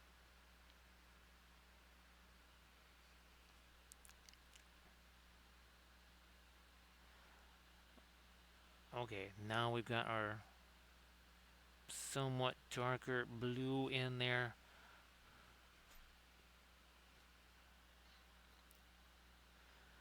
I am going to take my Van Dyke Brown, which is over here.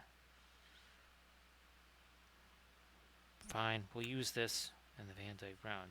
Now, ooh, that's going to be too late, potentially. So, a little more Van Dyke Brown. Still going to be too light. Maybe not. We want to leave it dark towards the end, but light here. And again, this is all going to mix together.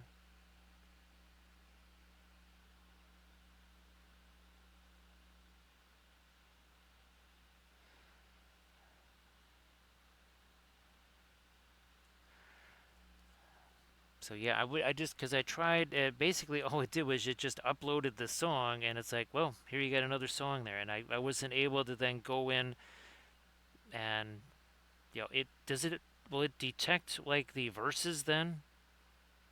If it's a song that I made, say in Sky Reels.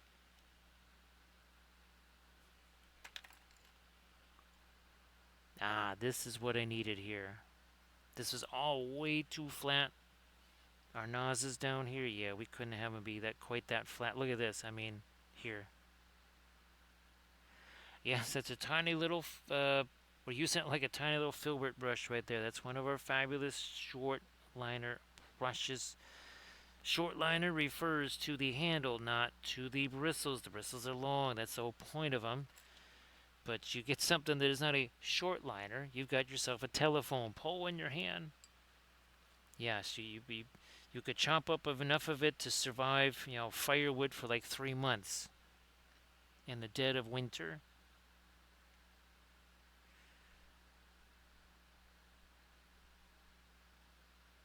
Yeah, recoil. What I think I might do then is, wait until I already have a whole bunch of things that I would love to just, tweak words on or something, but I'll wait till after I've kind of done more with the video portions and more with the miniature sculpting portions now, because yeah, there's that whole new thing now of actually creating miniatures. We'll see how that's going to go.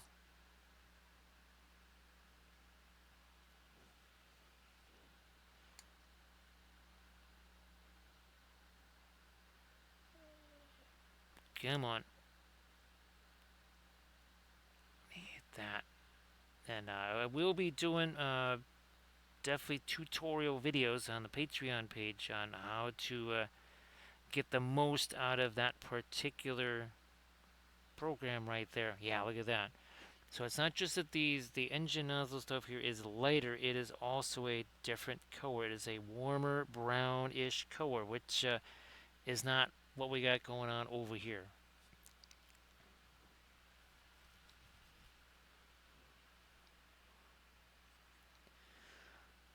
And again, too, that had a better chance to set because, well, now we are 4 hours in here. There's still some parts of this, though. I can see them down here. There's still some parts down there that they're still gonna be. Yeah, if I try to do any like dry brush, it's not done with a really soft. Oh, where's a filbert brush here that would be nice and soft? We had one floating around here the other day. Let me just try using maybe this here. Yeah, so this is one of the green stuff, world ones. Let's grab this, and also we remember we're going to do it a little bit more towards the green because it's facing here. Yeah, see, now it's actually going to do something. I tried doing that before, and all it did was, yeah, see, there's not as much of the dark stuff out on the end of the brush there.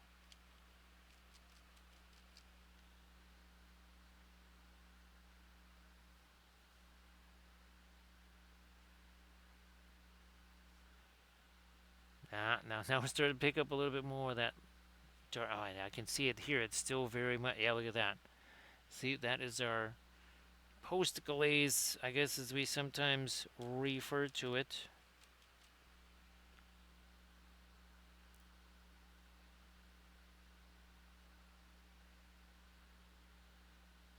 And there's still some of it over there too. We gotta be sure not to get too happy there.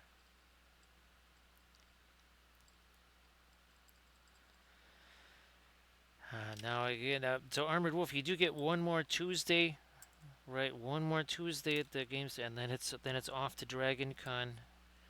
And again, booth 2707, right?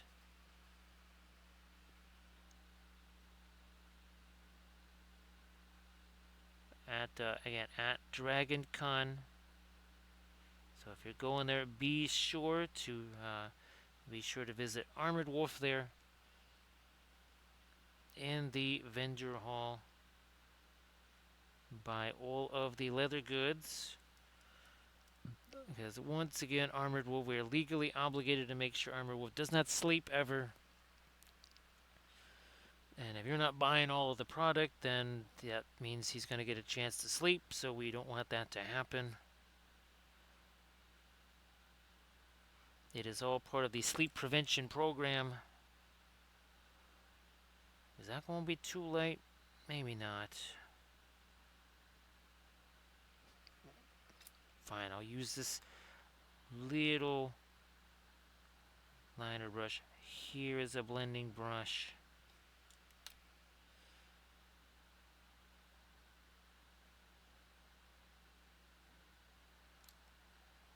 You know what? I'm going to try to catch a little more light down. Oops. In here. Top of that got a little bit wonky there.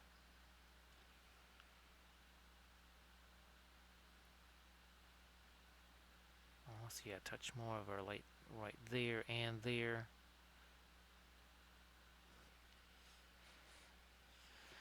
Very different again here from our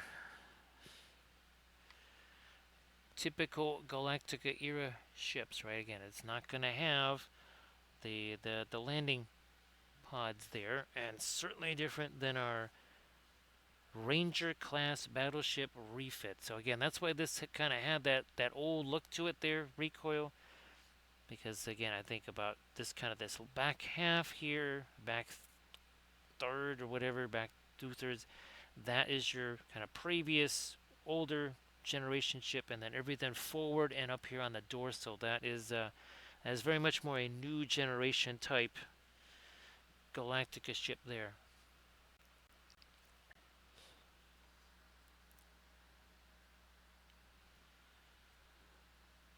Gonna catch me some more of my latest light on some of these edges here. Let's swing it around. We gotta do the same thing up here.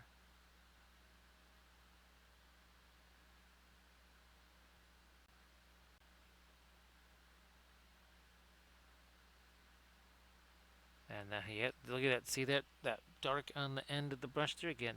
To this very moment, it is still that kind of post glaze that we put on there around about 3.5 hours ago. That's still very workable. You know, we need to get that line there.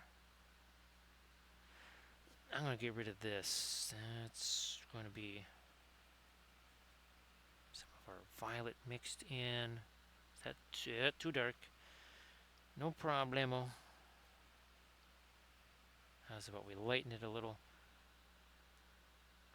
And we get rid of that. Yeah, that was a little funky there. That wouldn't make a whole lot of sense.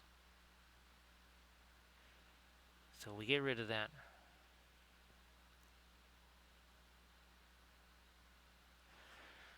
Actually, recoil, what I really, really, really want to see now is I want to see Caprica. That I really want to see again now. I'll have to have to find where the DVDs are. That's for sure.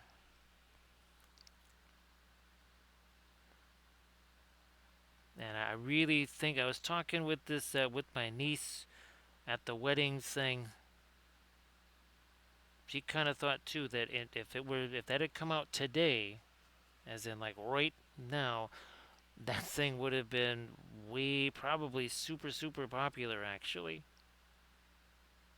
It was just kind of ahead of its time. So yeah, that's definitely said. I think there was only ever one season of it, unfortunately, Recoil. But yeah, check out Caprica. I think you would like that.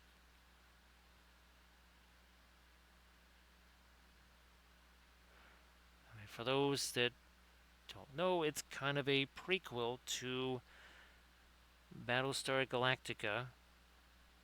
Basically, the short of it is that it shows you how the Cylons were made.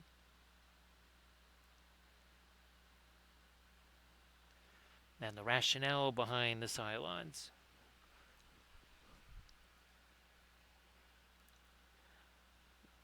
And for spoiler alert reasons, we are not going to say anything more.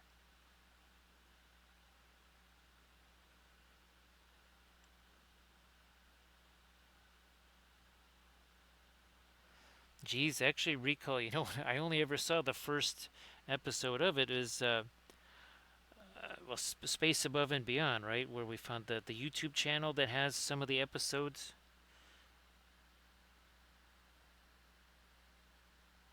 I still haven't looked to see. I still have to see if they. Well, you can just get the DVDs of it. Although I might have looked and I might have saw that you can't get those.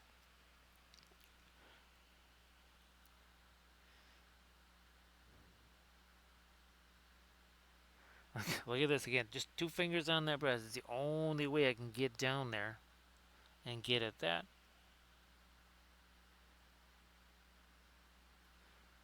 That is the only way I'm getting at that stuff.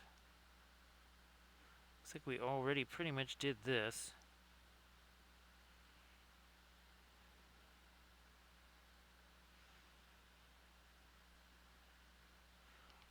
And again, I'm trying to make sure this does not get all that much lighter as at the same time here.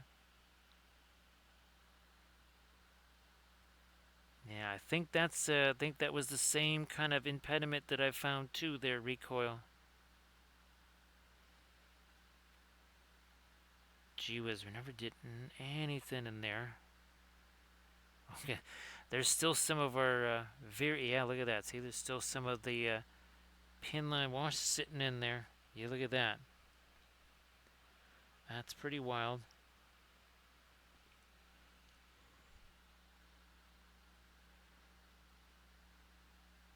Couple of little panels out here.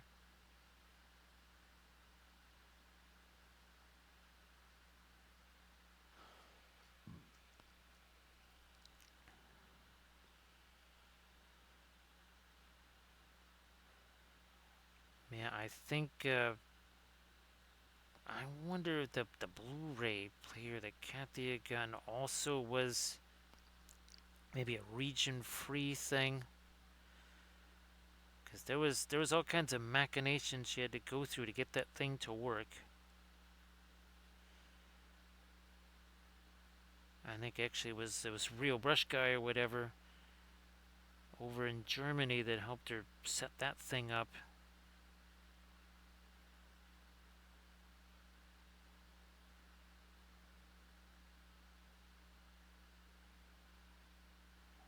What do we have down here? That's gonna be maybe it might have been a little too light on that stuff there. All right, we will blend some of that away like we do.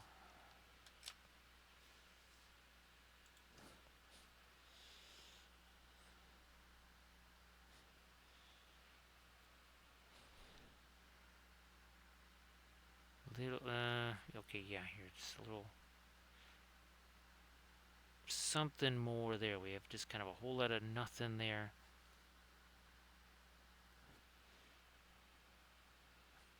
That's got some violet on there.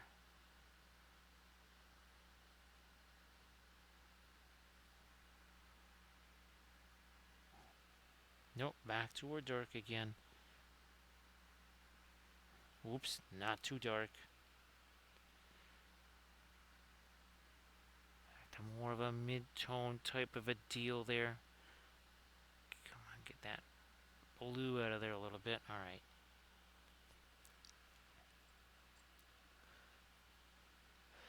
See you later there, Cam. Thank you so much for being here. Appreciate that. Get you some messages tomorrow. And again, Rico, this is uh, now we just kind of wait for this to dry here, and then we'll do the terror the skin tones over the top of this. So trying to make them as translucent as possible. I definitely learned a bunch. At the very end of the video, I was looking at my references and stuff, and I went, you know what? There's like the solder marks. I forgot all about those, recoil. Yeah, all the little solder marks and stuff there. Like, oh, geez, yeah, those ought to be there.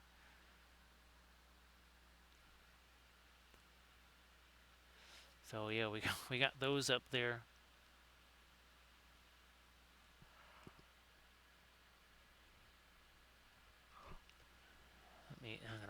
go back this way here. Yeah.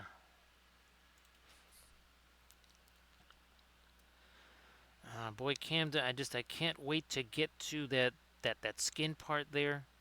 But we are going to be conducting like a secondary experiment as part of the video, where we just do a little side quest there. We take a few different just acrylic paint colors and we stick those in with the heavy gloss gel, and we see, okay, how much of those just kind of like blots out all of the clearness.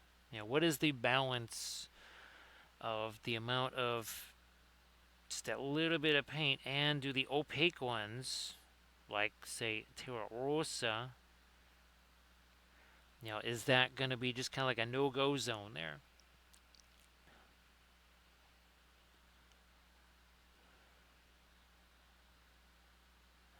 Renlord, we talked about that a bunch of different times. There is the temptation to put all, it's kind of like miniatures where people want to put freehand object source lighting and 1,000 other things because they want to show, I know how to do this. All these different techniques, and sometimes and other times too, they end up being too small there, Renlor, because there's so much stuff on them. Now, it's one thing if you take them and you print them out as, say, a 1/72nd miniature or a 1/100th scale or something like that. So that is a possibility there, Renler. You take something that's much bigger or much smaller and just make it bigger, and all of a sudden, like say, Raging Heroes, Renlor, Raging Heroes figures. They're actually way better when you make them gigantic,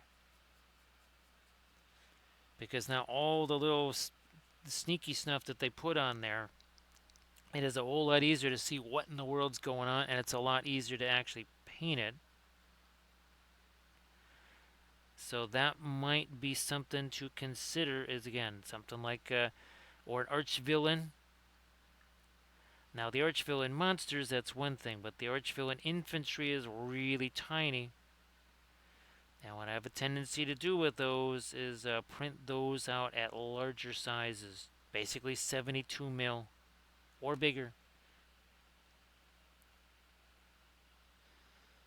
So that's one way, one little bit of work around that, Renlor, is to just, well, say, all right, fine, you're going to put all that little sneaky little stuff on there. I'm just going to print it out 3 times the size.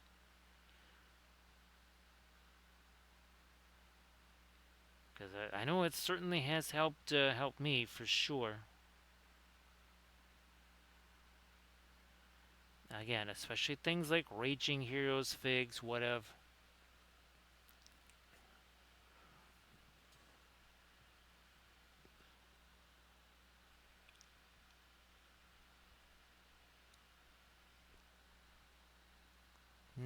But be careful with that. Got to be careful there. Here, let me just use you as a bit of a blendola brush there. So see you later there, Arid. Appreciate you being here. Yeah, Arid, I've been wiped out here. I think I got at most 2.5 hours of sleep. I actually managed to set a record today for the latest I've ever gotten to say. That was 10 o'clock in the morning when I actually got to sleep here.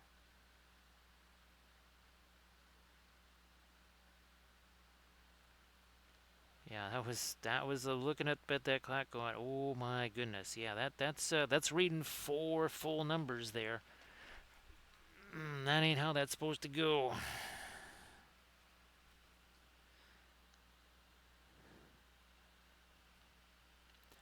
So see you later there, Erie. Appreciate you being here.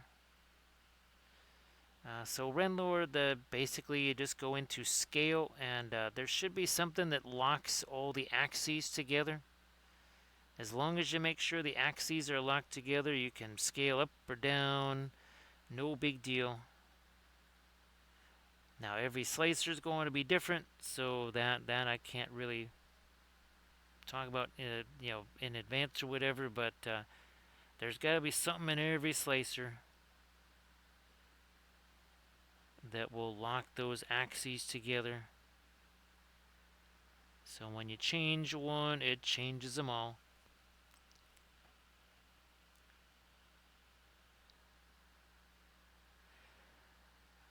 So remember, Camda, we talk about the Keltos figures, because one of the things we liked about those is that they basically were like blank canvases. We could do what we wanted with them because there was not 1,000 buckles sculpted on them or whatever,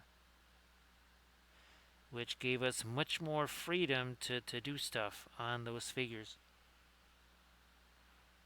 And I still have a collection of those somewhere. I don't know where they are now. Probably out in the garage. That's the most likely place.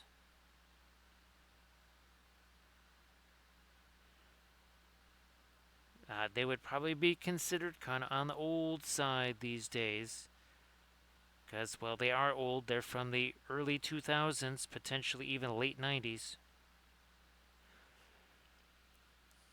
They're sculpted by Kev White. Yeah, and Kev's actually done a whole lot of stuff for Reaper, I think. Yeah, and Freebooter, not Freebooter, Hassle Free. That's it. Hassle Free miniatures.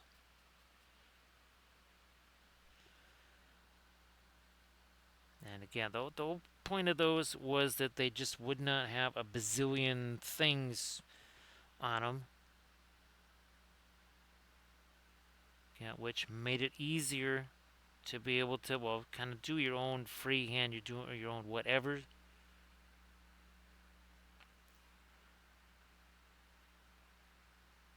Come on. Nah, I don't know if I really wanted it quite that light, but whatever. I don't. It's no big deal. All right, Berkules, how you doing there? So great to see you there, Berkules.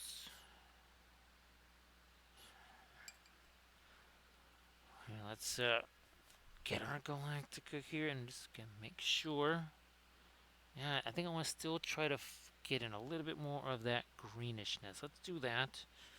Now, of course, again, you'll see that distinctly different tone. So this is a little bit lighter here on our one from last week.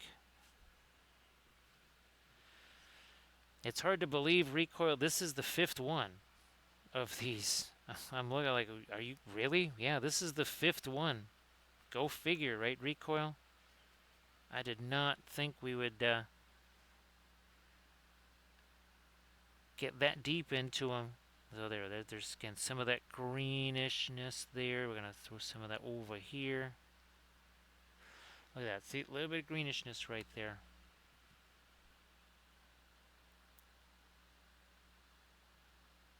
Touch of it there.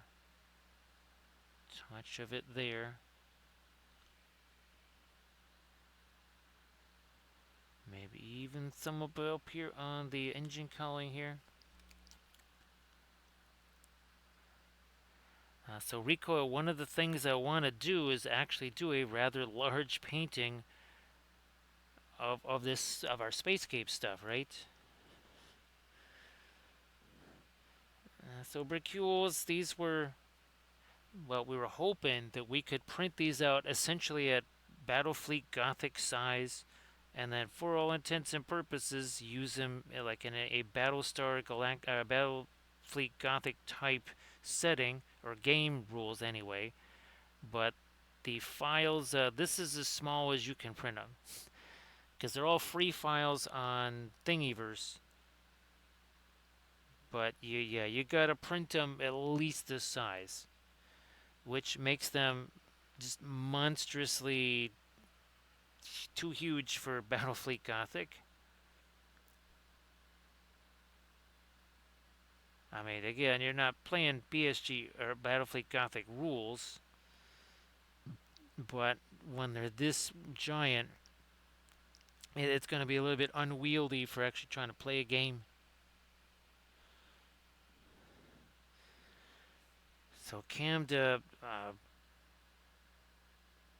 I might just get, say, one of those 30 by 40 mat board or like a watercolor board sheet or something like that. Because at first I was just going to paint, like, I don't know, those 12 by 6 or 16 by 20 canvases or something like that. Ain't gonna be big enough. That will not be enough. We will need a larger surface. Oh, that's really, yeah, that's starting to definitely catch that green.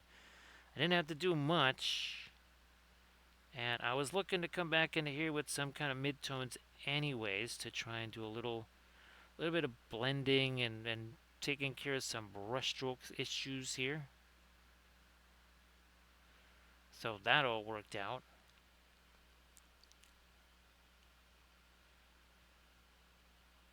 So the files are very much, actually, Camden, if you don't mind posting the link to the Thingiverse. But again, they're all free.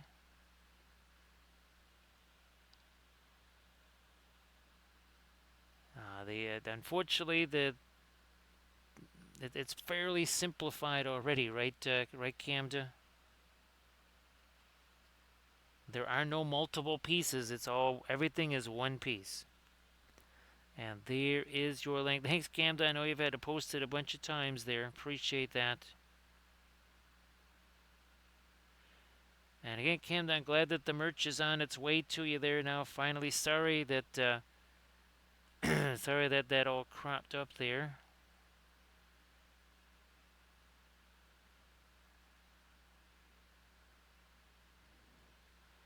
Try maybe a little bit of our green shade. So there we go. Yeah, now I'm really starting to feel like, okay, we got some different colorations here on something that's ostensibly this large, right? We would want some different colorations going on.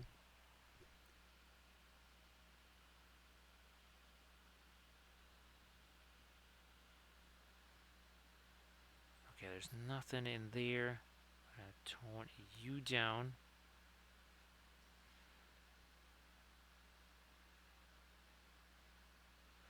So we got that going.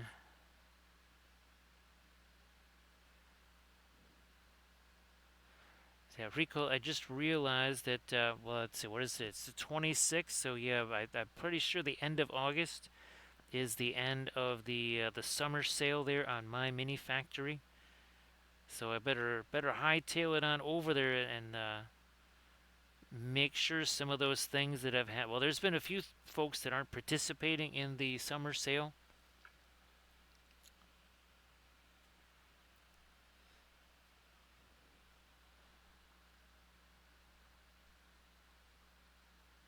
Maybe a little bit of the green there.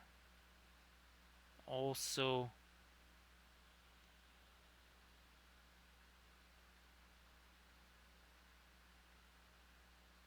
some here. So recoil, it's very possible that maybe by the end of Tuesday, as in like by early Wednesday morning, I might have printed all of the pieces to the City of the Dead.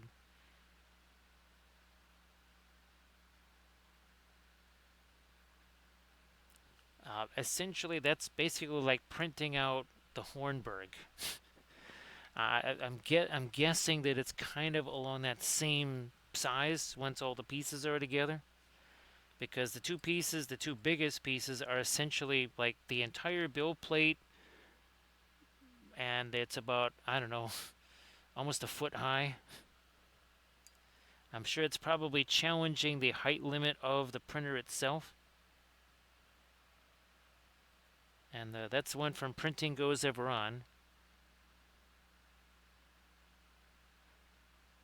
There, see, that's got even more of a green in it there.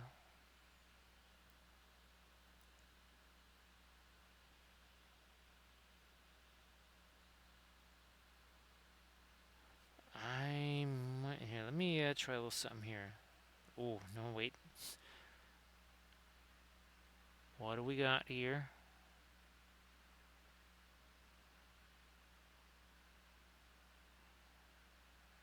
A little bit of that down in here. Blending brush, where you hide. That's some more like it.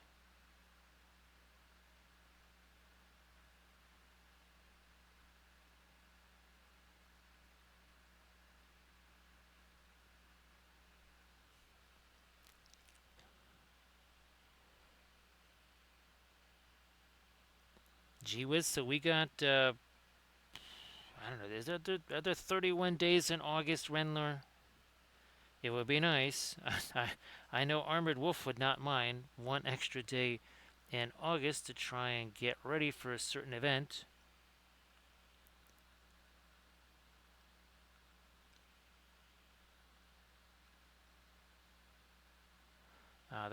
That's good there, Renlor, because well, there's a wee bit going on right now, so I'm glad there's a little extra time then.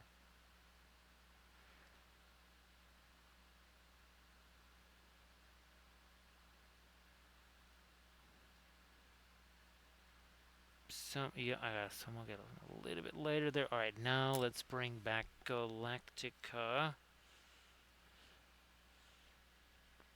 Bingo, that is, now we're talking. Now we're talking fishing with that dynamite.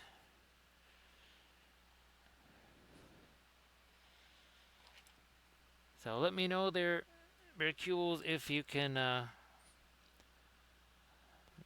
do some fun things with those. There, let me get back to my bluish green. Is that gonna be too late? Not really, because look at this. I only got these two fingers on the brush here. That is it. Look at this. This is how we're working. Hashtag caress the brush. Don't crush the brush. I've seen people painting like this here.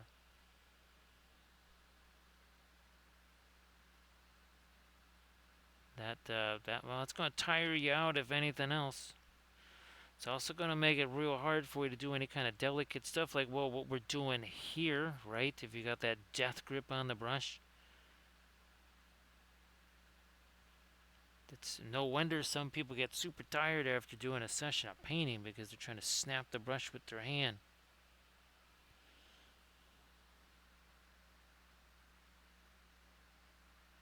Do this up here.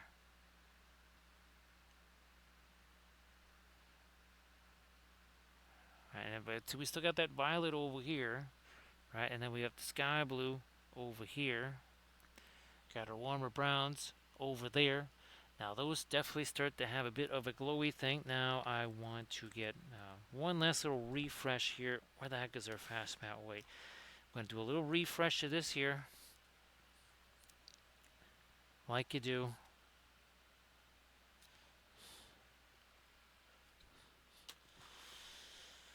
And then we shall try to really stoke in something light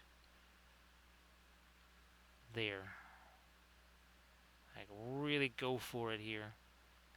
We can. And there we go. See, I had to wait for that to set first. Don't be hasty, little hobbitses, right, Solitaire?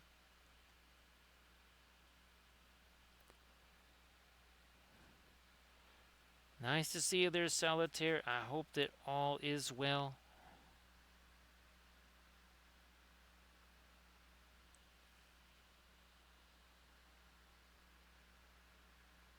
I mean, it can be pretty shocking, right, Camda? So I don't have a Discord thing there, Mercule.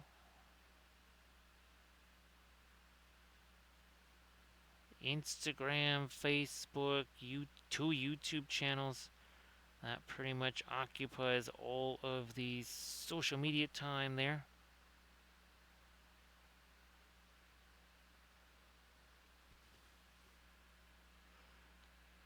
Oh, wait a minute. Come on. Stick that down in there.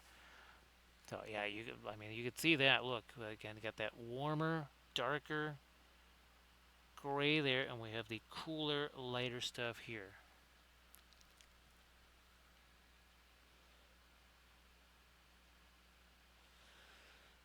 Solitaire, is that where it takes the entire vat? Because I've had that happen once each on each of my Anycubics. They've only done it one time each. And that's it. I don't know why. They each took a turn doing that. And it literally printed the... And of course, it's always when you have a full vat, right, Solitaire? Oh, thanks, Berkule. Appreciate that.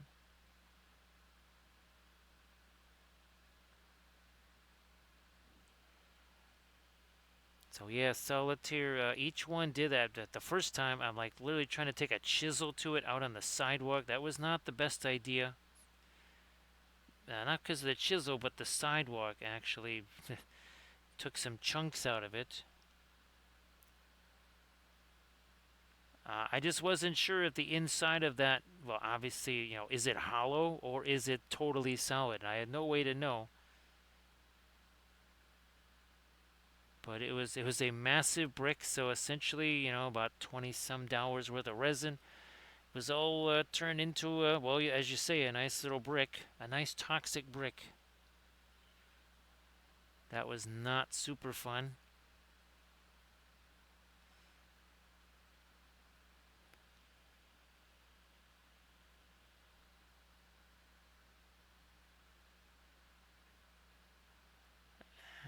We'll get a little touch more light here on the end of these couple of barrels here. So thanks Armored Wolf for posting a link to the Linseed Fellowship YouTube channel. Again, this is where if you want to see, oh, I don't know, this other ship like right here, this one. This video, I do believe, just went up, well, now it's 3:51, so now it's almost 4 hours ago. This video went up. At least that's what it was supposed to do. And I want to keep about every 2 days or so, there's a new video that goes up on the Linseed Fellowship channel, either every day or every second day.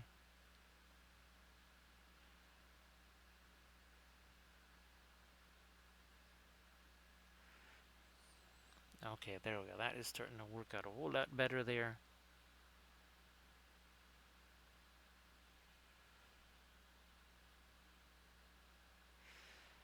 I can't wait to recoil to take the photos of our BSG ships here and see if I can animate those and actually have them like flying through space.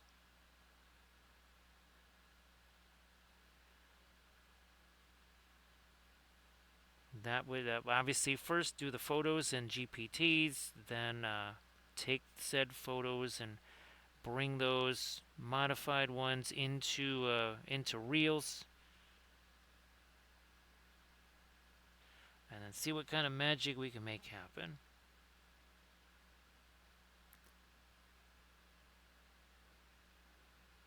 Couple little doodads on these things here. And now let me see if I can maybe lighten up an edge on these. Turn it around.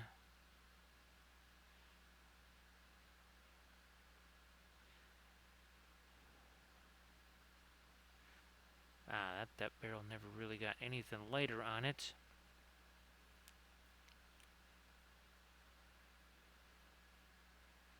Gonna get the light portion in the bottom of that.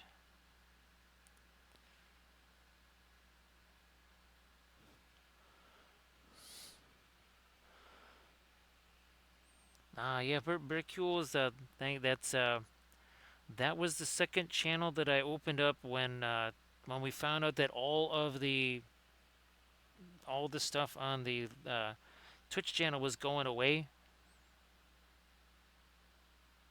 So we had to take all of that stuff and again try to get that transferred over to that other channel because I needed to have it separated from that because there's so many of the obviously all the Patreon vids are on there, and it would have been impossible to try and keep the two apart. They were all getting mixed together.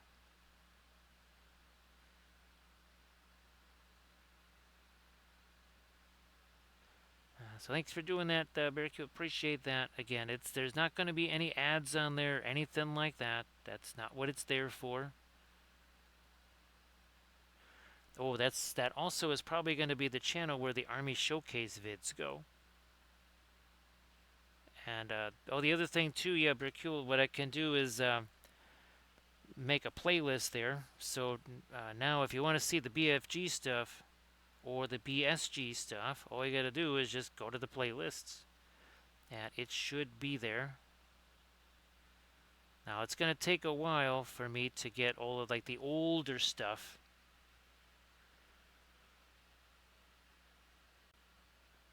Yeah, it's going to take a while to get that older stuff going.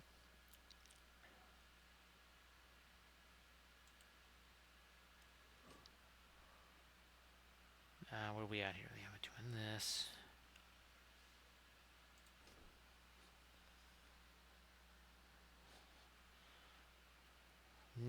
Where's my... there it is. There's my radiant green.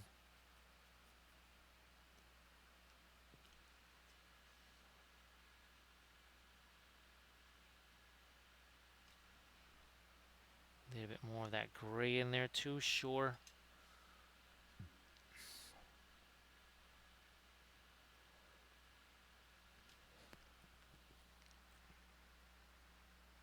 Little something later along this part of the hole, and now down here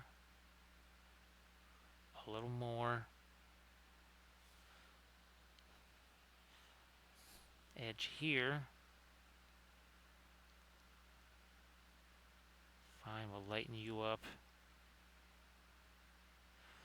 like so.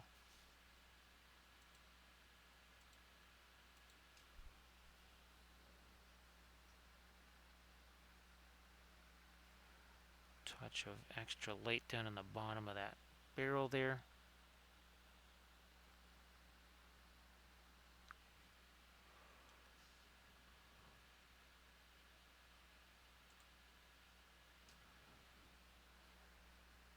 Trying to get me a little extra light in the corner of that. Then up here.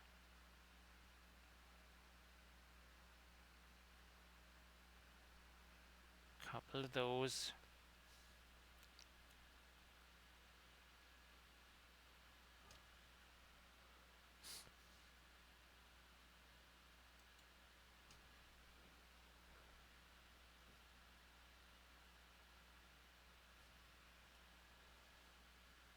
That's not going to work.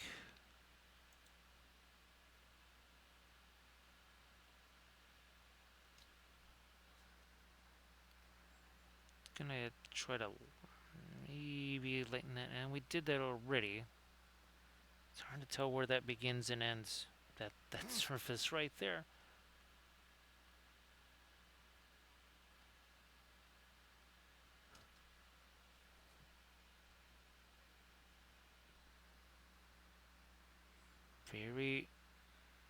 That's pretty darn light.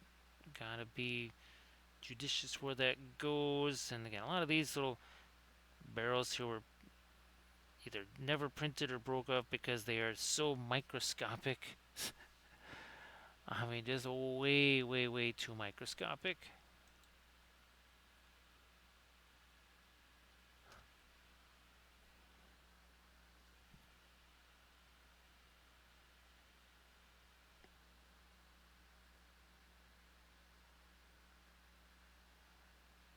Touch more of our light up there too, sure.